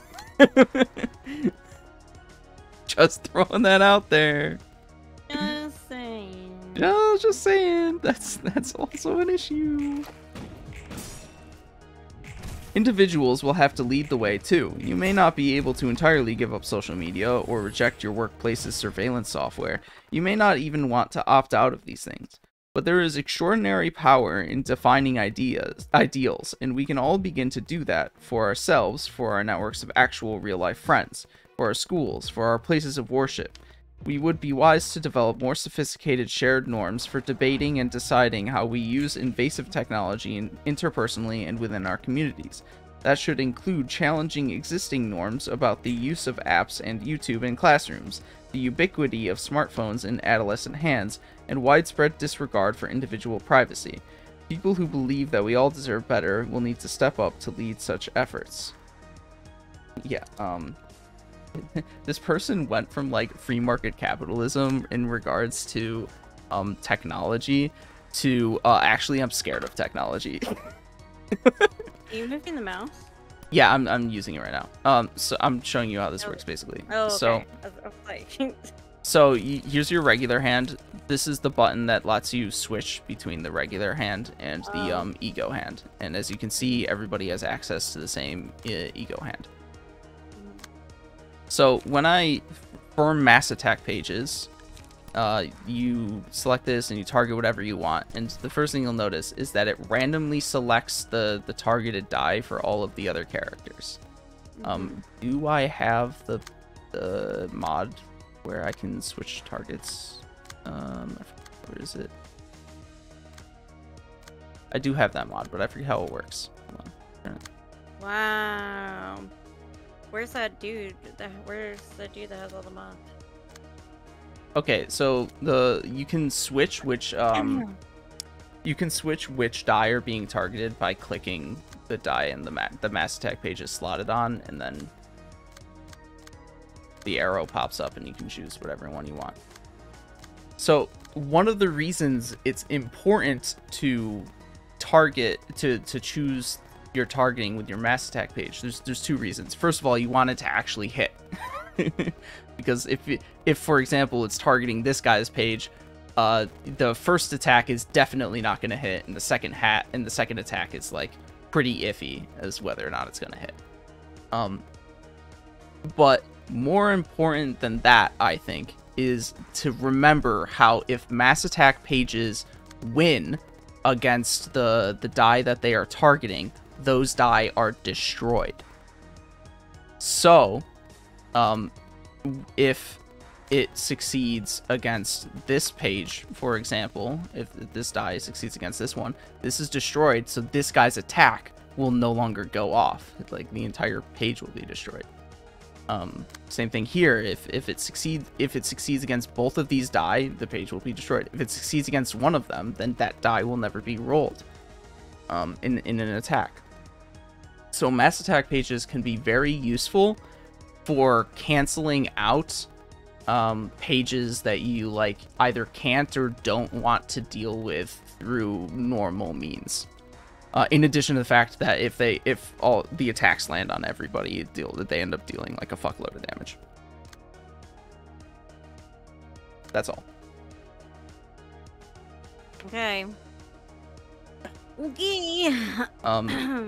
I will say, when I play the game, I do not very frequently use the ego pages, but they can come in handy, especially depending on the floor that you're on, because everybody gets different ego pages. And they're worth keeping in mind that you have access to them. If, for example, the main context in which I end up using ego pages is how... I'll say something in a moment. The main context in which I typically end up using ego pages is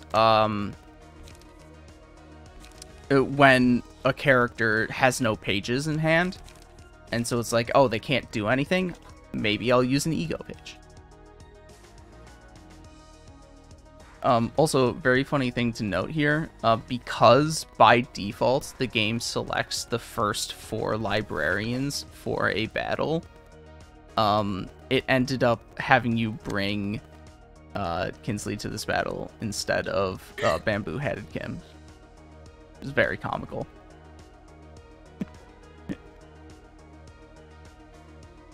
So rude. I didn't realize it changed on its own. Yeah, it's something to keep in mind. It's something that doesn't come up very frequently, but it can happen. You're supposed to be paying attention. I was reading an article. No, your fault. Your fault. Your fault.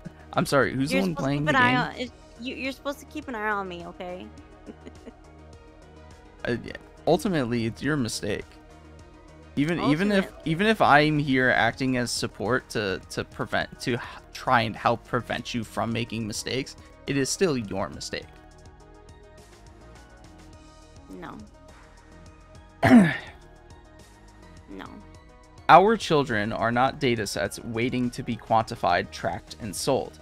Our intellectual output is not a mere training manual for the AI that will be used to mimic and plagiarize us. Our lives are not meant to be optimized through a screen, but to be lived in all of our messy, tree-climbing, night-swimming, adventuresome glory. We are all better versions of ourselves when we are not tweeting or clicking like or scrolling. Technocrats are right that technology is a key to making the world better. But first, we must describe the world as we wish it to be, the problems we wish to solve in the public interest, and in accordance with the values and rights that advance human dignity, equality, freedom, privacy, health, and happiness. And we must insist that the leaders of institutions that represent us, large and small, use technology in ways that reflect what is good for individuals and society, and not just what enriches technocrats. We do not have to live in the worlds the new technocrats are designing for us. We do not have to acquiesce to their growing project of dehumanization and data mining. Each of us has agency. No more build it because we can. No more algorithmic feedbacks. No more infrastructure designed to make the people less powerful and the powerful more controlling. Every day we vote with our attention. It is precious and desperately wanted by those who will use it against us for their own profit and political goals. Don't let them. That basically ended off by making the author sound like a fucking boomer in regards to technology. I was about to say, like, okay, boomer. I hate social media because everybody's attention is constantly driven towards it. Why don't you just, like, live in the real world? Fuck off. Literally, what we're doing right now is like...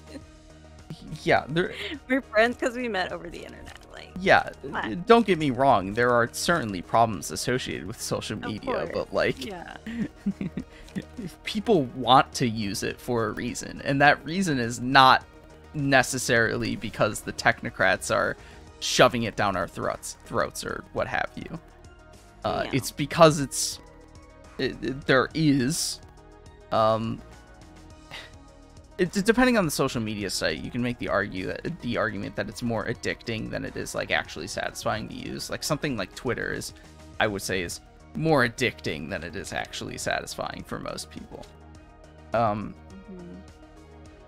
ultimately, people like using social media, regardless of the both potential and real harm that is being done through it. And so you're never going to appeal to a younger audience by saying, spend more time away from the screen. Never. Automatically, like, brain is turned off. Sorry. Yeah, whatever you had to say, I'm not listening. You're basically telling them to divorce themselves from something integral to the way that they live their lives. Yeah, but like everything that they know, you know? Yeah. You better quit crying. I'm trying to play a game here, okay?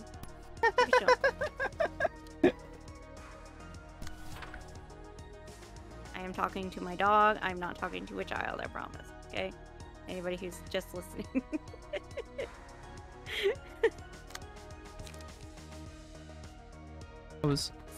Somebody said I talk to kids the way I talk to my dog, so yeah. When my brother gifted me this 1 year subscription to the Atlantic for Christmas, I had hoped that it would be a little bit more intellectual or thoughtful. Yeah. Rather than using a more sophisticated knowledge of the English language to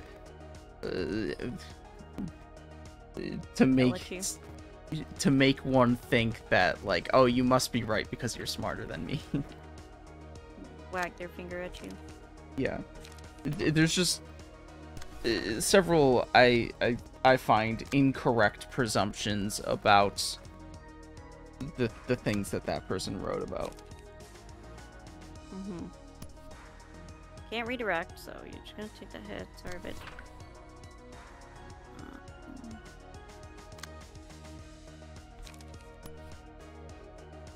I caught it.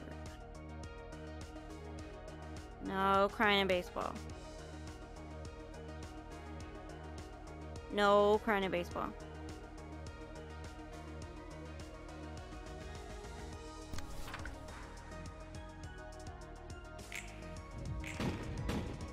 Garbage.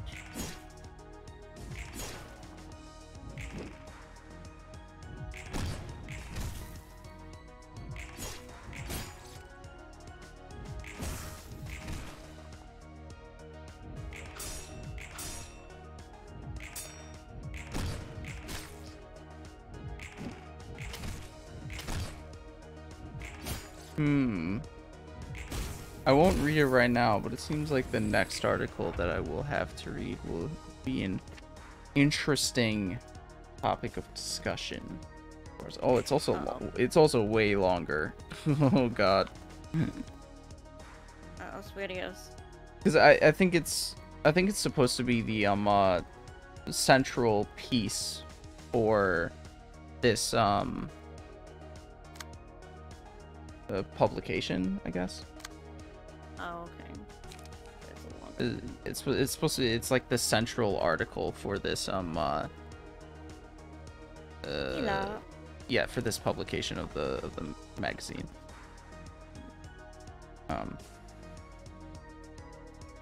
And it is about mass shooting.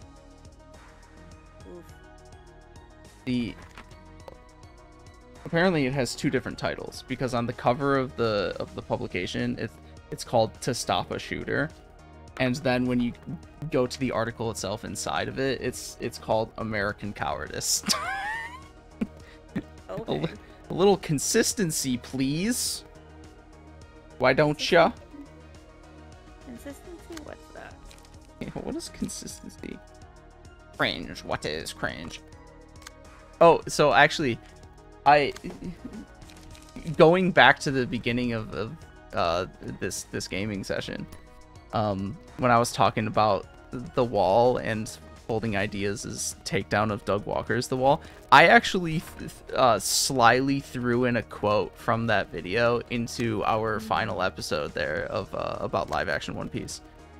Oh, really? Yeah, it was cringe. There's no other word for it. This is cringe. It's embarrassing. And he said that in reference to a segment at the end of Doug Walker's The Wall in which he collaborated with a series called Satellite City, which is like an overly animated CG creation. I'll say, in which the animator is very technically competent, but lacks any other artistic skills outside of that. Damn, that sucks. When you finish the turn, I'll pull up the clip. So it's only 5 seconds. 7 to 17. Fucking gross, bitch. Yeah, especially now that you don't have Kim to deal with. But you do have Philip. But Philip's not fast enough. It is what it is. And Eugen's got all these kind of like not very good range. Well, his cards aren't strong enough to deal with it. Yeah, not sure enough. Yeah, because they're not very good. Can flashing strikes deal with shock round? Shock round is 5 to 10, right? And then flashing strikes would be 3 to 7, plus 2 is 5 to 9, plus 1 is 6 to 10, which comes from his slash power, plus another one from this is 7 to 11. Yeah, it's solid. I would say you have flashing strikes is a solid shot to overcome it. Ooh,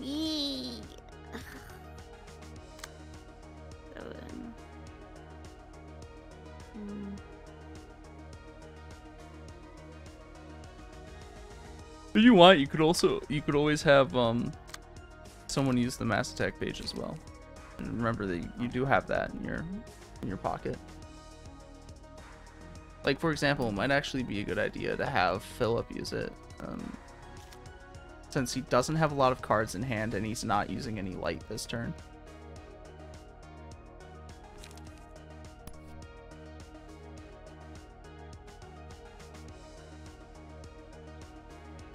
How do you use it? Just like cram? Yeah, you click on somebody, it'll target everyone else automatically. And then you can switch the targets if you want. Nah, I don't really care. I mean, I think you should. Like, doesn't matter. Like, thankfully it's not. Yeah, because you probably don't want it to attack this because you're not gonna. Oh, the ones that I'm. Yeah, you're not gonna win out against that.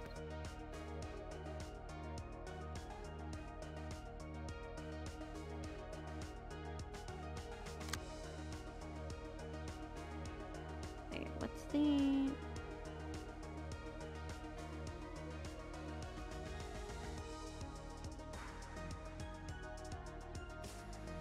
So if you want to change the target, you click on the speed die that the card is slotted in, on your end.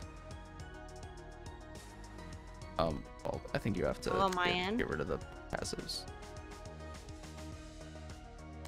Click on it, and then wait, hold on. Why did it? Yeah, you gotta click on it. I don't know why it didn't hit for you. Click on it. Yeah, there you go. And There you go. And then you do what everybody else. Yeah, I'm pretty sure the other ones are where you would want them to be, though. Okay. Got it.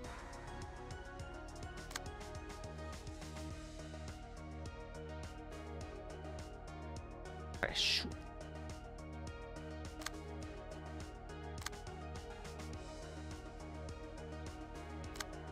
Wait, is Kinsley out of pages?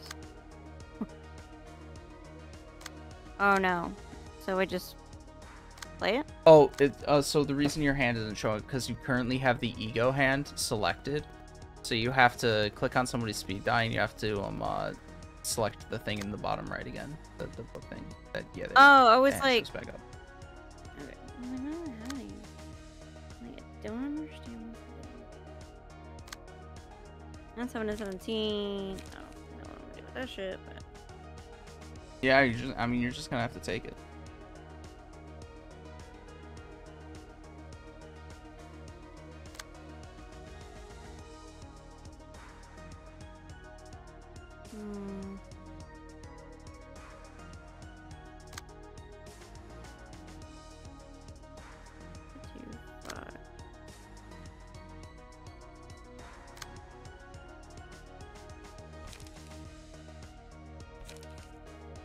Because of the use of mass attack pages, because especially you now have the ability to use mass attack pages, you are now at the point in the game where predicting the outcome of any particular turn is effectively impossible. You can like kind of get a general idea of like who's gonna win what clash or whatever, but you essentially have no way of keeping track of just how much like health any particular person might lose, or if a clash is actually going to go off when you're using a mass attack page, that kind of stuff. Yeah, you're at the point in the game in which things just kind of happen. shit happens, bruh.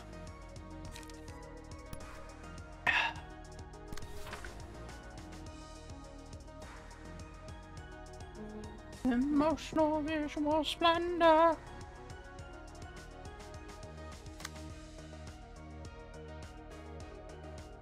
What is that, a 2?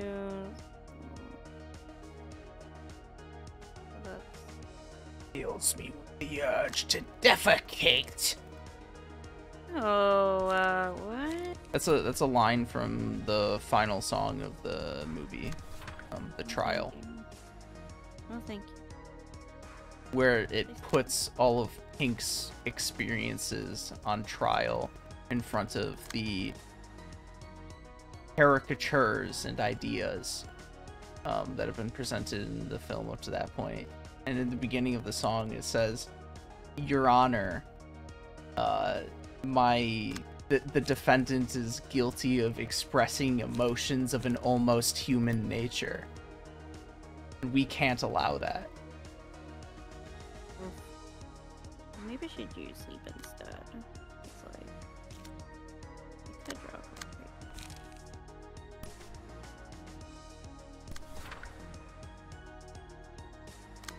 Tear down the wall. Tear down the wall. Tear down the wall. Oh, damn. Didn't hit on any of them that first die.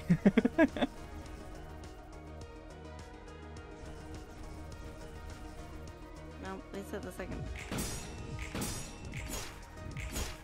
Oh, you are right. Cringe. There's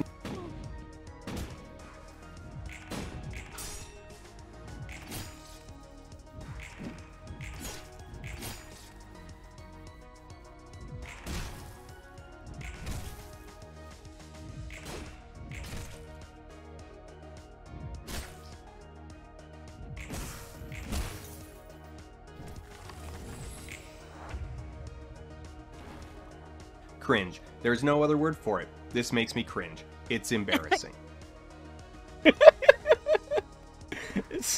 It's such a good line. That entire video is full of bangers of lines because he's roasting that. Serious, dude. It's because he's roasting the nostalgia critics so hard throughout that video. It's just entirely filled with bangers.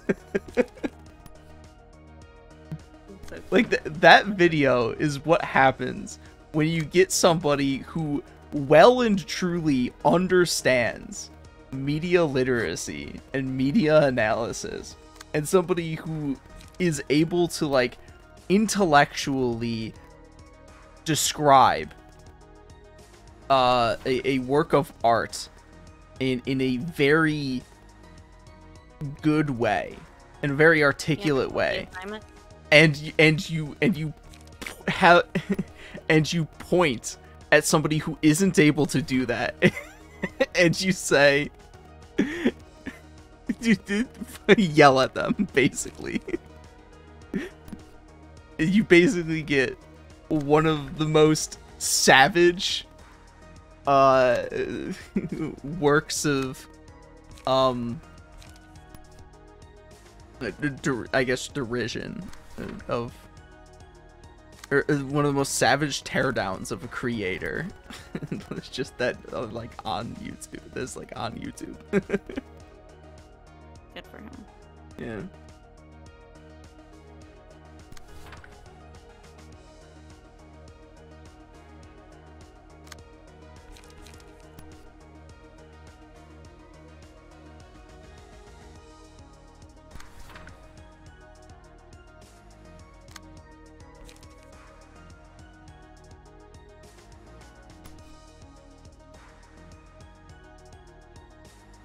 What are you giggling about?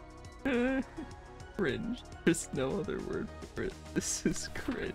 It's embarrassing.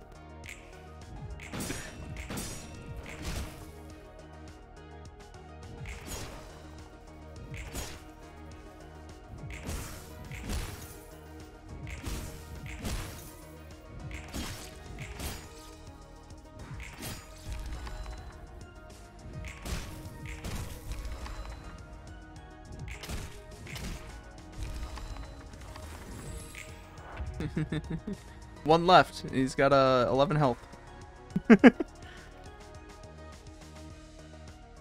That wasn't so bad. Okay, that wasn't so bad. You had me scared. I mean, a lot of the reason it wasn't so bad is because I think is because you had someone like Philip who had the Blazing Strike card that could handle that really powerful yeah one card. And to be fair, this is the easier of the two thumb receptions, because again, you did not have to deal with any of the named characters. You can do that one immediately following up this one if you want. No, I gotta take my makeup off. Yeah. I don't want to take it off. I even put it on. Ugh. So I can look pretty, okay? Don't I look pretty with my makeup on? Sure. God, why did I even ask you? Shut up. You could have at least said, yeah.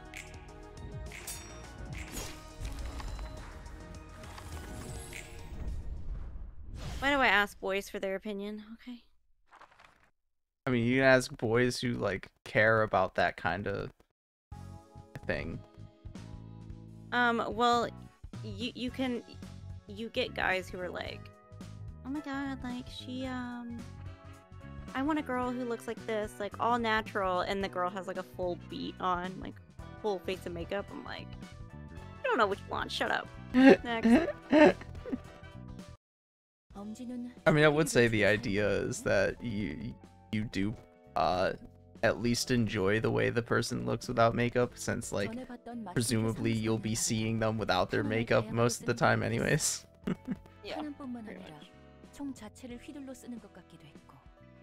저번에도 말했다시피 탄원은 비싸니까 특히 엄지에서 쓰는 탄원은 자체 제작을 한다고 하지만 Yeah, I actually didn't remember that. 비싸. 상황에 맞게 탄원을 돌려 쓰지만 큰일이 아닌 이상 탄원을 사용하지 않는다는 거지. 그럼 보통은 저렇게 휘두르는 용도로 사용하는 거야? 맞아.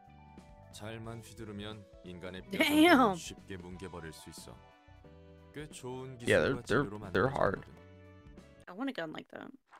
Also, as response to Search At a Person's Solo Socket, I never particularly used the thumb myself.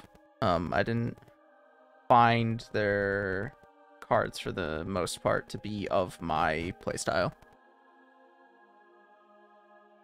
This floor smells like danger.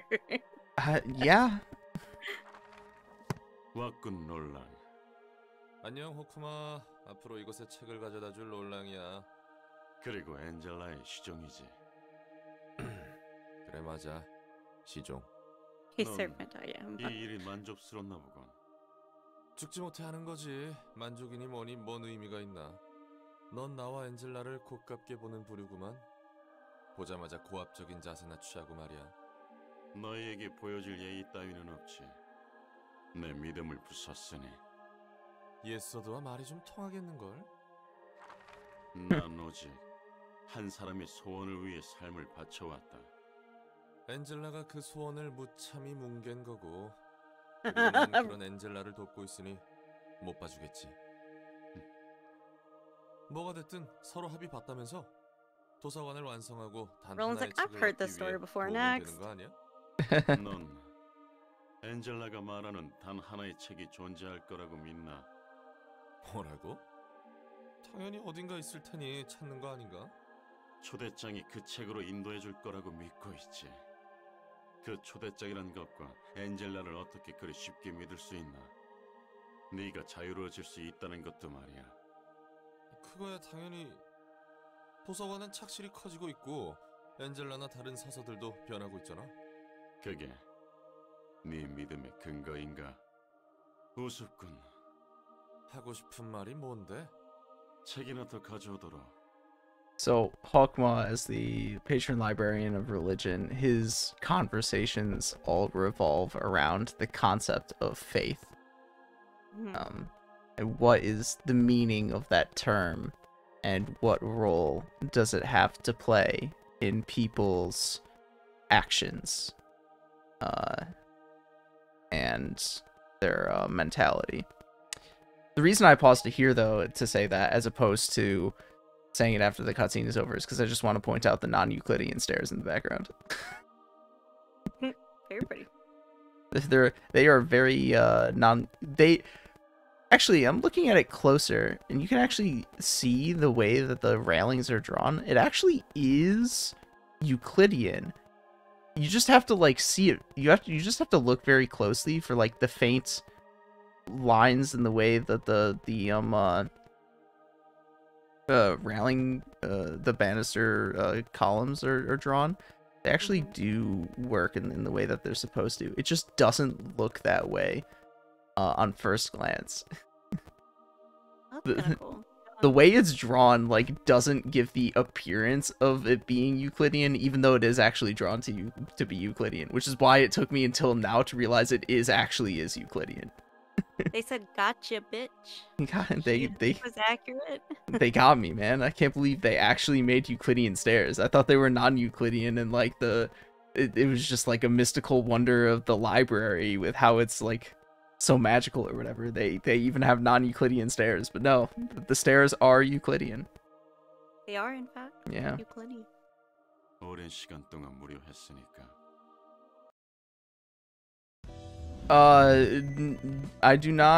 We are not doing the general receptions as like a, we are not doing them actively.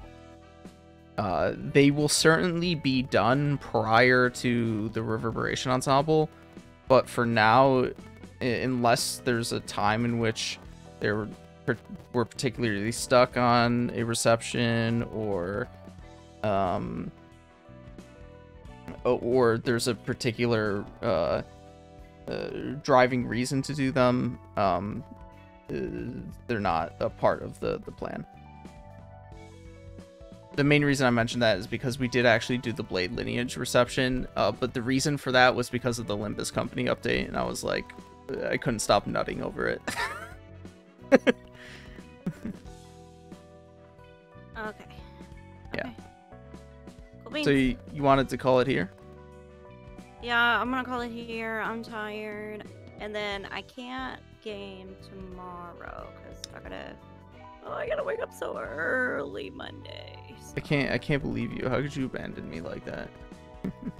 Well, you don't want to be my boyfriend, so like, of course I abandon you. Sorry. Well, it is what it is. There is no planned schedule, but you know we'll be back eventually for more of this. Yep, just keep an eye out. Just hit that follow button and watch the stream like a hawk, yo. Oh my god, don't! You're so embarrassing. Never mind. Cringe. This is no other word for it. This is cringe. That's embarrassing. This is a yikes for me. All right. See you later. Goodbye.